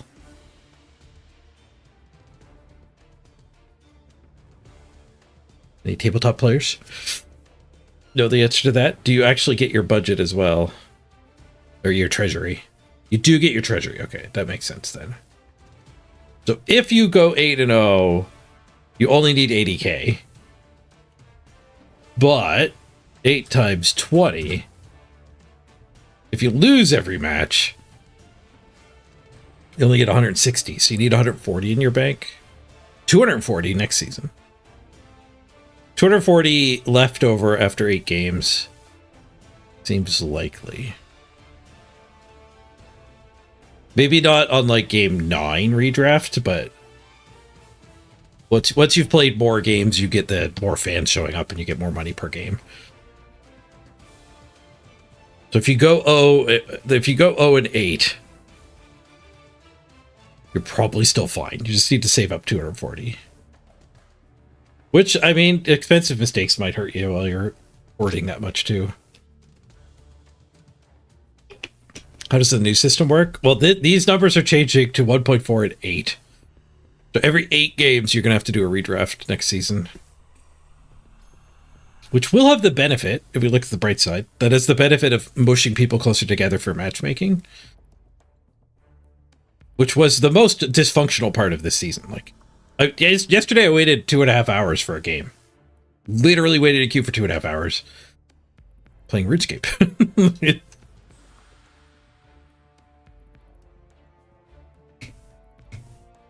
So, like, in theory, this will, like, the redrafting every 8 games will mush everyone together. So maybe, like, the matchmaking problem will be fixed, which means the ladder will be fixed for a lot of people. The ladder is still non-functional for Battlecruiser Blood Bowl.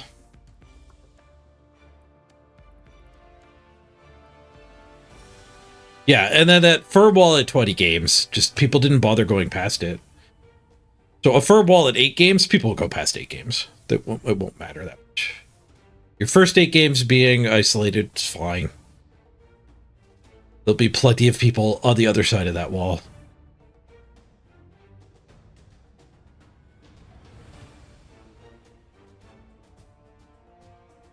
Sprint is still a thing. It's still 20.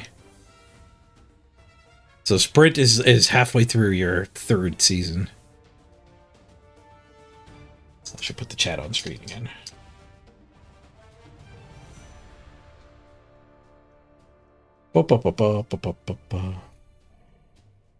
Yeah, expensive mistakes isn't that bad when you're saving up for 240.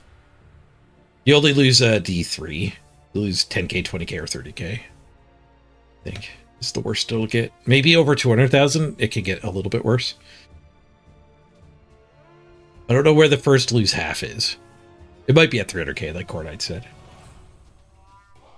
Is sprinting an official thing? It's a Blood Bowl 3 only thing. It is an official Blood Bowl 3 thing, but it's not a Games Workshop thing. It's a cyanide thing.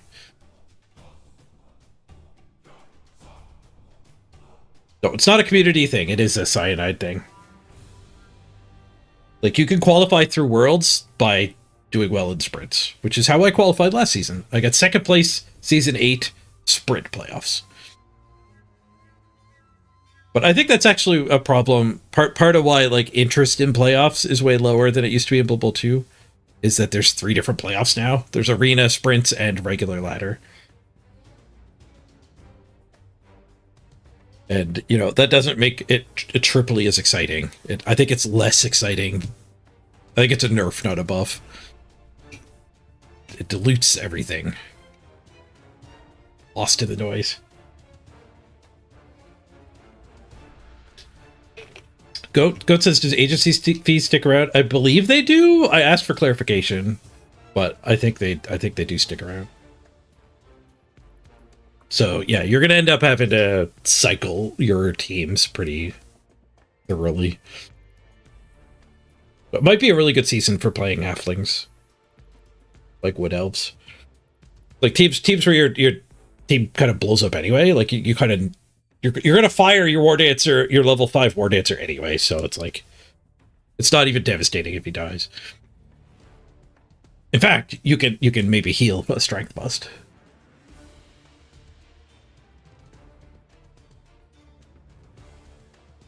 Yes, the sprints you have to play 20 games, and it locks in your rating. I could show you here in the live client. You can go rankings, sprints, and this is a snapshot of where everyone was at after 20 games, once it loads. Still loading. So this is where everyone was at 20 games. See, these all add up to 20. I've got the 9th best sprint on my dwarves, 15, 3, and 2.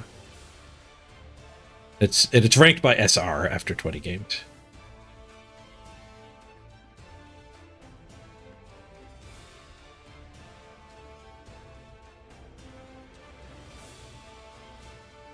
You thought I was talking about the sprint skill. Blood Bowl does love to reuse words, doesn't it? 3 playoffs too much to follow and care about? Yeah. When it was just 1, it was better. Like Rick actually did his final push that this season, like he used to do at Blood Bowl 2. Following Rick's like let's get ogres qualified missions was a blast. It was a core part of Blood Bowl on Twitch. And he actually he tried it. He did a goblin sprint run, but it petered out.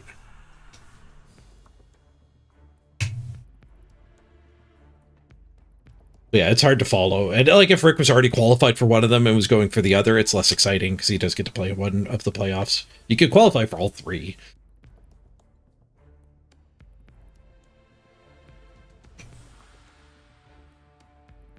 Yeah, dwarves are going to be really good next season.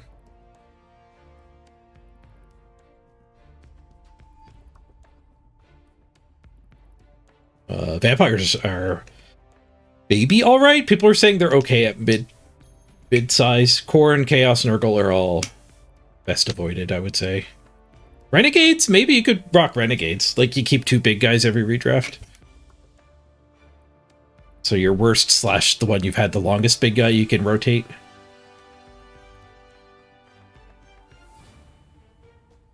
Randoms are also absurdly powerful. Like, if you're going to fire a guy in 2 games anyways, you might as well random on him. Was there ever a season where dwarves didn't do good? I think when like Nurgle and Chaos are good is when dwarves are the worst. Those would be the seasons where it would have been the hardest to get top of the ladder with dwarves. Because like you could keep the dwarf team value low, but then your dwarves would always be getting pared down on SR in the past. I think way back to when we actually had those kind of seasons. So if you tried to play like a 1.2 million dwarf team in the hopes of never having to play against a big claw team, you would also end up playing against people who were like on game 12 or whatever. So they, you're playing against diamond teams forever. It was tough to be in this situation. Well, not this situation. Back in the general. Like where I'm in 4th place trying to find an opponent. It's hard enough for me to find somebody of my SR. And now, actually, we're in the dwarf situation. My team value is super low because I have a miss next game on my 210,000 cost player. So this, like, I might literally not play this team again because, like, I might sit in the queue for 3 hours today and 12 hours tomorrow. I might not be able to get an opponent. I don't know. I don't remember what the team value gaps are.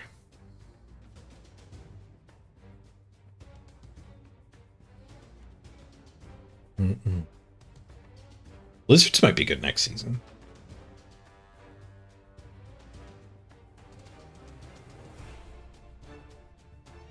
Yeah, Omega Bowl is still dead this season. We have hope for season 11. Season 12 will probably be the new rule set. It would be a nice farewell if they actually made season 11 be Mega Blood Bowl. No team value cap, no redraft. I've had it. Because we have no idea what the tabletop rules actually are. Big Blood Bowl might die off anyway.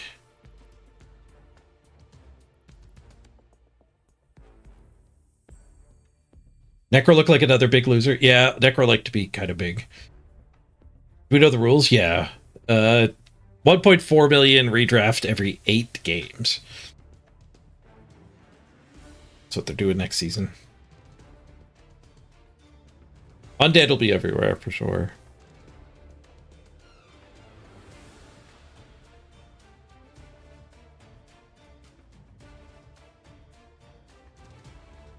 Hydra, you cast some what elf players tree and they conceded with the core claw guy. I love the blood spawn. Don't let anyone tell you he's bad. Another 3 months of not being able to join the Blood Bowl you spent years on. Yeah, I mean, we could make our own league. We could make our own league.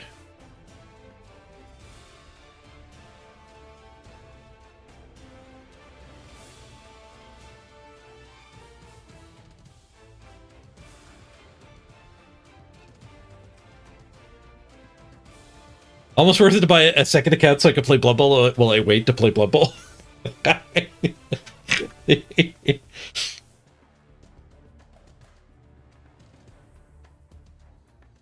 You know much about the new rule set? I do. Yeah. What are you wondering about, Stallion?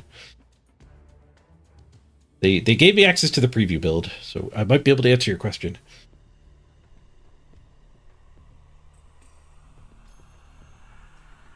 Why did they put the worst season for the rules? Yep. Yep. Vampires. Apparently vampires are all right at medium size, so it might not be as bad as last season, where Corn was stifled by the redrafts.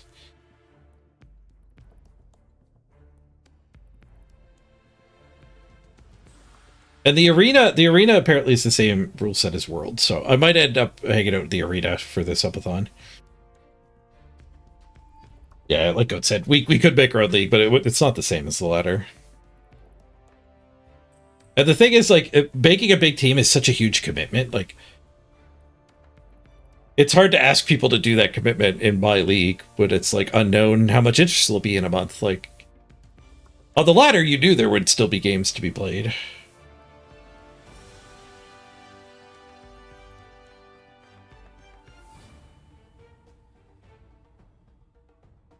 Vamps will never have more than one skill per vampire. Yeah, it seems like the new redraft rules are awful, like NAF style.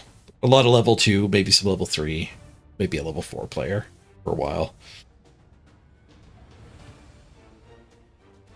Are Blackrook's better in the new rule set? They get nerfed. They get nerfed in the arena, if that's what you mean. On the ladder, Blackrook's might actually be all right on the ladder. With KOs. Hey, dude. You can't get claws with 8-game redraft either.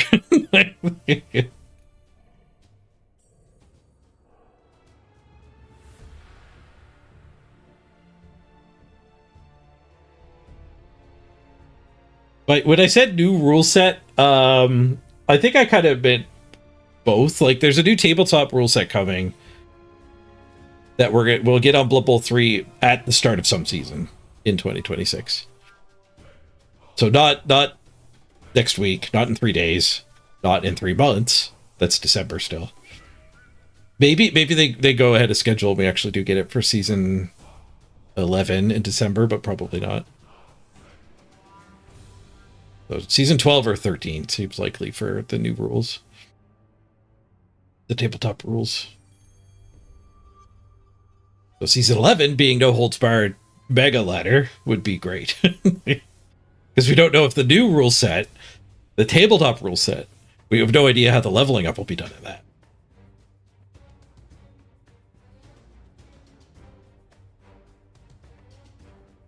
Yeah, season 3 is what they call the tabletop rule thing, right? The last one was Blood Bowl 2020. This one they're calling season 3. It's a little weird. Yeah, so we don't know the rules for season 3. Where we have ladder season 10 coming in 3 days.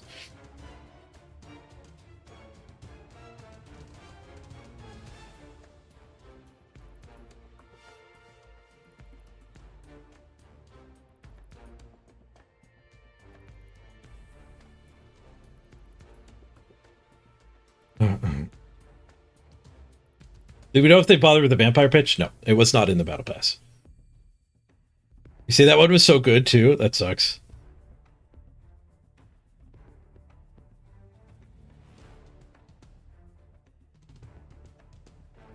Yeah, Stallion, you're curious about the new tabletop rules, especially if they're altering the teams. They are. They are altering the teams.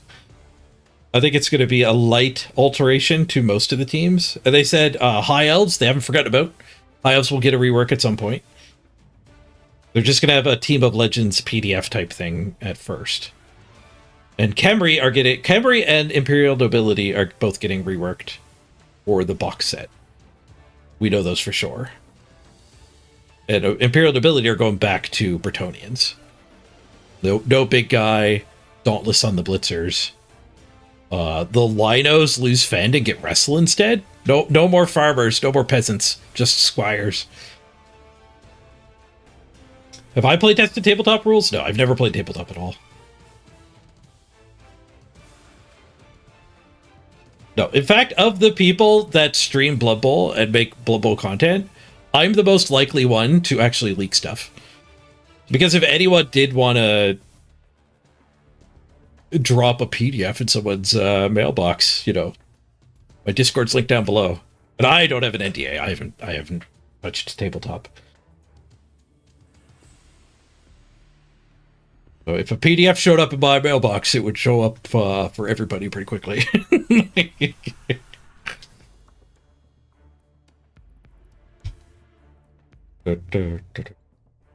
Not that I would ever encourage anyone to break their own NDAs. Certainly, if you're under an NDA, don't do that. But if you don't have a platform and you have the ability to send it, I would open it.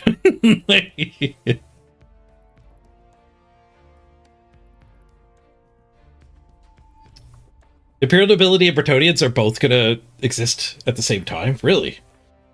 They're awfully similar. But, I mean, so are Undead and Necro and Khemri. And all of the elves. We could definitely have similar teams.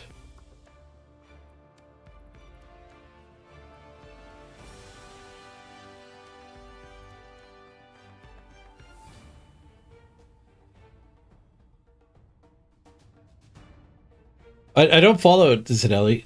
You heard they might be changing the teams to match what they have in the boxes instead of matching the boxes to the teams. Oh, so like when you buy a Skaven team and you get like 2 gutter runners?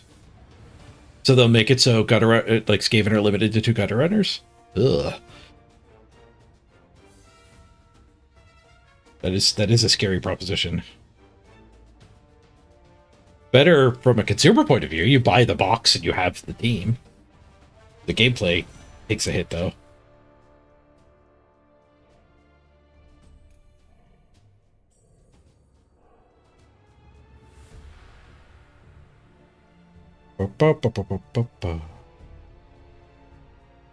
Oh, J-Leave wanted to know if it works. You have to declare that. Oh, somebody else already applied. Thanks, guys.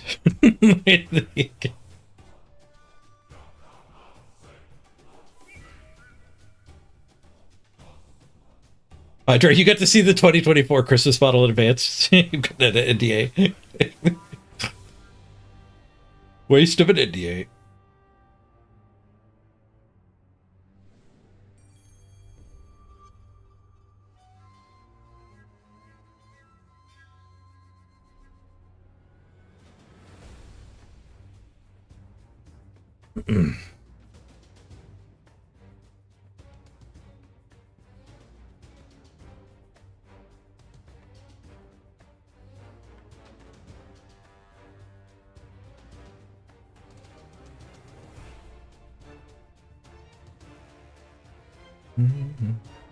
You'll be surprised if anyone will play the ladder. I think the ladder gets better for some people. I think the ladder might be appealing for the people who like arena and sprints.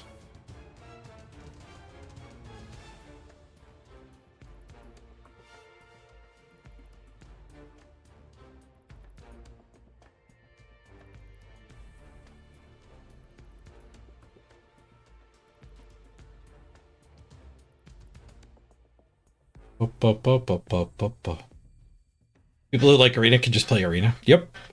Ed Spritz was there. They just crapped all over Giant Blood Bowl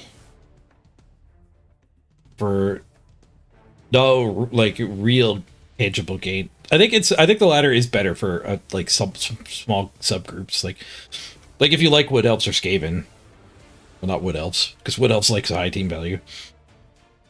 But if you like Underworld or Skaven, halflings, like the ladder's probably better for you now.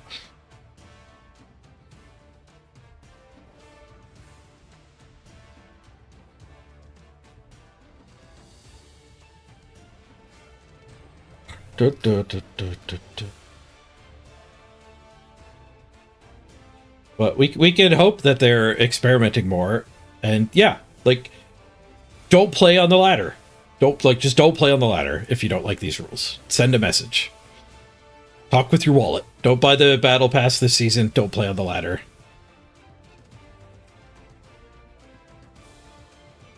I don't know, like if you want to like send the right message with the data, do you just like jam the AI thing to get your blood pass done? Or will they then misinterpret that and think everyone wants more AI events?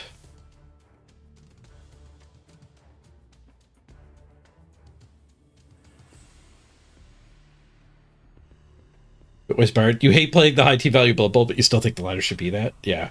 There's probably a whole group of people that don't really want to play it, but they actually enjoy watching. Like me and Eliod and other people have monstrous teams. Like, I'm kind of that way with Tarkov. Like, in theory, I like Tarkov, but in practice, I'm awful at it. I'd rather watch Pastilli than play it at this point, I think. Especially because of the time commitment in it. There were a lot of things I kind of liked about Tarkov at first that ended up not being true. Like, it's got a pretty long, like, grind to get, like, your strength to max level, and there's a huge benefit when you do. Like, Tarkov is a first-person shooter with RPG stats. And, like, 14 different stats. And when you max out a stat, there's an epic bonus. And the strength one is your gear that you have equipped no longer adds weight to your it just doesn't count anymore. So like when you load into a raid, you're at 0 kilograms. And then you take everybody's other stuff so you don't get like weighed down. And man, when you take like, if you get 2 kills and try to take 2 players' stuff, you're freaking crawling to the exit. So like those perks are actually really good, some of them. And it turns out, like, that might make you interested in Tarkov, but it turns out Tarkov just wipes every 4 to 6 months. So, like, you have no chance of doing it, because they are, like, hard to level up long-term things. The only people who back skills are, like, streamers. It takes hundreds and hundreds of hours, and they wipe the game every 6 months, so.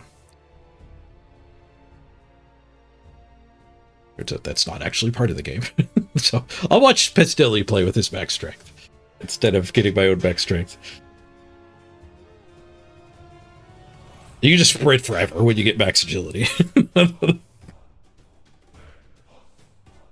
max stamina, whatever it's called, that game.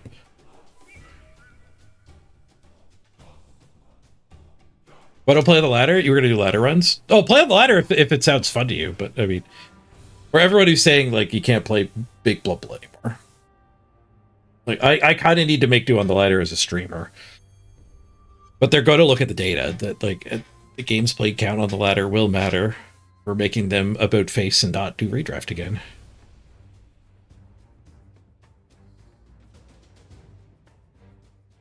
So you can play on the arena and get your quests done.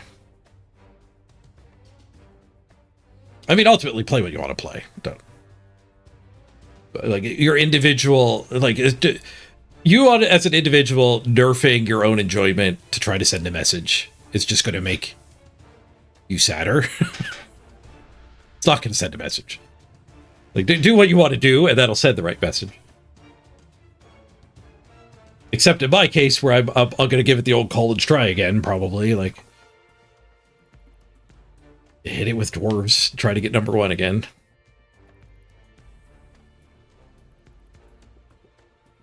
I guess like, in my case, though, it'll be probably like this season. Like, I'll do the subathon. The subathon will end. I'll probably keep playing for a few weeks, and then, like, I took a month break.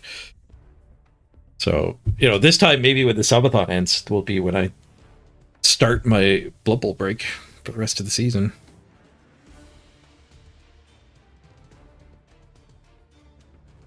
Extra encouragement to keep the subathon going.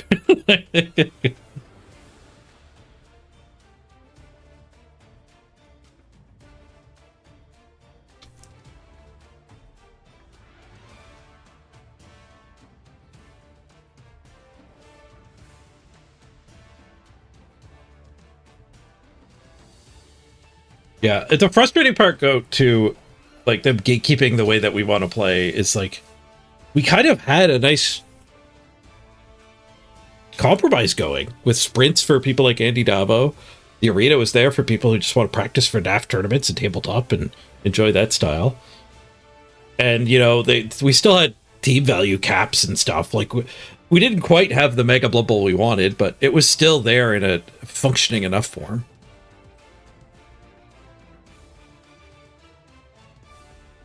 But now it's going to be 6 months in a row with no shot at getting a legendary player. The amount of legendary players that'll be running around will be some ball carriers on a couple teams. And you're going to have to fire it like 8 games later. Or spend your entire budget on them.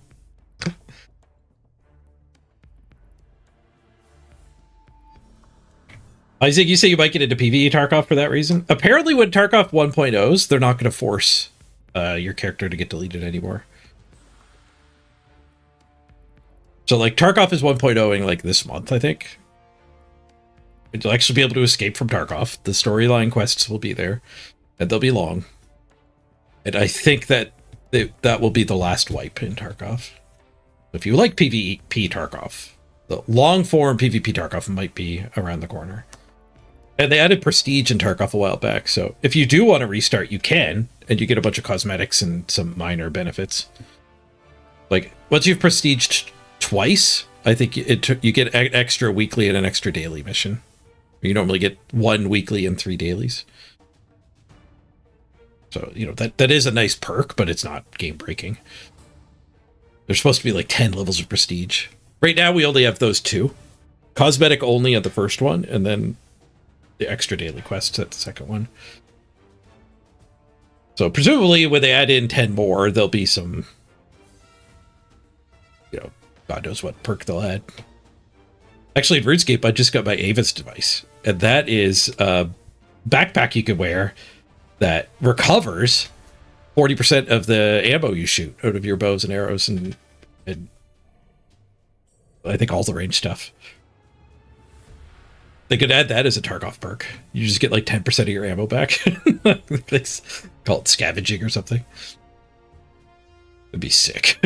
It's a very realism-based game, though. They probably won't add that.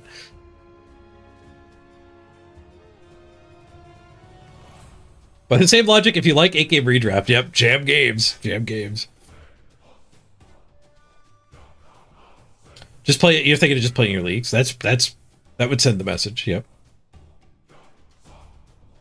You still get the Blood Pass points that way? I don't think you can do your quests that way. You could do your quests in the AI event and just play leagues.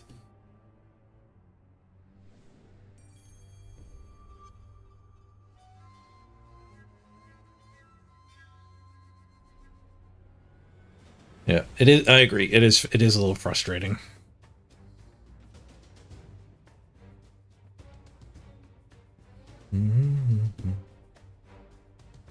Yeah, community leagues just aren't the same thing. Like Goat even said, like when I brought up I could make my own league, and Goat sounds like the customer that would encourage me to do that, and he's like, it's just not the same. Like it's just not the same.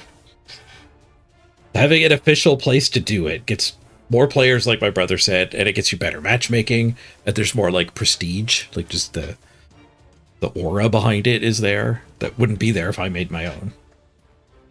And if I made my own, you have no idea if it's still going to be there in 2 months, because like the subathon ends and I've just threatened to not play Blood Bowl anymore.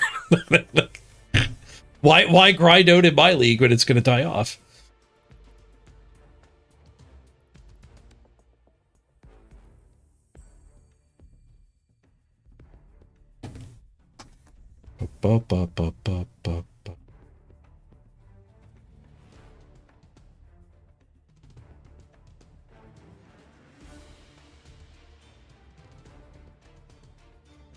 Da, da, da, da, da, da.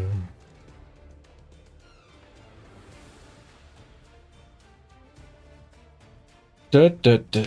Yeah, and you got to remember too, Deadbeak, the kind of legends me and Goat are talking about are like Pestigors, like or like your Nurgle big guy. Like you can't get those to legend in this system.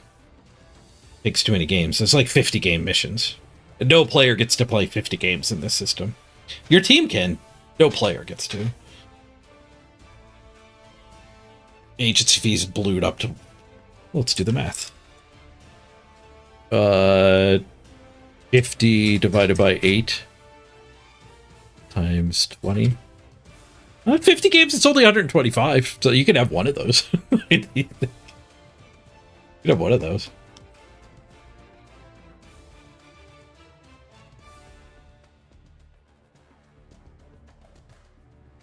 Ba, ba, ba, ba.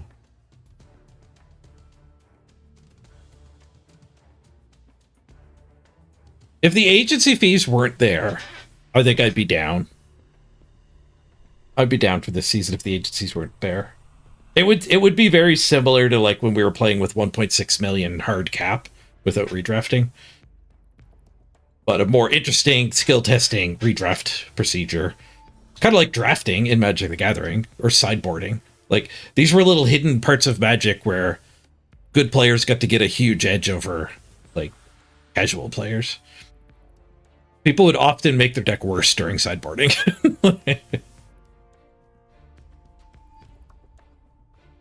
So, like, people will just redraft wrong. I don't know how to redraft right, but people will definitely get it wrong. I might have gotten it wrong this time. Like, I might have just paid too many agency fees because I can't find a freaking game. 41 minutes in queue.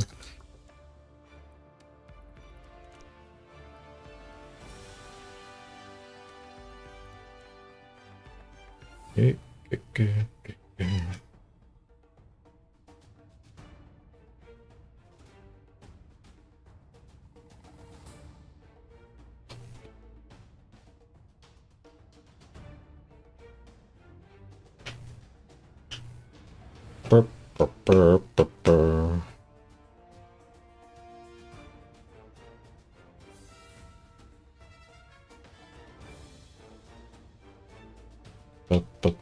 Did it say 41 minutes? Yep, spinning for 42 minutes now. Yesterday I spun for 2.5 hours to get a game. This morning I spun for 10 minutes. So, like, the variance is kind of rough, too, because...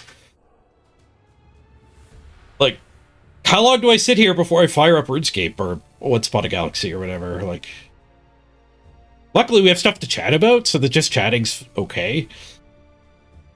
Like, there is news to go over and discuss still, so we're not just sitting here.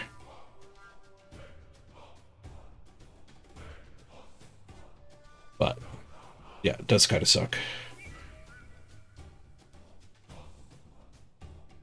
We're at the 6-hour mark of the stream, too, so we're getting close to the point where I kind of want to stop. Kind of hungry. Get some lunch. Keep spinning while I'm having lunch. Give up if lunch finishes.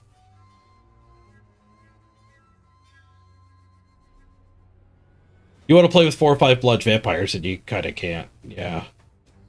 Yeah, we were looking at starter vampire builds and they're expensive. Like, you have to leave a lot on the table for your initial million, which means, like, it'll be like corn.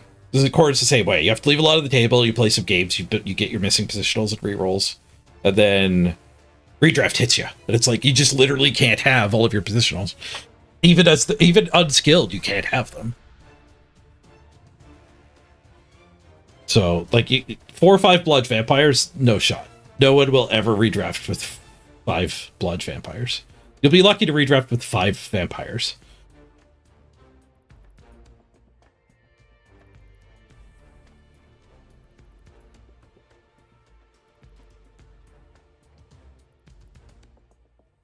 You get almost everything for 100k? I mean, that's just not true. Like, at rerolls? There's 7 positionals.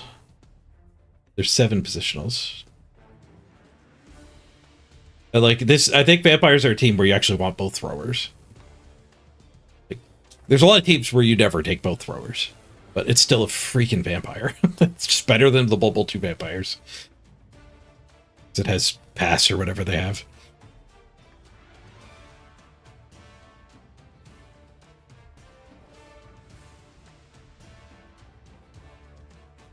Most people don't take the big guy. Yeah.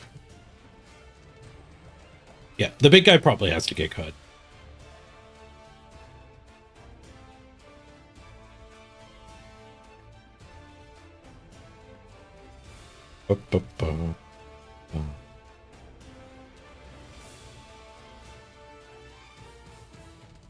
But 2 runners, 2 throwers, 2 blitzers, you couldn't even build. Like that would be no bench 1 reroll. It might have been 0 reroll. So yeah, you're not gonna get blodge on all your vamps.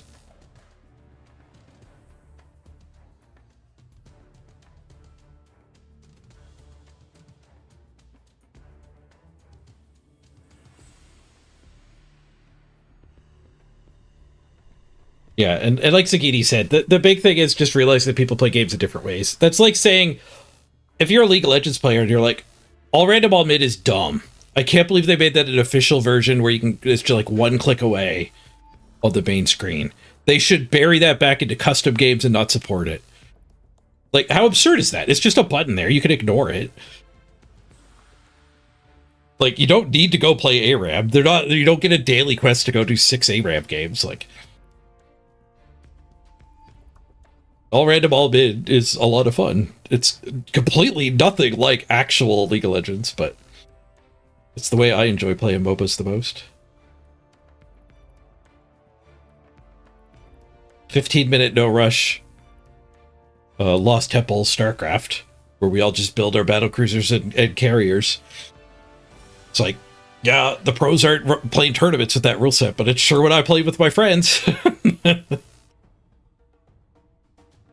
Magic the Gathering has a myriad of ways to enjoy it. You can play Commander, which is pretty casual. You could play competitive Commander, like a whole offshoots came from that. You could just play tabletop Magic with your buddies, which tends to be Commander these days.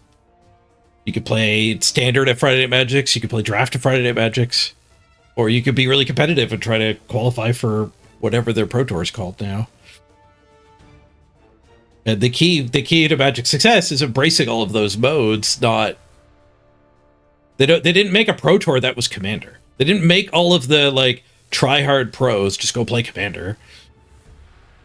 They let them both exist and be separate. And they started thriving and making a fuckload more money when they actually supported Commander instead of kind of just letting it be there on its own. They started putting products out for it and charging $40, $50 for them and made a lot of money.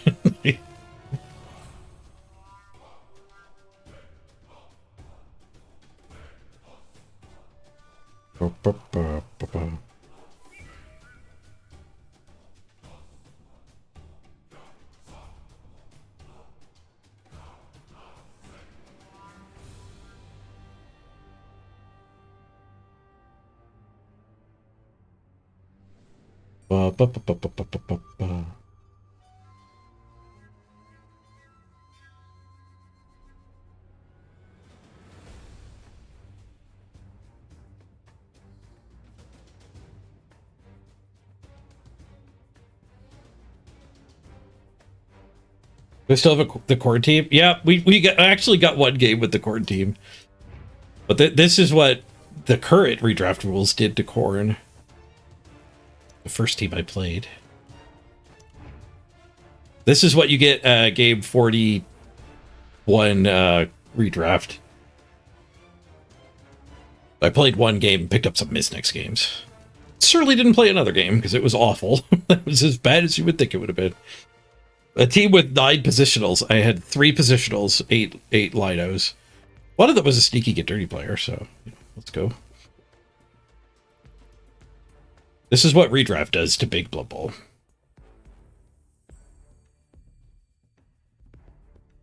So yeah, can you rearrange these skills to get 5 Blodge vampires?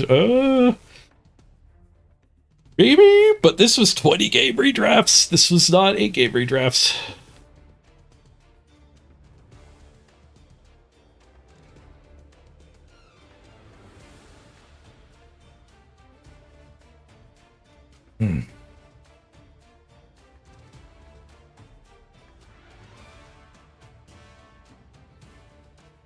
There's a Golf with Your Friends 2 trailer? Ooh.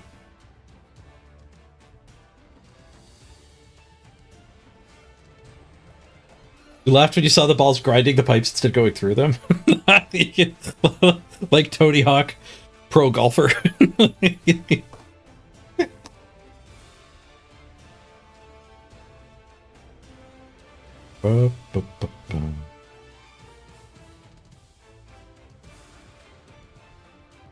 Yeah, so to sum up the argument, like with the Magic comparison, when they throw a redraft on the ladder, they're making the ladder more like sealed deck, where ladder was where we used to play Commander. It's like now we just can't play Commander anymore, and people who love Limited are like, heck yeah, now there's another place to play my favorite way to play. Where meanwhile, all of us Commander players are like, do we make our own league now? Well, that won't be the same. I don't know. Let's just all go play RuneScape instead.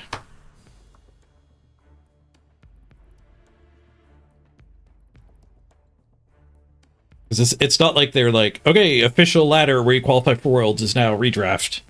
And here's Eternal mode. Like, Blood Bowl 2 had Eternal ladder too.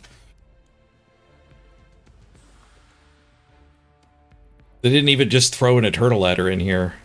Like, where it doesn't even go seasonally. You just play the same team forever. I don't know if I would like that, but at least if it made it an official one, it would be better than me making one.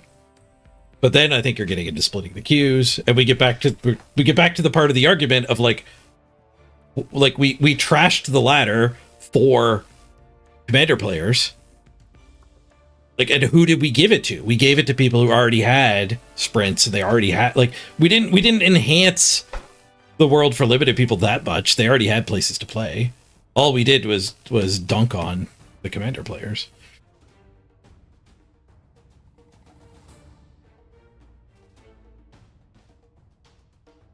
Boop, boop, boop, boop, boop.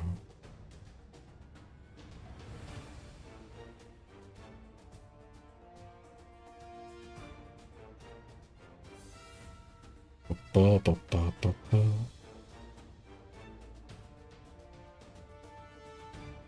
Yeah, go. Dude is talking about the Tony Hawk golf. Put a star on your collecting stars is like a Tony Hawk thing, I think. So you collected letters at Tony Hawk.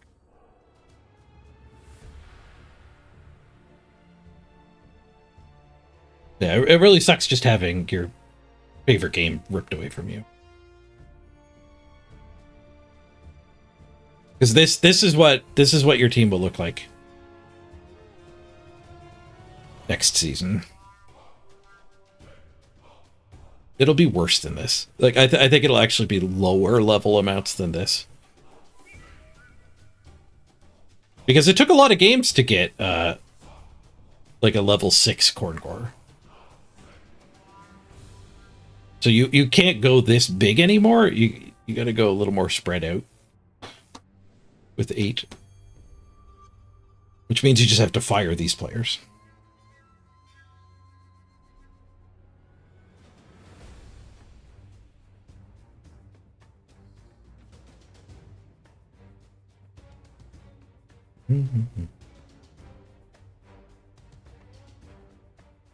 You're tempted to play 11 Zon lineups. Fake team value so you can get Griff. Alright, I'm gonna go find some lunch. Quick ad break. Hopefully we can actually get a game. Put the screen back, showing what we're actually doing here. Spinning for an hour. Beery. I can make this bigger. It's doing the other window too. Be right back.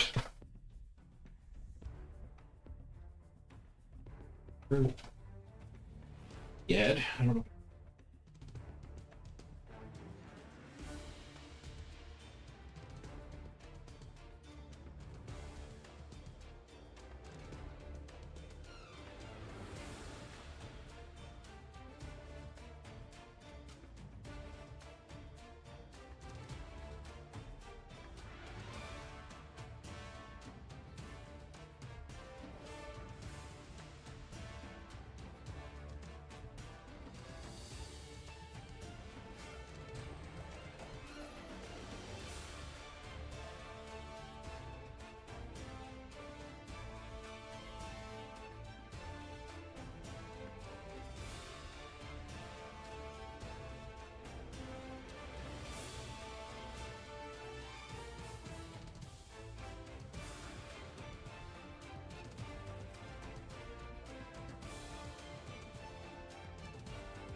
And make sure we didn't get a game.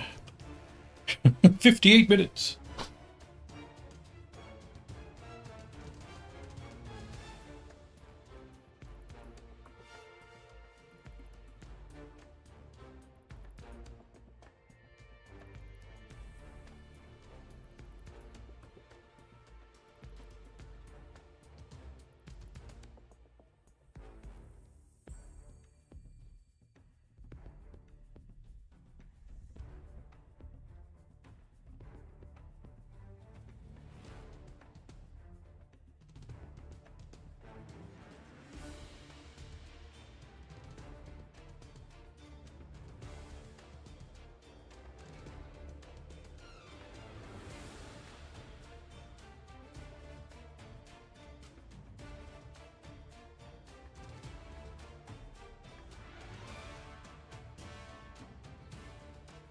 Want my water?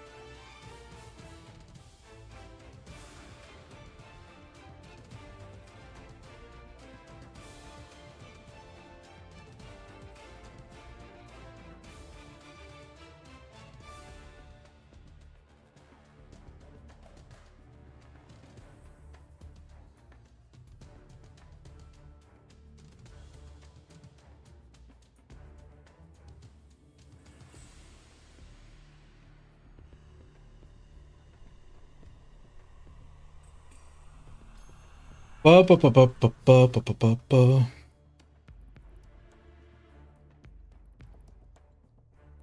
Yeah, dwarves. A dwarf Lino heavy situation might be really good for next season. You just random strength everybody. Keep the guards and the mighty blows you hit. You probably even random on the second skill.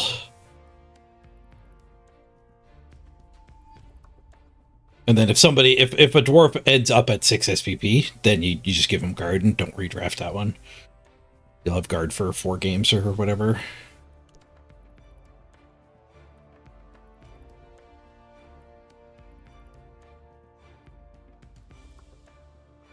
My burrito.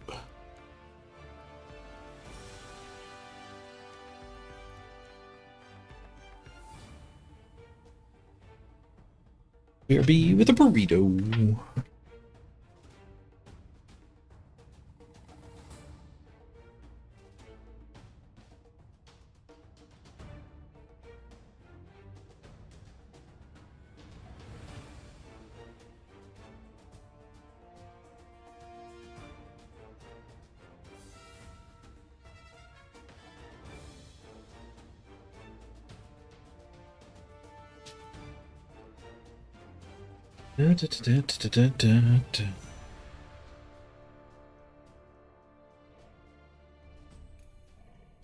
Instead of making my own league, I should make my own game. Just stream game dev. How long could it take? Make our own Blood Bowl. Where your players don't die permanently. And kickoff events are it's insane.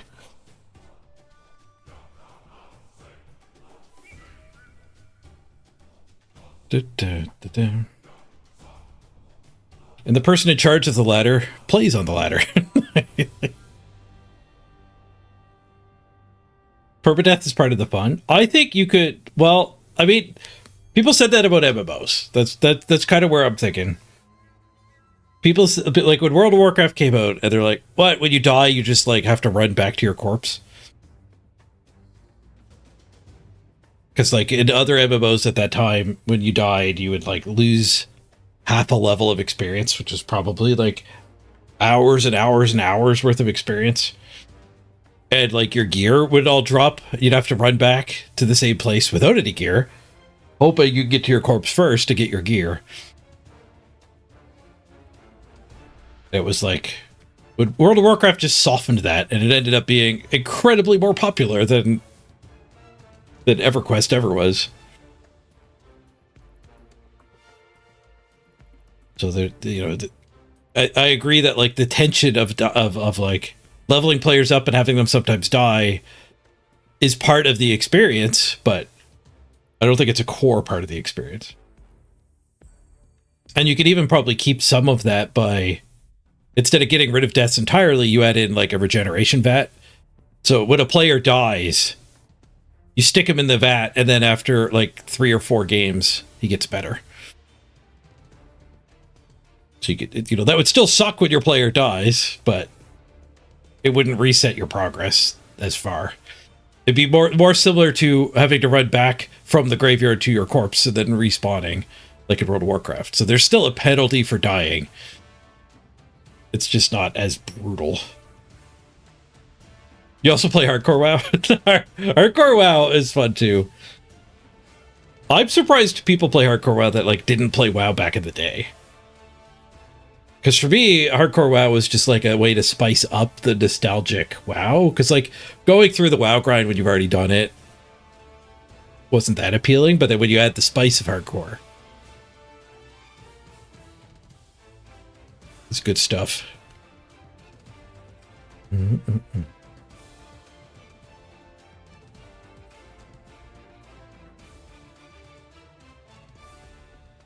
Yeah, redraft does have the benefit of being able to fix your strength busts. Can't fix your deaths. But I think that the game, like, if we were going to make our own Blood Bowl, part of it would be a level cap. Because Blood Bowl is very much like an MMO. And in MMOs, the game is kind of balanced around being at the level cap. Where in Blood Bowl, you never really reach the level cap. The game is kind of balanced around, well, nothing. It's an unbalanced game on purpose. But the community has made NAF rules to balance things like we see in the arena around having like a certain small amount of skills, like a self-imposed level cap.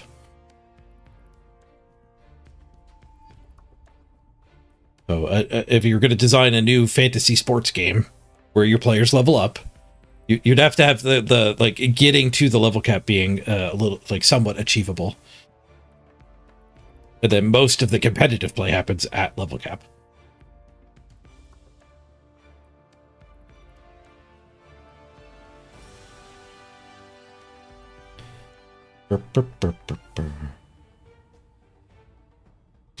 It's probably cooled down enough for a bite. Famous last words.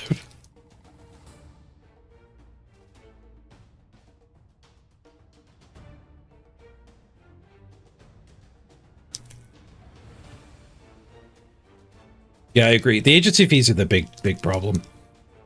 The I think redraft would be better than level cap. Or than team value cap, I mean. Like we used to have in the past. But yeah, the agency fees. The agency fees get you.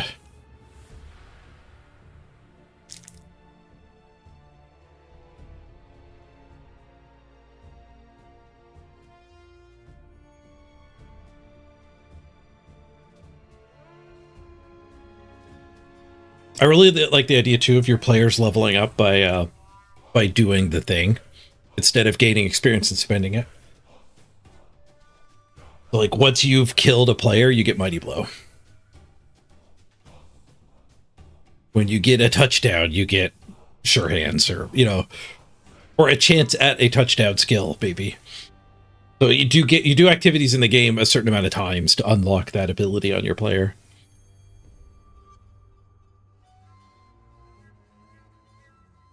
Merit-based skill ups.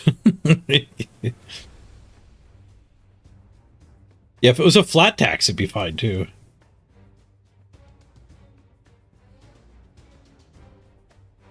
The Twisted Destiny League might be fun. They have insane teams with loads of skills. I don't know if I like playing high skill Blood Bowl, or if I like dreaming about building the high skill Blood Bowl team. Because even as somebody who likes Giant Blood Bowl, you don't play that much of it. A new season rolls around, and then yeah, everyone's making a new team, and then it takes 50 games before you have a gigantic team. And then 20 games later, your team is dead. You have to start over. Like it, you don't actually play that much big Blood Bowl as a big Blood Bowl enjoyer.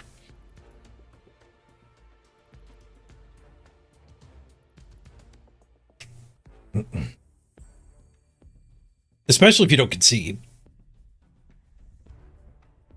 People used to concede when their apothecary was gone. That doesn't happen anymore with redraft.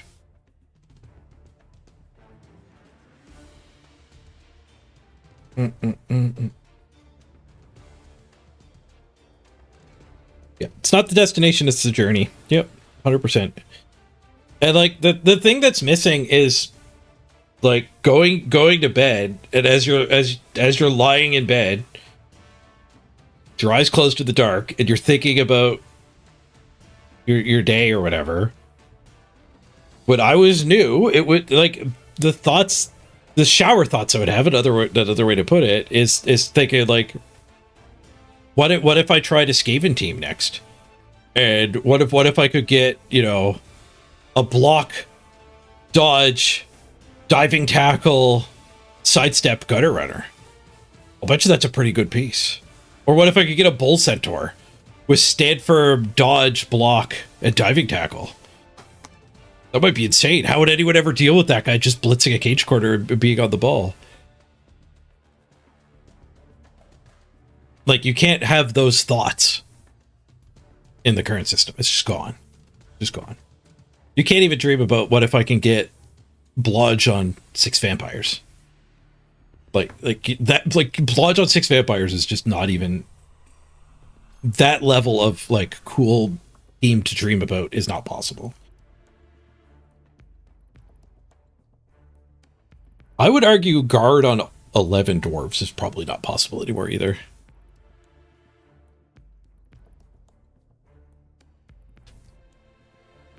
Finding a game is impossible. 71 minutes.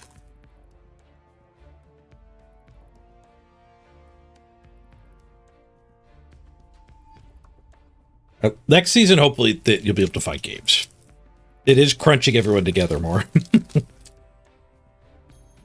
But this might be more a problem that still persists, just being at the top of the ladder.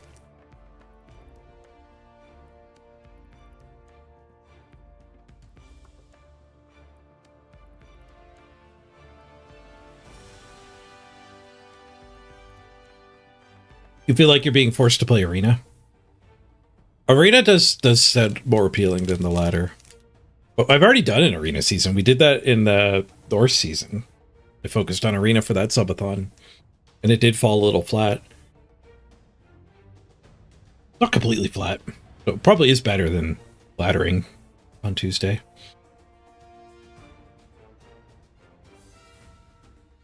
We could Arena vampires. First goal, get a 7-win vampire run. Second goal, figure out what I want to play in Worlds. What's the deadline for Worlds team submissions? I might have to do that before the subathon. It'd be cool if I could do a little bit of practice first.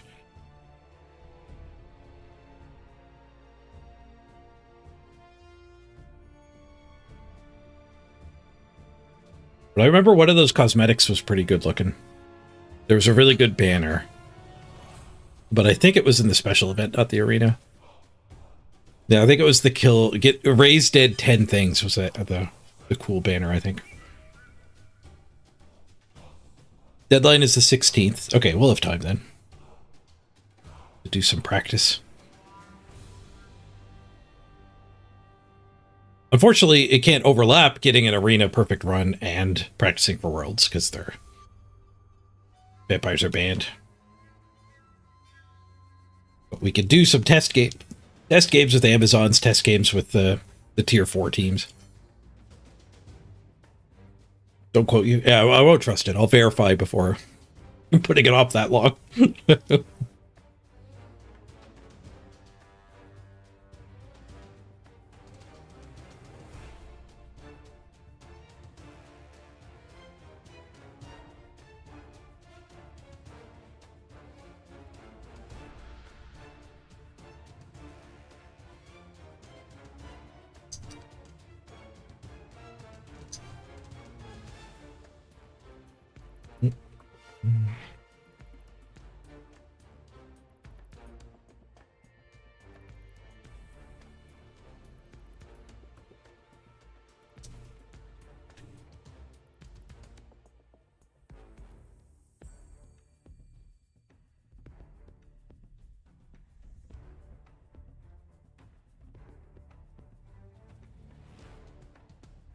I have a play-in ticket. If we can find an Amazon game and get a couple more wins, I might get a direct ticket.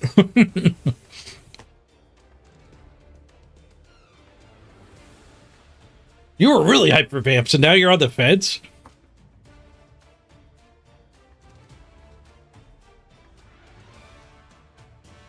Yeah, you only have 60 games before you kind of have to restart. Yeah, it's...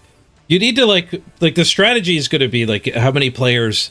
Like, you need to score on your new versions of the players and have, like, a rotation. Yeah, we're at 75 minutes spinning. We've been spinning the whole time.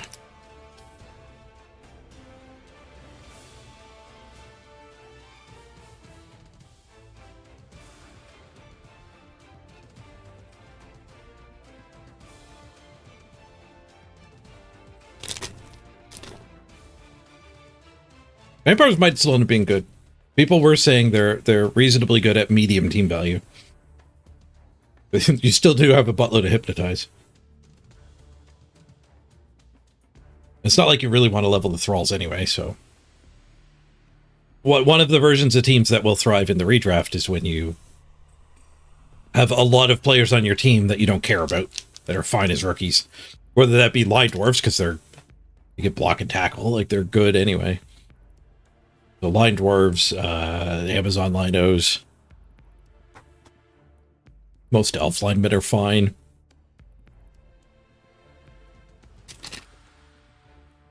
Have I played Naval Action? I have not.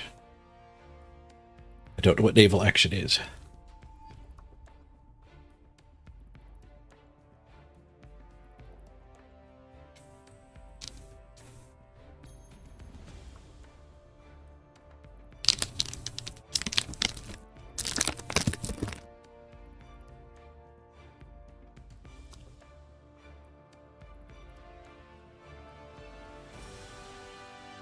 Bips let him like the corn. No, you can't keep a level 5 and a level 6. I think you won't be able to make them that big. So you need to be more spread out than my corn team.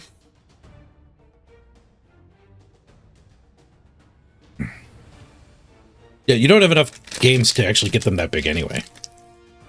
But you probably you probably just need to start with a new Vargeist every cycle. Which honestly means you probably just don't run it. That's like what we were saying to Danbeak. Danbeak was saying, like, oh, you don't run it anyway.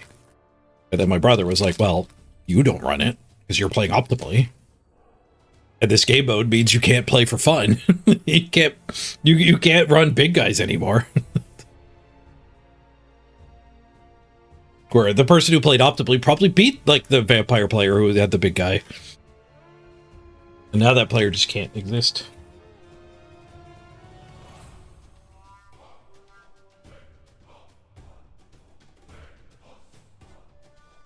Naval Action is a grinding heavy ship-based game on Steam, free to play, with expensive DLC to get bigger ships. Sounds interesting.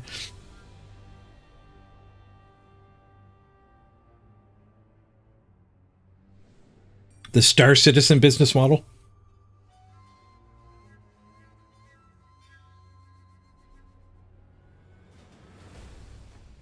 Renegades might actually kind of work. You just like have to redraft 2 of the big guys and cycle the other ones around, and your linos just rookies forever.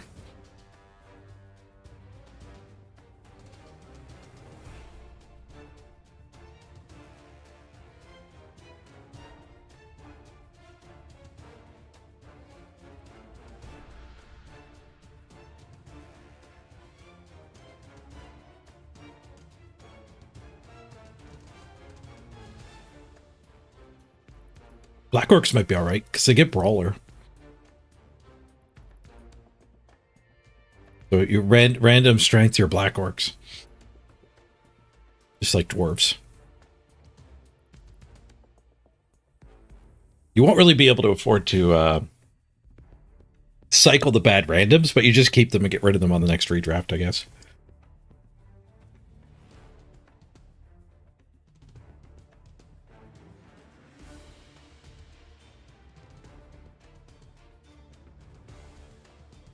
The game's actually 10 years old at this point.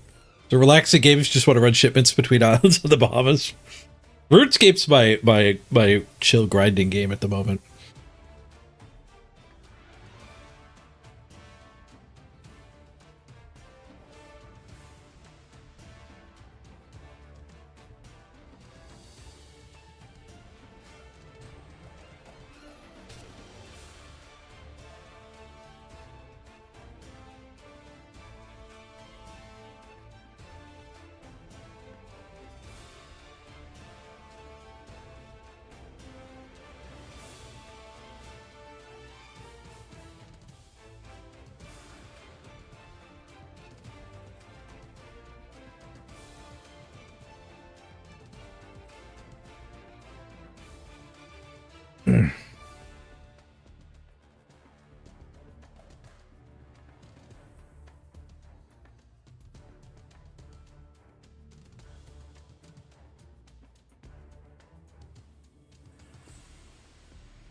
You're back.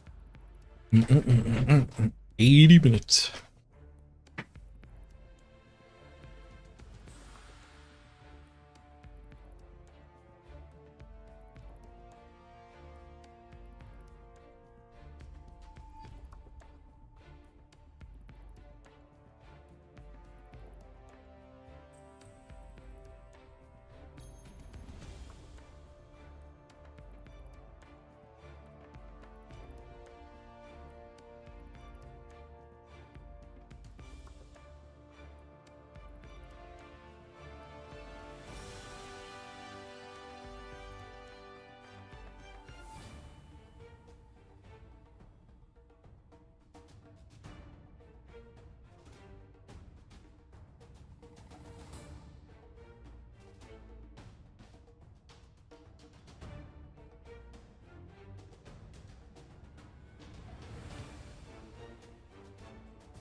I don't have a game waiting.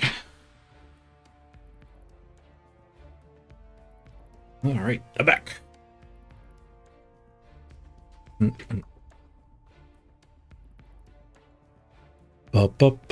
That's true. Renegades, you have to keep the elf too. Yeah, I saw that before I even caught up on chat. But because of the growing agency fees, you do need to cycle your elf as part of that. So those 4 players, you need to like keep 2 of them every time and cycle 2 of them every time and rebuild them.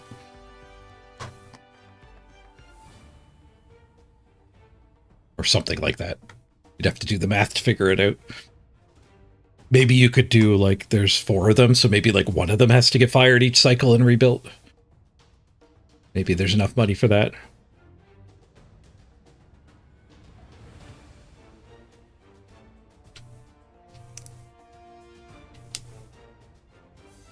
You're gonna have a lot of shadowing vampires. Hey, we got a game! Let's go! 90-minute wait. We got a game.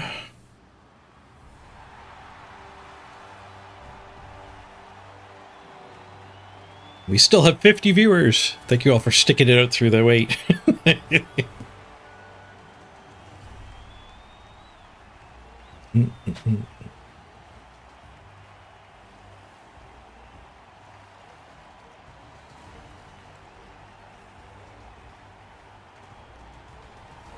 That's true. Vampires kind of want like 4 rerolls too, don't they? That sucks even more for this.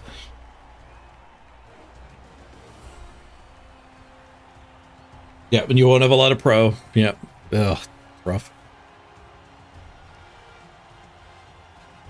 Oh, Ben, your opponent. Good luck. Undead again. Undead everywhere. Tis the season for undead.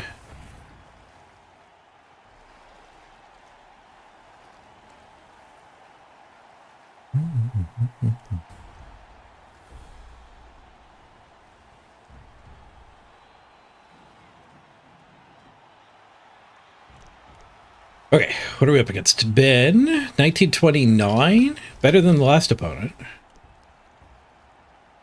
6 games post redraft.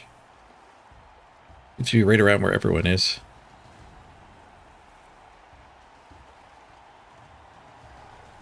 Yeah, Cobblestorm, it was about a 90-minute spin.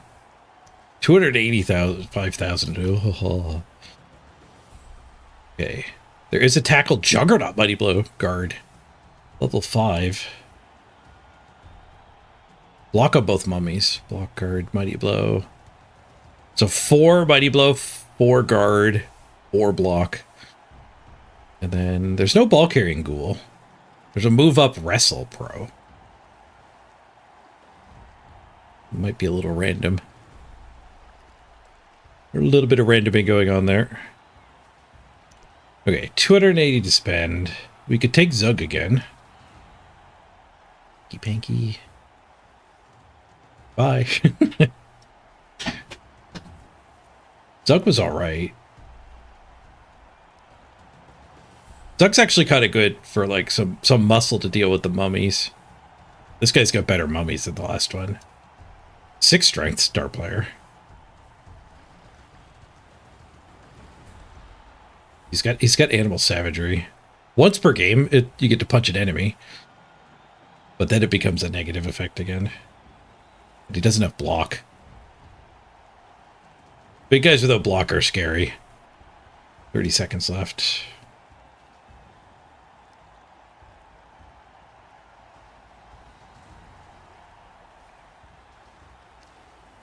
I missed the guard source. What do we get with the wizard? 130. Oh, I think we zug him again. Zug in a keg. Got us our last win. Zug him!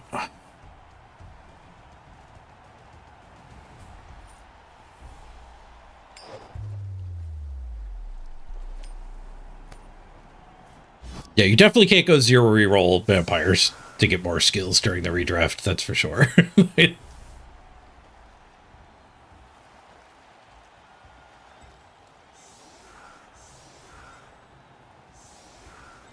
We brick again.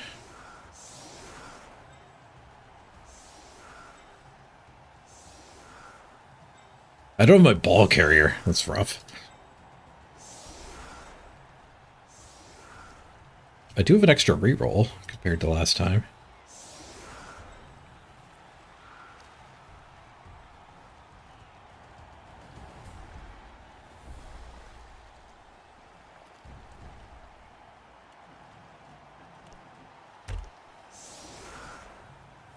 Oh, doorbell. I got a package coming.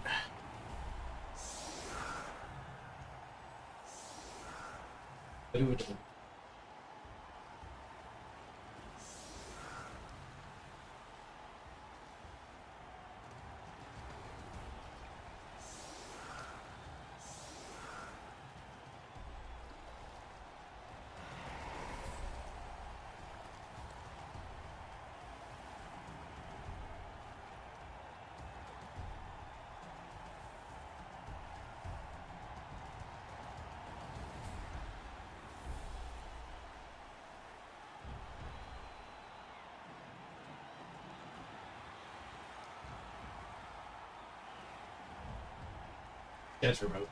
Yeah, it's not work. You can open it. I'll get it later. If you're curious, you can dig.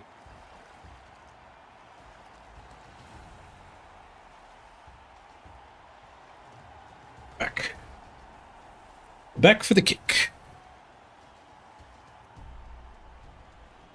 Kill the music.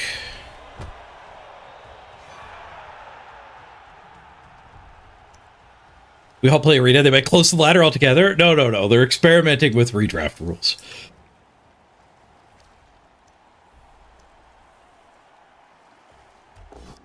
They're committed to the ladder.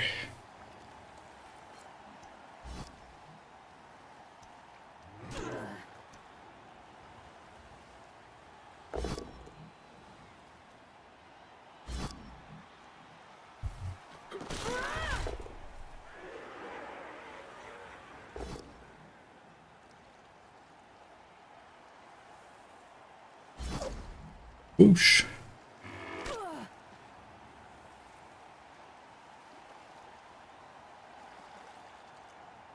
And not dead. We're doing better than last game. Swoosh again. Now we're Amazoning.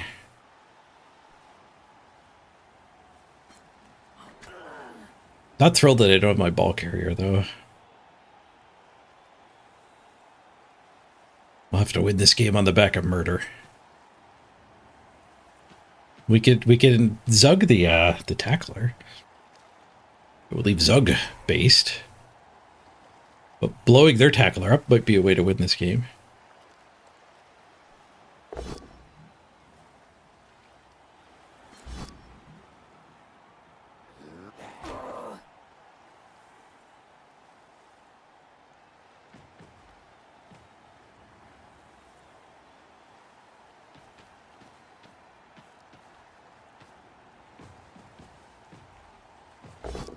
Missile Blitz.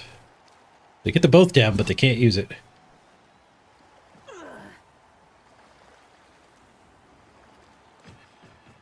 Okay, the ghouls are all hidden. We could go guard, blitz mummy, punch tackler. I don't love that. We could do it. That's putting good players next to all this junk. I guess whichever one I put here gets hit. Whoever I put here is safe.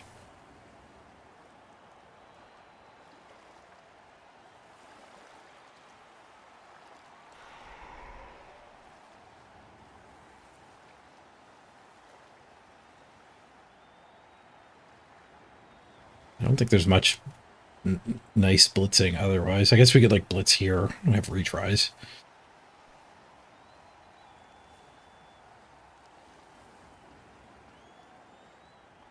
Smacking two of their few good players maybe is worth it. One of the smacks is with Loner, but maybe that's fine.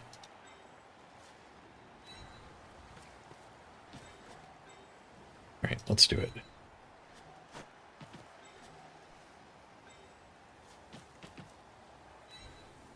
It doesn't lead to a good foul either. Great.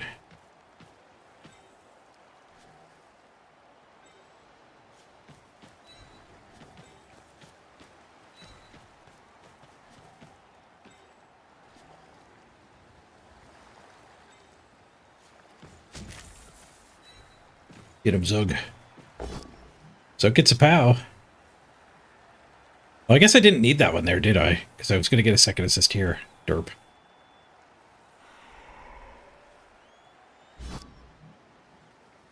Zug still has a movement, I think. 1, 2, 3. We could put Zug here. Or I could put Zug there. So we can punch the mummy if it stands up. And the mummy could do a go for it to blitz Zug. Hmm.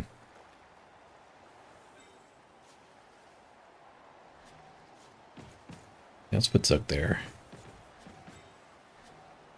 Maybe I can actually foul this mummy. An unassisted foul.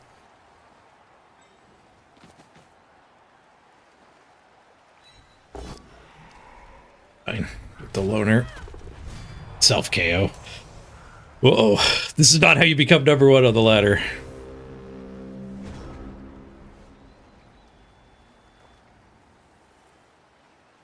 And I'm too tired to have moved her first. Sad to admit. Should have figured out where she wanted to be.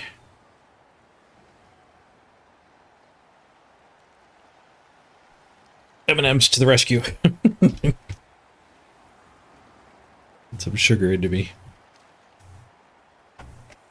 Brain needs energy. Don't autopilot and skip steps.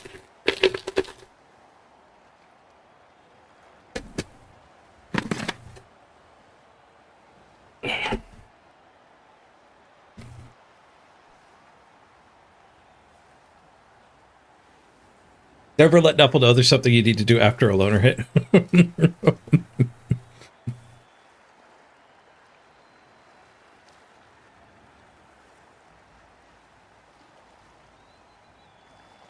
He gets so many hits here, too. The whole turn was awful. I should have just dodged her away and punched this zombie.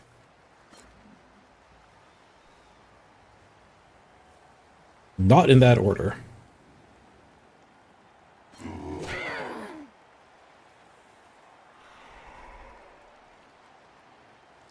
One swoosh.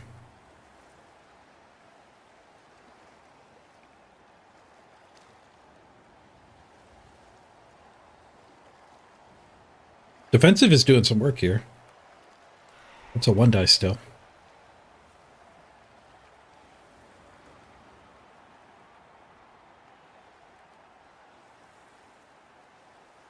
This player should really be here.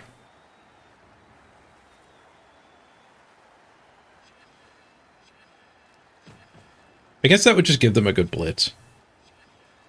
Zeka wants to be in that square anyway.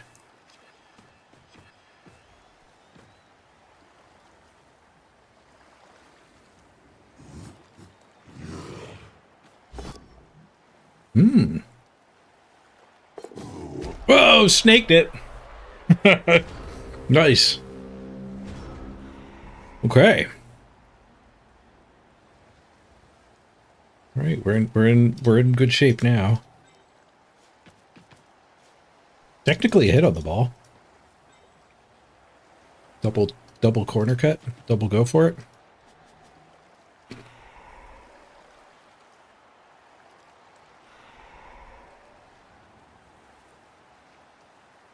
Probably find something better to hit.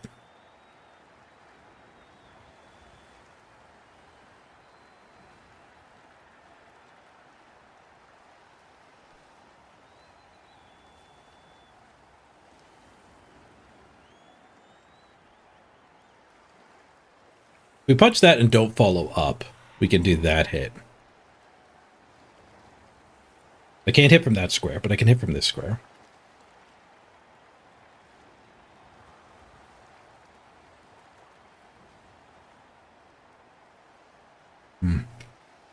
I can feel myself just wanting to start throwing hits instead of thinking where to put the, like, which zombies to mark, which ones I don't want to mark. I definitely need to mark that one.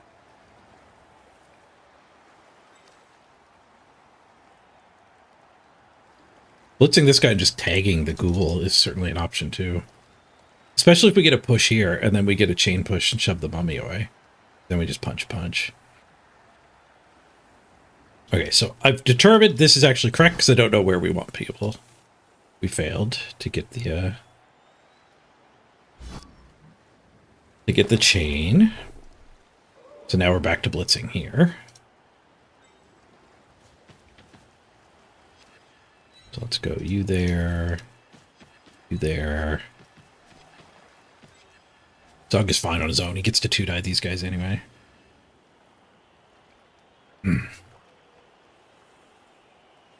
What's his bench look like? Pretty big, so I don't know if punching that zombie makes sense.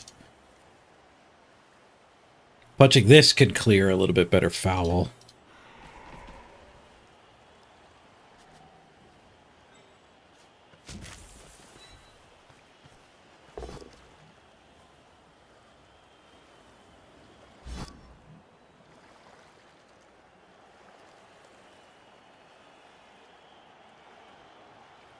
I think I get in there.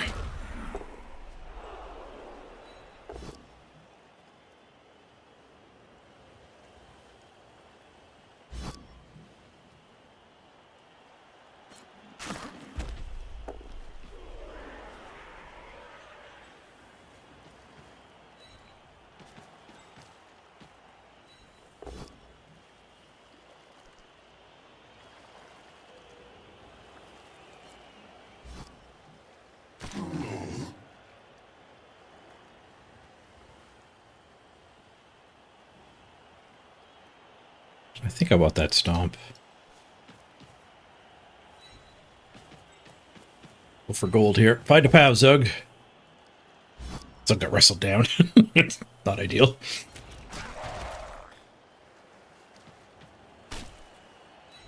Take that. Whoops. Oh, I should have found that. I didn't reevaluate. Failed anyway.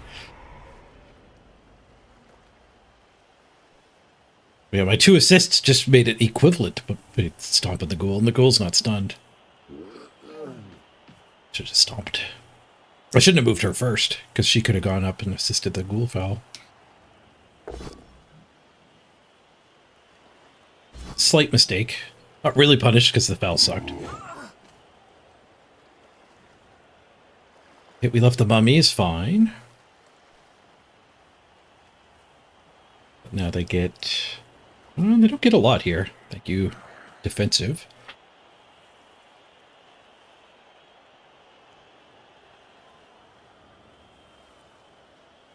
Really need to get the other jaguar.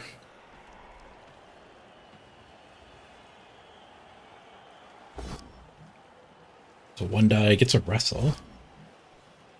So let them blitz here. A little unfortunate. Skulls! The last reroll. They do spend it. They do get the tackle pow. Safe! Juggernaut turned off by stand firm. My new skill.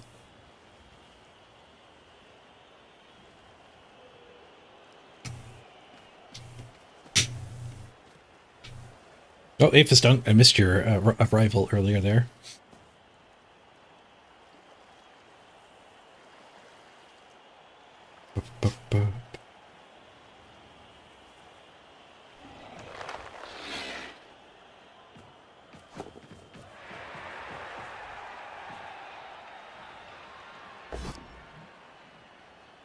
One die, both down. Duel's a draw. An 8 on their armor, a 7 on ours. We each missed by 1.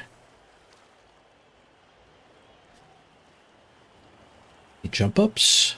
Nope.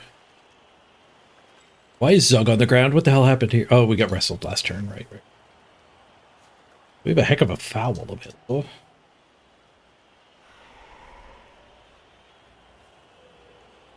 We just want to blitz this zombie or what here?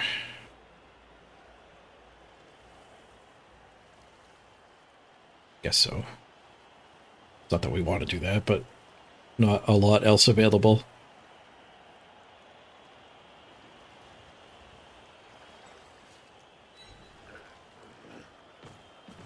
I do love that they're out of rerolls.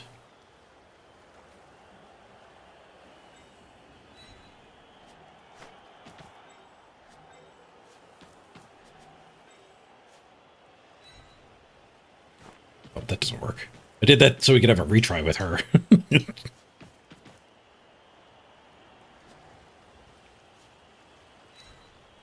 That does not work.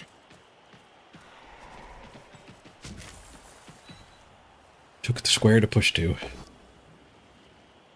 Bonk's not great. Stuck on their mighty blow.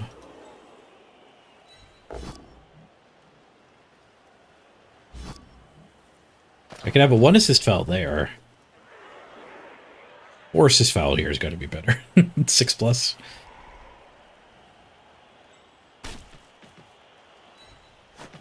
Smoosh. KO'd and caught. Where's Sneaky get when you need it? Oh, there's an argument when you need it. I'll take it. I was about to say we'll never earn Sneaky get because she keeps getting thrown out at the first 3 or 4 games, turns of the game. Yeah, the next community event is versus AI. Bit of a pity. Yeah. I don't know, like the AI is definitely for the more casual crowd, but that doesn't mean they want to play against the AI. That's probably their line of thought.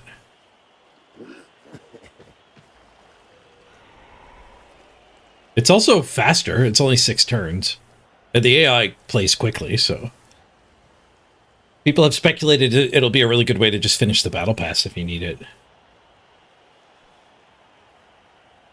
Arena looks pretty healthy. It's the Worlds format. So it's healthy and, like, incredibly relevant.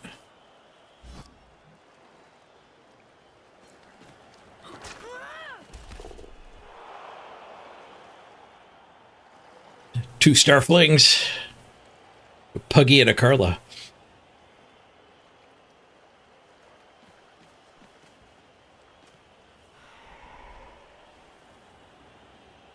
You had good luck with the Imperial Nobility in the World's rule set?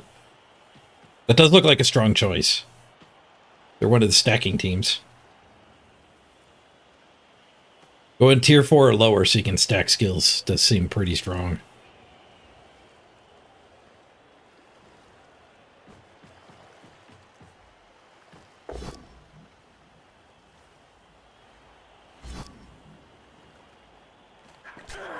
Swoosh. We are getting a really good Amazon dodging happening here.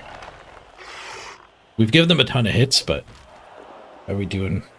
Only 1 KO. And it was self-inflicted, thank you.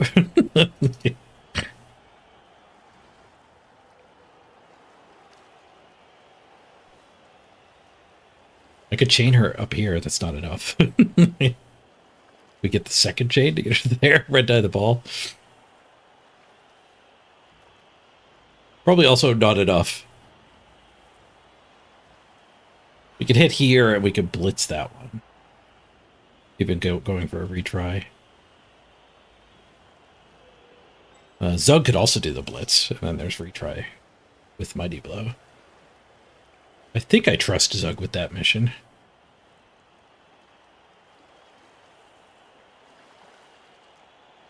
I'd have to do the Zug before this, though, to preserve the retry. No, we can push to there. Yeah. That's square. This guard's going to have to tuck in here for that hit.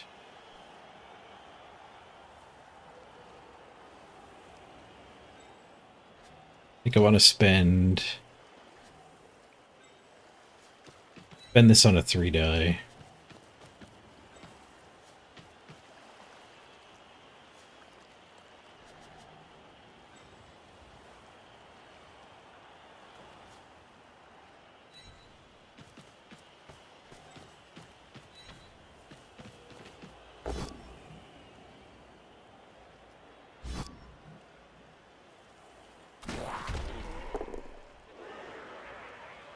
Oh, I don't get that assist.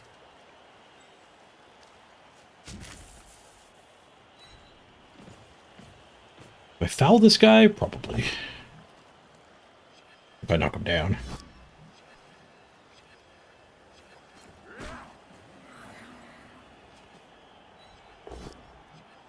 I did not knock him down.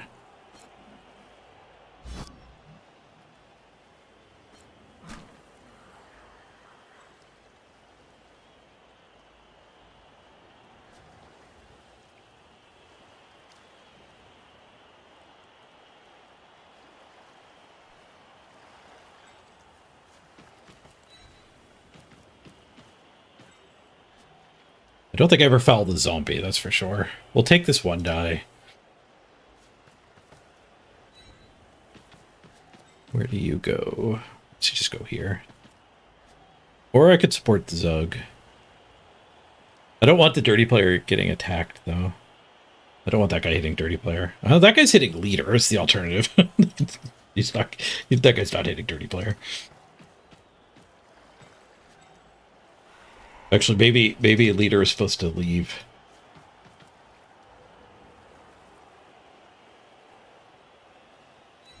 I don't take the 1 die.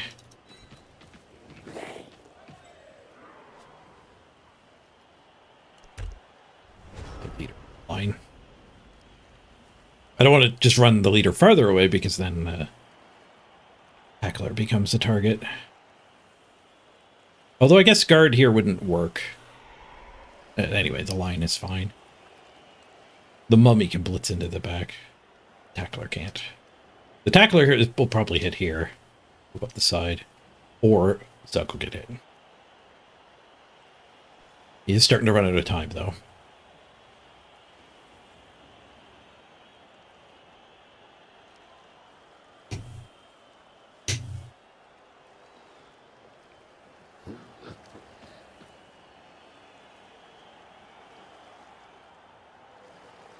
Yeah, the templates that Andy Davo made for the arena and the regular rookie, like 1 million team value teams, are really nice additions to help boost new players.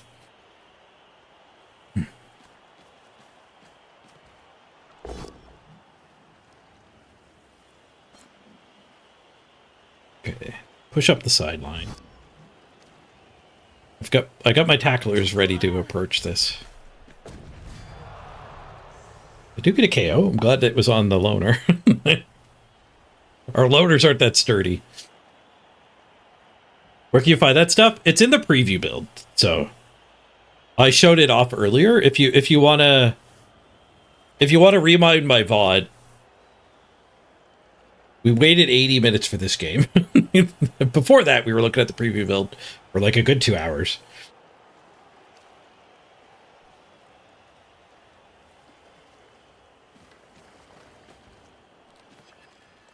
But you could check out my VOD for the preview exploration.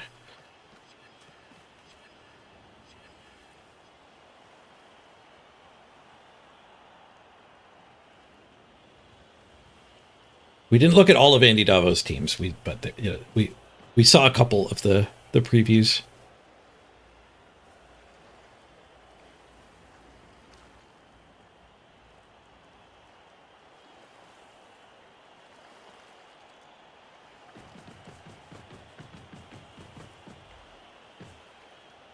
A little compromised. Okay, now it's fine. Oh, and he double pows. 12, 11, 10. So the goal can't score from there. They can't. The handoff can score.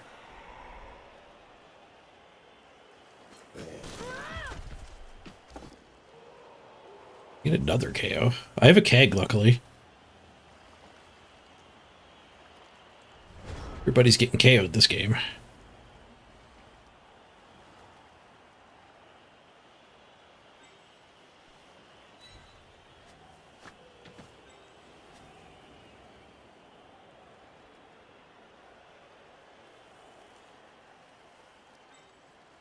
We could blast the stand firmer into this. Maybe. No, I guess I never get this hit, do I? We're gonna have to dodge, I guess that means. Or we could get this one down.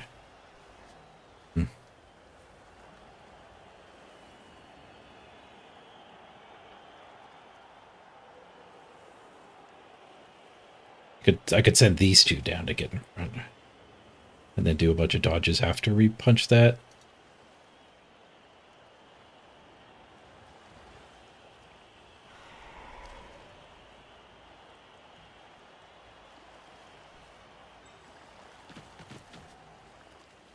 Oh, I can hit this and then get the dirty player here for an assist. And then I can hit that and get her loose. Or stand firm on the ball.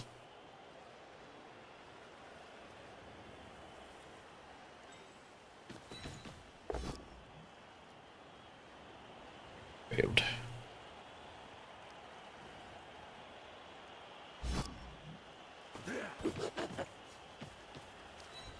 Move her first, so a push here is good enough. You get the POW, lucky us. And the KO. KOs for everybody. Good disengage. Zug, you play with that zombie. Zug's too slow to get back into the play anyway.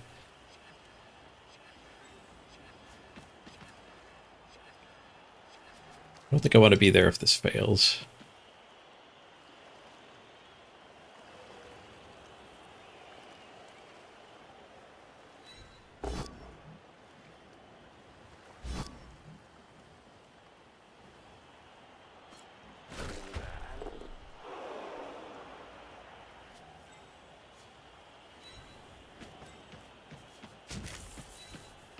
Chain that one back up.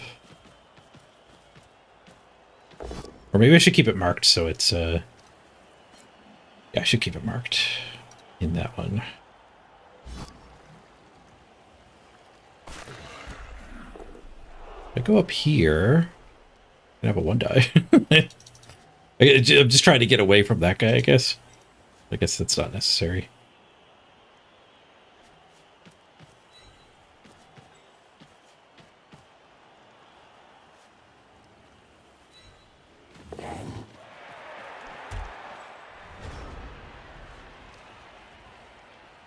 They could stand that as a guard and then just hit here.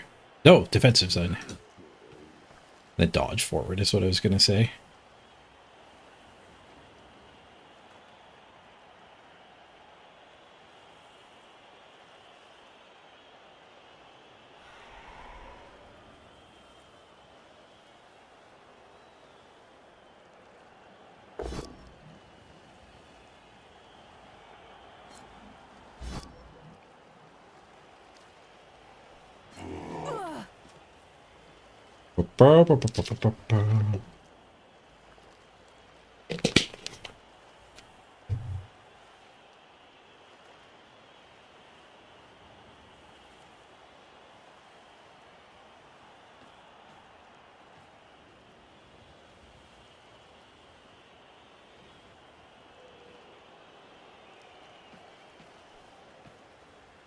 Russell's gonna try to rescue.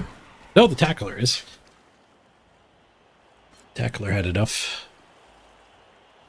I guess she should have been there for a negative assist on him. But then the ball carrier would have been an assist. At least this way, I still have a mark on the ball.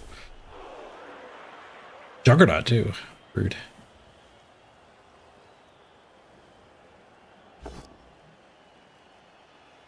They open the gap.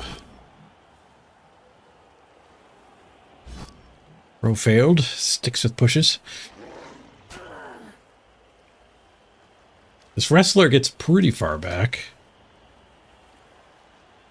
They have to do 2 go forts to get out of her range, and it will not get out of her range. Either of their range. So we're going to get a dodge attack onto it. They just stay back here protected.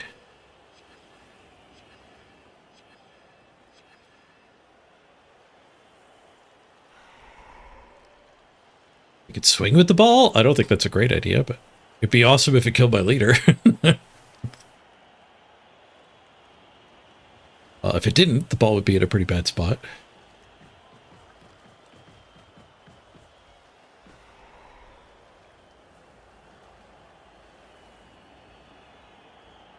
That doesn't help. I might not go for it. Having to go to this square.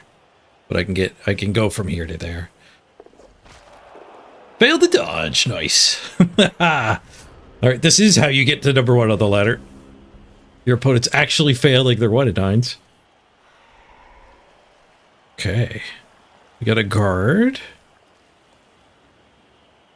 So guard in here. Let's just punch and punch. And then we can blitz here. And scoop the ball with this splodge. And get back to here. Which is probably fine. These things are all marked and bad at dodging. Yeah, that seems like a reasonable course of action here. I guess we could see if I could do a blitz to surf some of these kick-ass guys. That might be better.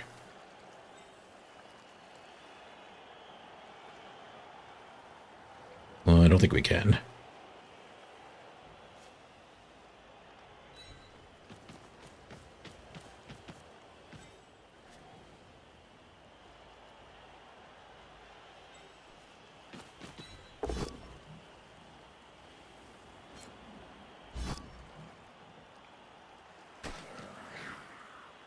Oh, that was a bad follow-up. I lost this 2-die. To base their great player with my leader. If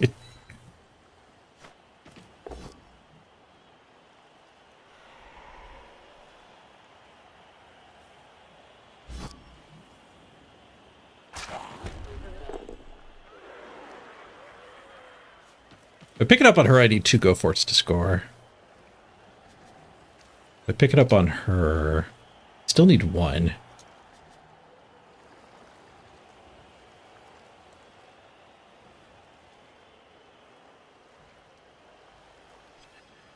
I guess the good thing about picking up on her is I can use this to like stand here and get my hit still.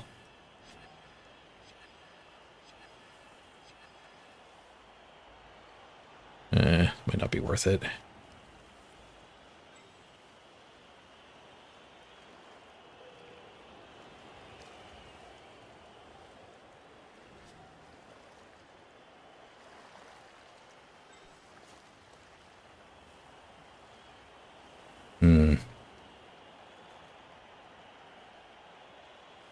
No, I think we got to pick up with her.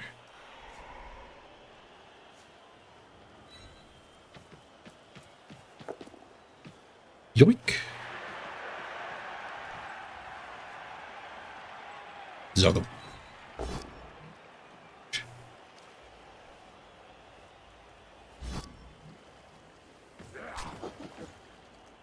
We need to keep them all based.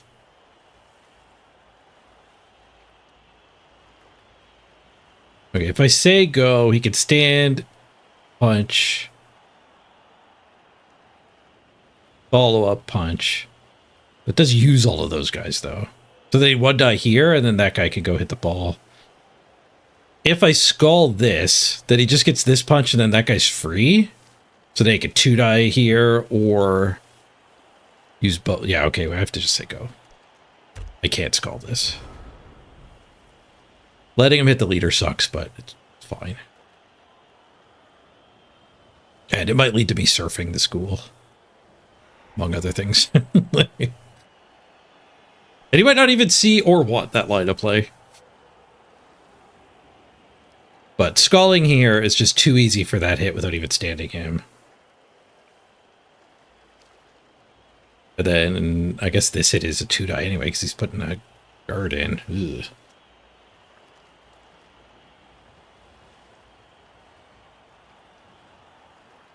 It's got no reroll at least.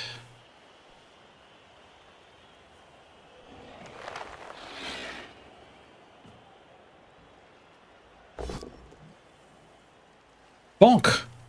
I did. Oh, I had tackle on the ball that last turn, didn't I? Nope, no, I did not. Tackler's newly there. Came in for the guard, right? That was a 1-9.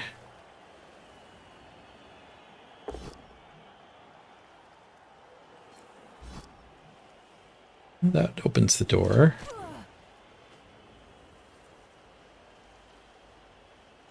Yeah, that bonk lost him the 2-die here too. Brutal. Double go for it, 1-die. And the ball could go to bounds. They might still get this. Maybe I had to do a go for it to get away from the sideline.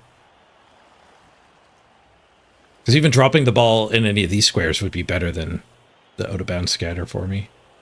Just for keeping him away from the ball. I'd obviously would prefer to have kept a hold of it, but... And I have to do the go for it anyways, so... In retrospect, probably should have done a go for it for forward movement and just to get off of the danger zone. He'd have one less go for it to hit me, though. We do have that advantage from this play. 2+2+ for a 1 die. Oh, 5-5-6. It's the pow, not even a wrestle. Stay in bounds, ball. Stay in bounds. Go fly it up, ball. Okay. I did the second part. He's all out of movement. Whew, that could have sucked. If I was down here, it'd be a lot worse. Look how many surfs I get. So much surfing. There's a chance I shouldn't take all of these surfs.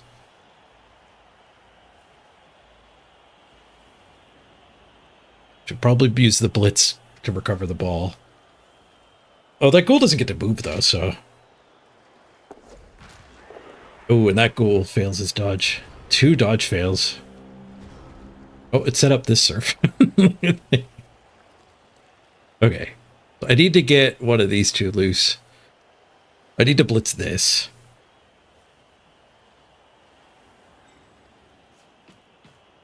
Double go for it.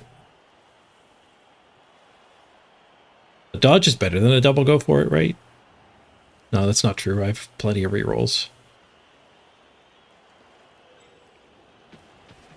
I could spend her... No, I was going to say I could put her here so I could have that surf and then get her loose, but that's not true. I could do that surf and she's loose, but that doesn't help me get the blitz there. Yeah, I guess we're doing this double go for it. Oh, it's only a 1 die. That square's no good. I guess we just dodge pick up a dirty player. Ooh, we'd actually get sneaky get, so there's that benefit. We're stand firm, so I could follow up here. He has Juggernaut, but it's a little busy.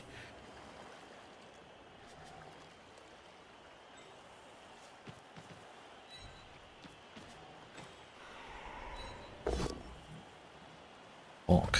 I have to spend this? No. Yes.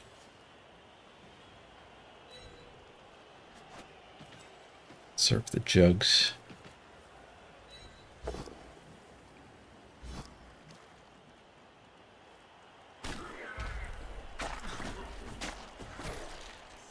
I don't get to surf the ghoul, though, I don't think. Maybe after I get the ball, I could dodge this one to surf the ghoul. Zug him.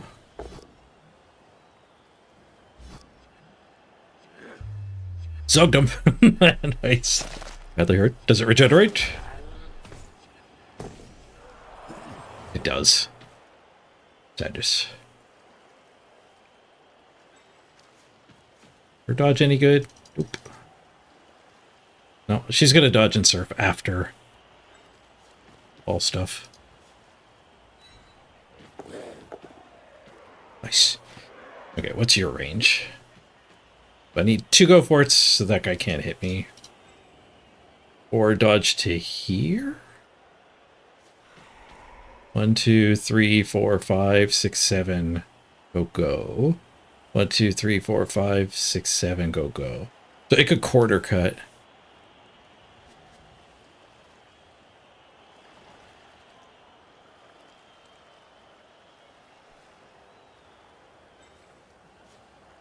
I jam to go for it.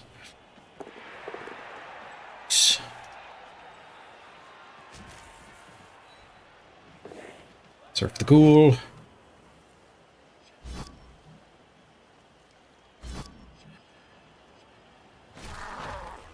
Well, I'm at second time back. I am.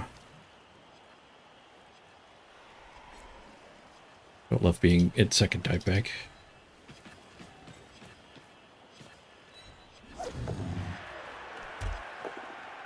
But that's kind of important because it gets, the ghoul can tag me with sidestep. So having the murderer ready to clean that up is pretty good. Alright, things are looking good. Only gonna be 1 set of KO rolls, but... Oh, the surf got a KO. Nice, I missed that. Give him the old Zug hug. Oh, the ghoul studs itself, failing to tag. Alright, still 2 rerolls, so we can fire off a 3 die here.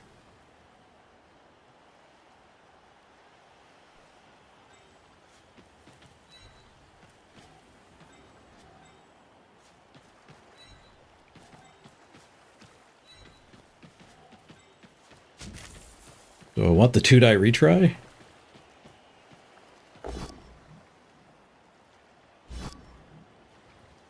Swoosh. Didn't need it.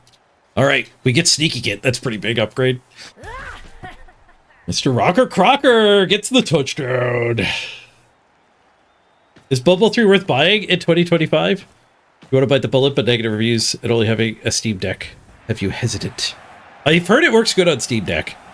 So you're A-OK there. The negative reviews are largely left over from when the game came out. It's in a much better state, bug-wise and whatnot, than it was. Like, we have almost all the teams now, which was one criticism people had when the game first came out. They launch a new team every 3 months, so they've pretty close to caught up. I think there's 3 teams missing. 4 teams missing.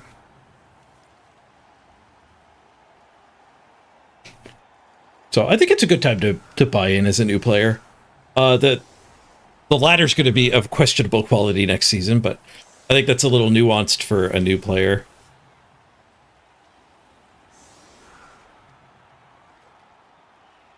Like I think you can cut your teeth upable just fine with the weird ladder.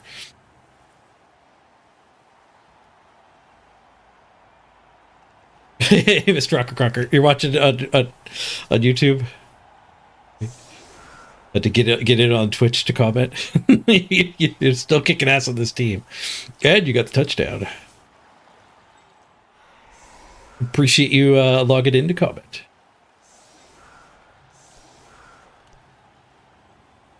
Okay, so we can get a Zug extra dice hit here. Looks like a lot of KOs returned. He failed 1. I failed none. Each had 3. He got his better ones back.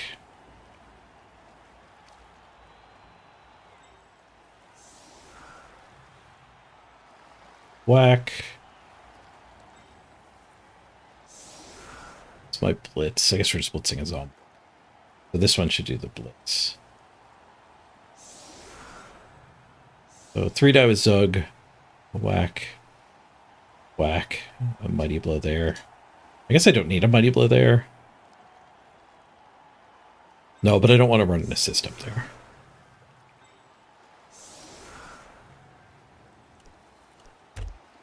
It's fine.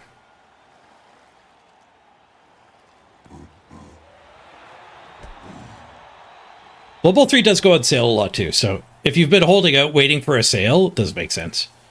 The next one would probably be at Christmas time. Sometimes they do an autumn sale on Steam, actually.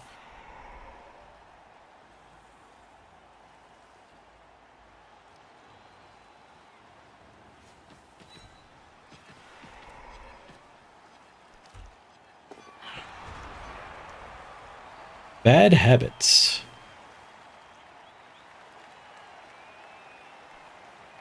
Ooh, loader on their killer. Would be particularly relevant.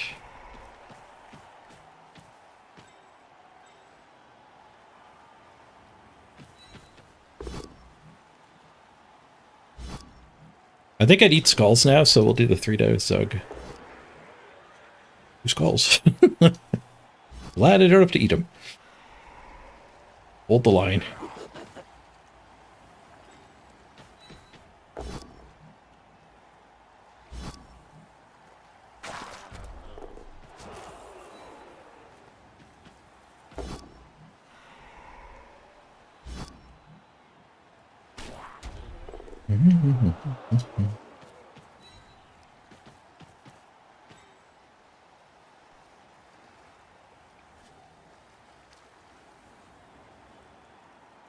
Yeah, Blood Bowl 3 is going to update with the new tabletop rules, probably like 6 months-ish late. So, like, we'll get the tabletop rules in 2 or 3 months, then the Blood Bowl rules in sometime next year. Maybe early next year. Maybe March?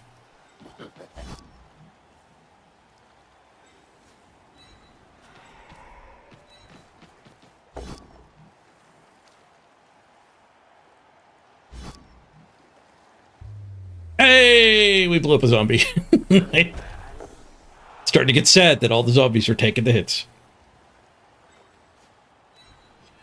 That nonsense stopped. That zombie did not take the hit.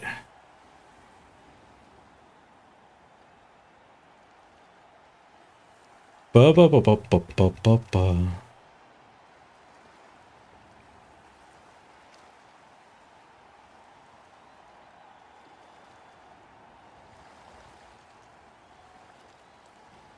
What do you get with the Brutal Edition? You get a bunch of cosmetics, and you get in-game currency, I think, roughly equal to the upgrade cost. I think you get like 1,000 warp stone. And then you spend the warp stone to unlock the battle passes that give you the new teams as they come out.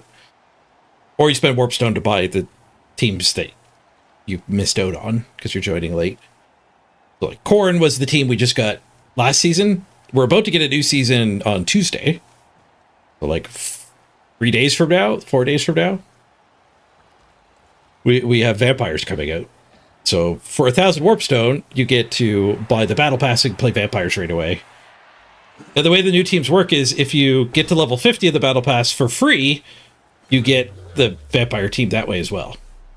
So if you buy the battle pass, you get 50 levels worth of cosmetics, and you get vampires on day one.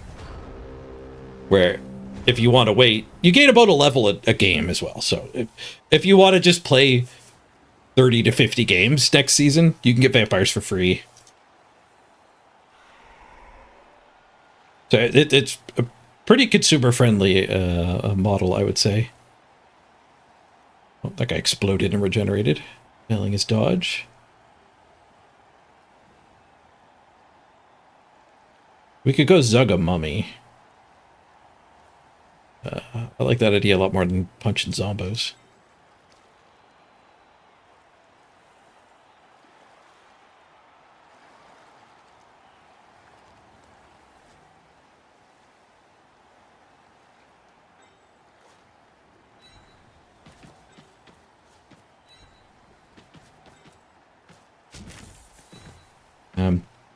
Showing signs of fatigue, not moving everybody else first.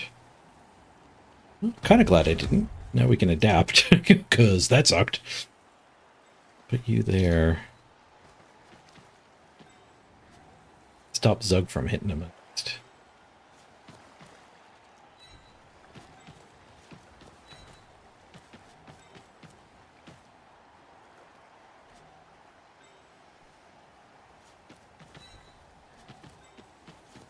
We are up a touchdown already, so... Just stalling is technically good enough.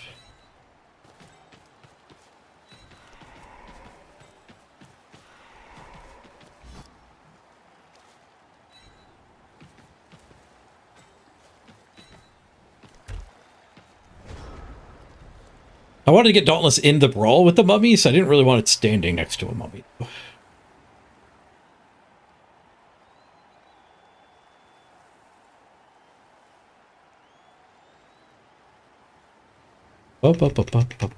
Jumping in the stream, answered the more questions than ages searching on Reddit. I'm valuable. Glad we could help. Feel free to come back when you have questions on your Blood Bowl journey here too. Like, how do I actually stab something? Is a question you might have. It's not the easiest game to interact with.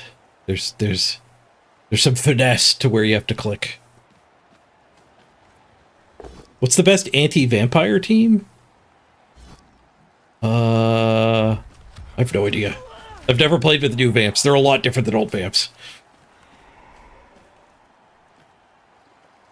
Yeah, I soft locked and you had to concede to it. Rough.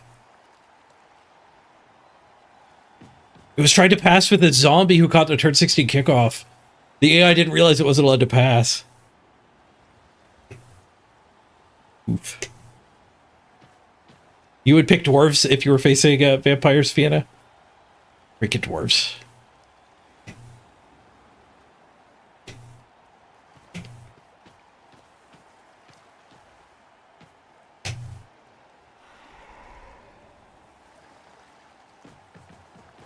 Left, you ready? You did 29 matches and 2 sets of your weekly quests. You got 44 out of 50. You've been grinding for just a week. Yeah, the weekly quests are like a win each, right? It just said the AI was thinking for 10 minutes. I've heard of it soft locking before. That is what happened to you, fortunately.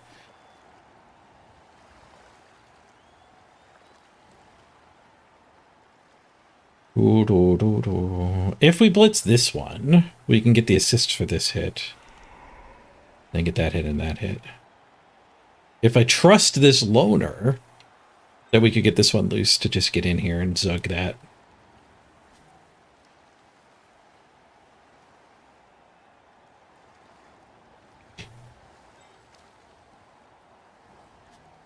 There's also tackle next to ghouls over here. That's a little appealing too. And we just dodge her away. We can take that punch, dodge into there, and then take that punch. It blitz one of the 2 ghouls. I think I like that play better.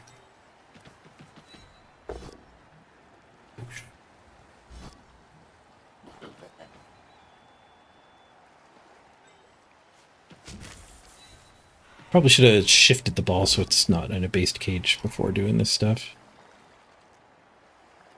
You can foul that ghoul if it goes aggro.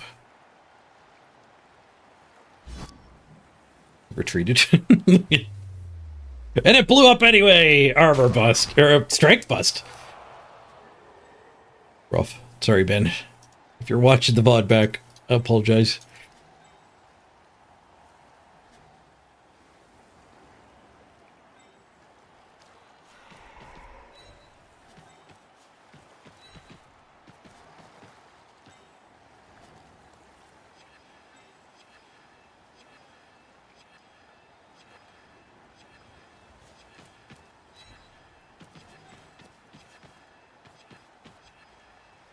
Uh-oh. Talk, tick tock.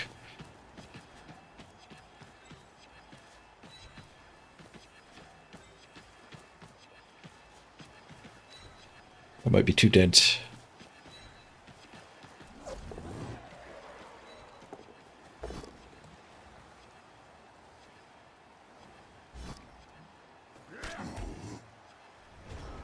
Alright, 13 seconds left in my time break.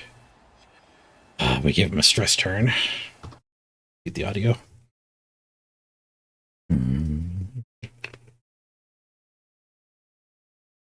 Elves are pretty good against vamps.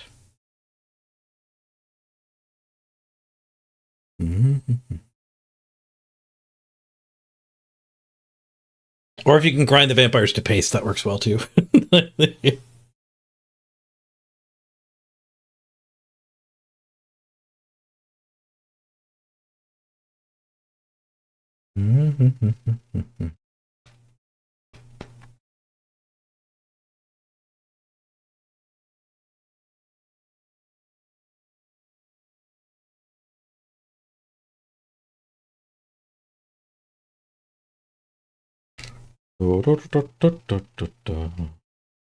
Wrestle. Take down their guard. That's always nice.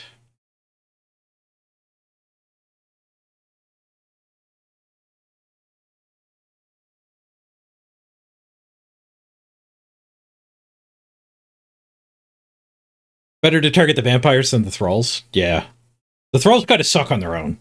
Attacking the food source is not. It doesn't feel like the right play. Kind of like attacking skinks.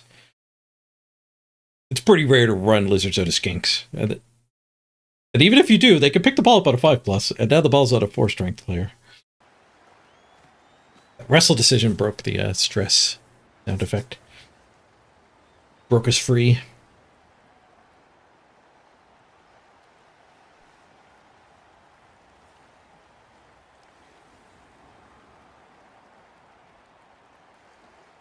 The most OP strategy against vampires is don't have any skills on your team. Hypnotize can't take your skills away if you don't have any to start with.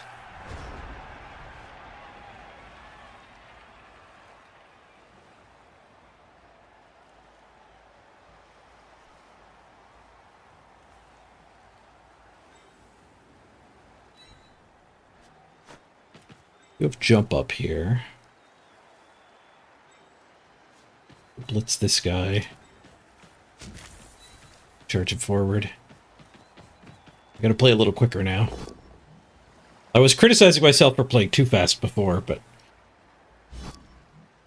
playing a little slower and more cautiously has ran me out of time.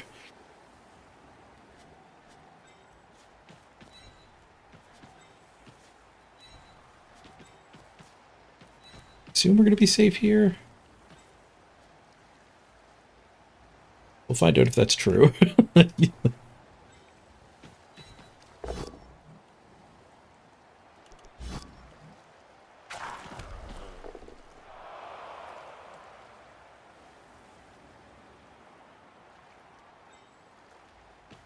A bump gets me away from the mummy.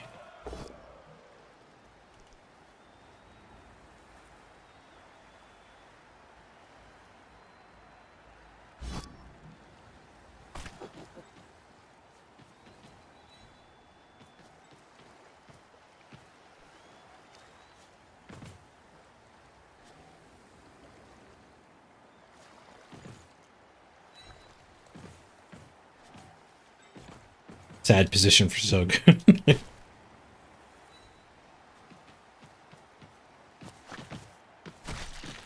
Might be too dense. I could leave chain pushes being that tightly packed.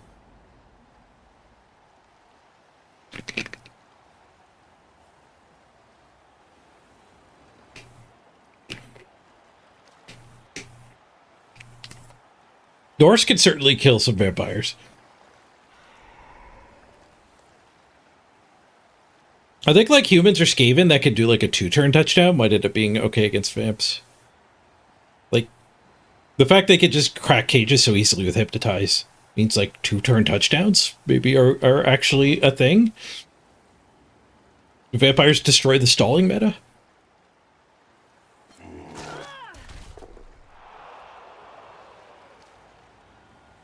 This game knocked the wind out of you, it's been rough. I've been pretty lucky, man. Your ghoul's just failing the 1-in-9s turn after turn. Like, without those, you're in fine shape. The removal count went really high, too. A lot of chaos came back, but...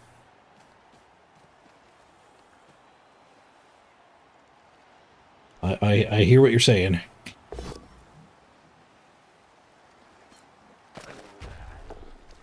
Dice skull.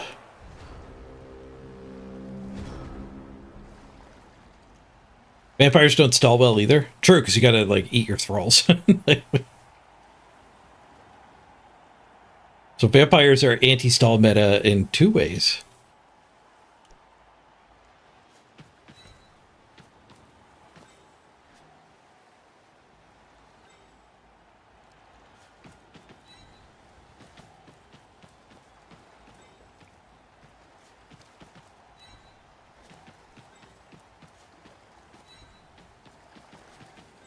I've just scored here. I don't think we had the movement for it.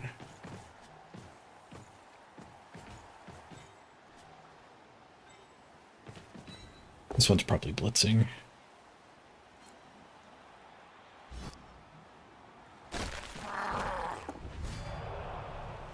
The strength bust on your kick-ass ghoul is pretty brutal too.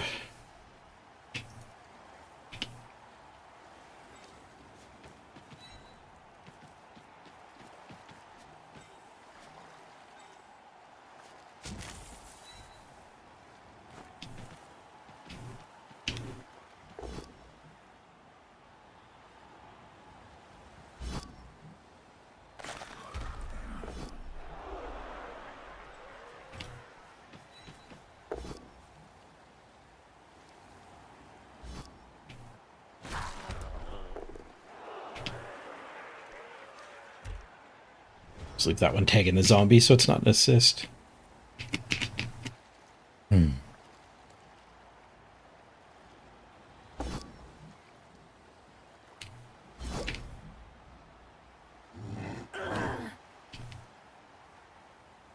Bamps like to play defense 3 or 4 times a half. They're like Skaven. Except they're a lot better at stealing the ball than Skaven. Skaven like to play defense 3 or 4 times a half, but the opponent never actually securing the ball. Whoosh.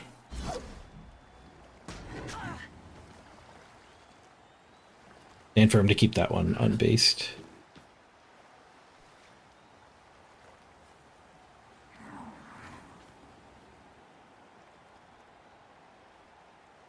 Right, so the stall looks pretty solid. We could also score, but both paths seem pretty good.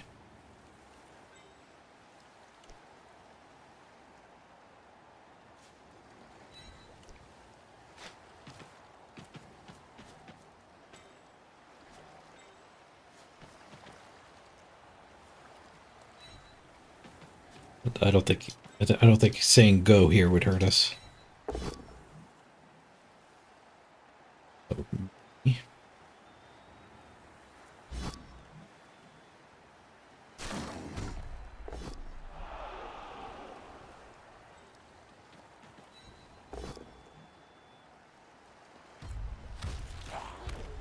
Get rid of the zombie. I want to follow up here and set up a blitz. 1, 2, 3, 4. Go for it. Go for it. I know that would leave the ball vulnerable. I think we just don't blitz here. Ooh, a snack. Thank you, Mrs. Page. What deliciousness was she cooking up? Ooh. Beef and rice.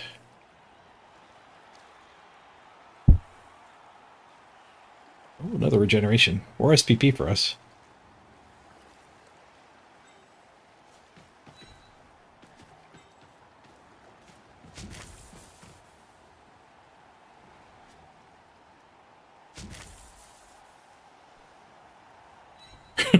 Let's do it anyway. Bonk.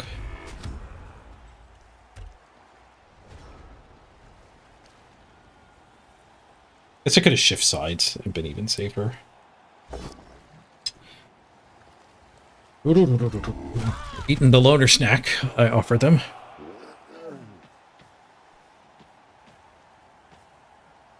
These two teams are the only ones tier 1 for Worlds.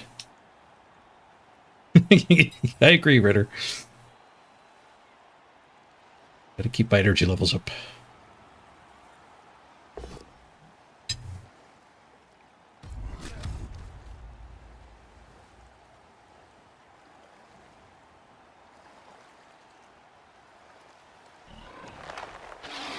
Bonk, bonk. What I pow? How did the newfound sneaky get? Oh, like this. Okay, we're fine. We're fine. Nobody panic.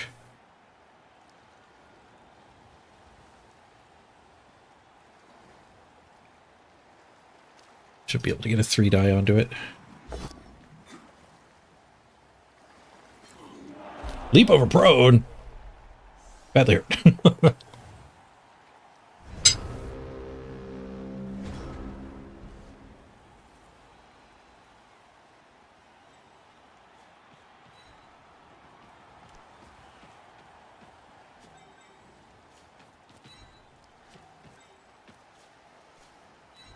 Everybody get the heck away from these mighty blow guys.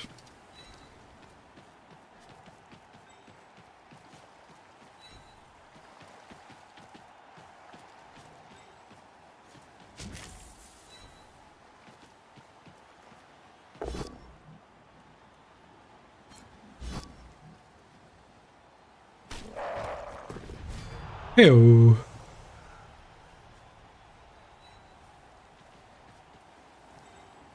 Do we want to hand off to anyone? Actually, a Lino wouldn't be a bad spot to put some SPP.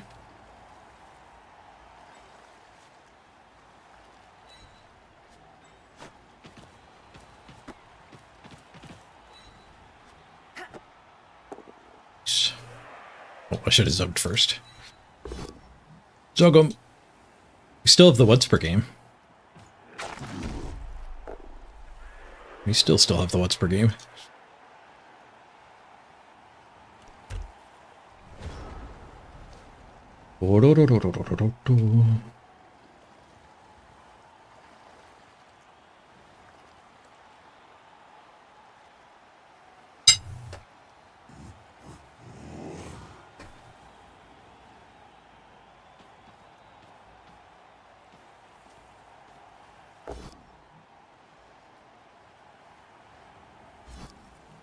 Not standing the loader snack up? No.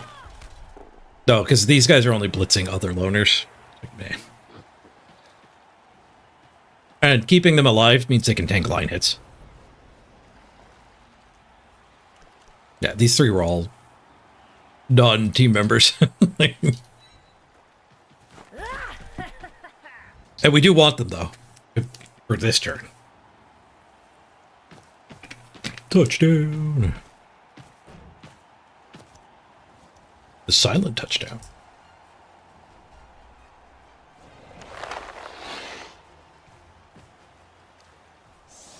Two out of three KOs back again. Zug, you're up there.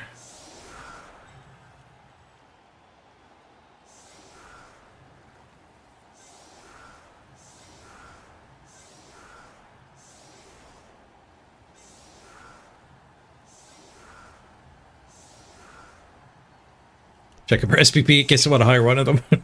They're all 0.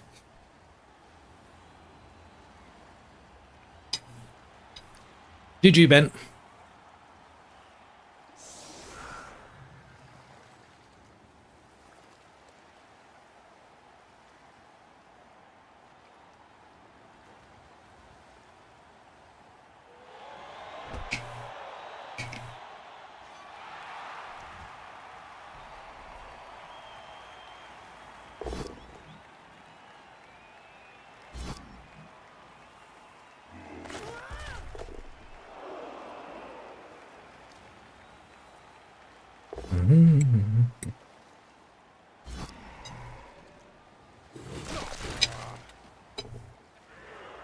I waited 80 minutes for this game, so yes, very much thank you for playing, Ben.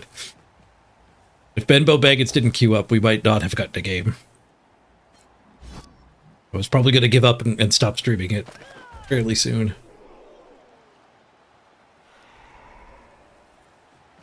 So, soon after that 80-minute mark, I mean, if we didn't find a game. This will be the last game of the day. We are at the 8-hour mark. 2 games of Blood Bowl in 8 hours actually worked out pretty good. We did an hour or 2 of WARPFORGE at the start. Game of Blood Bowl, and then poked around in the preview stuff for a couple hours.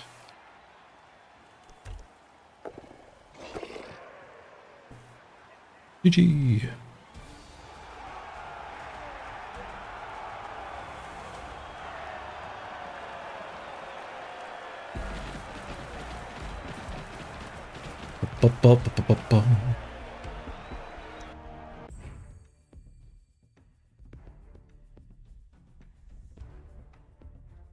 Plus 18. We're struggling to hit the 20 per game mark. So it is going to be 4, not 3 from a while ago. Probably 3 more still. Maybe 2 more. It depends if we can find another Masters player. That might bridge the gap. MVP hit one of the loners. That's unfortunate. We probably don't have the money to buy.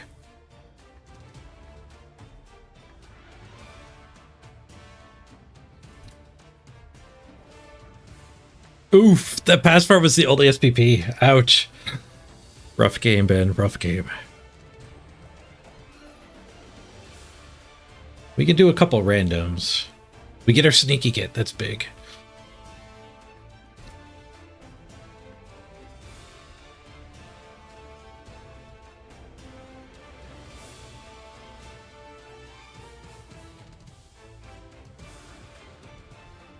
I broke armor 41%? That's crazy.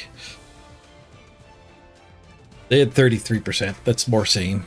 Probably even a little low. Rushes 100% for my 4. 50% for their 6. I think we diced them. Dodges 30%? Oh my god. Huh? Well, that was the 2 1 in 9 turns back to back with ghouls dodging. for 4 of those failures.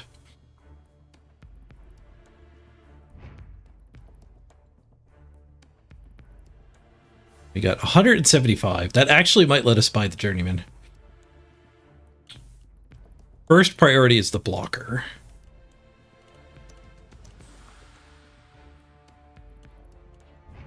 And then, yeah, it looks like we have enough for the loner. We'll do a little bit of naming tomorrow. MVP here, Cruel. Crawl. And there, we're back up to 11. Do I want a random or do I want to just wait for actual block? I definitely want Sneaky Kid here.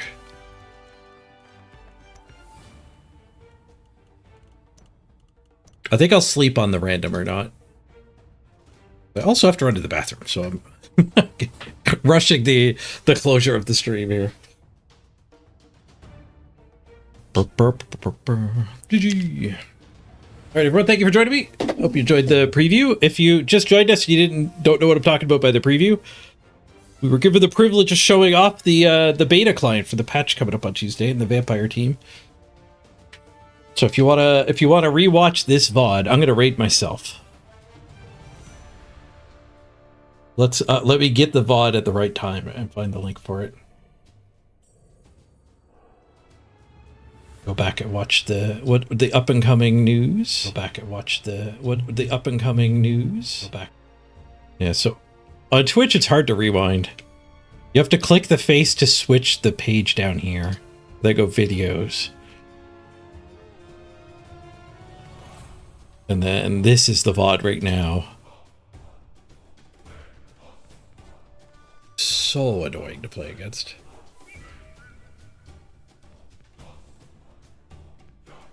Season.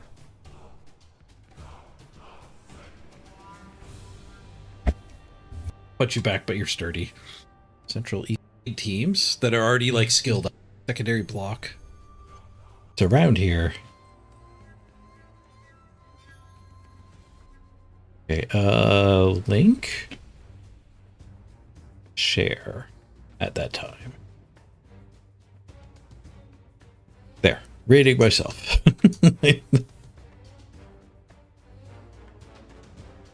Click that link and watch the preview. You might have to jump forward a minute or two from there, but I got you started. Have a great day, everyone. Enjoy your weekend, TGIF. Thank God it's Friday.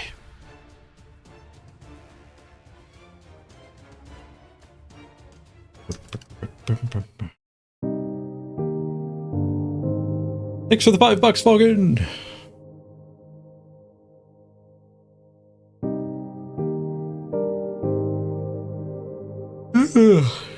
Here's me upbeat.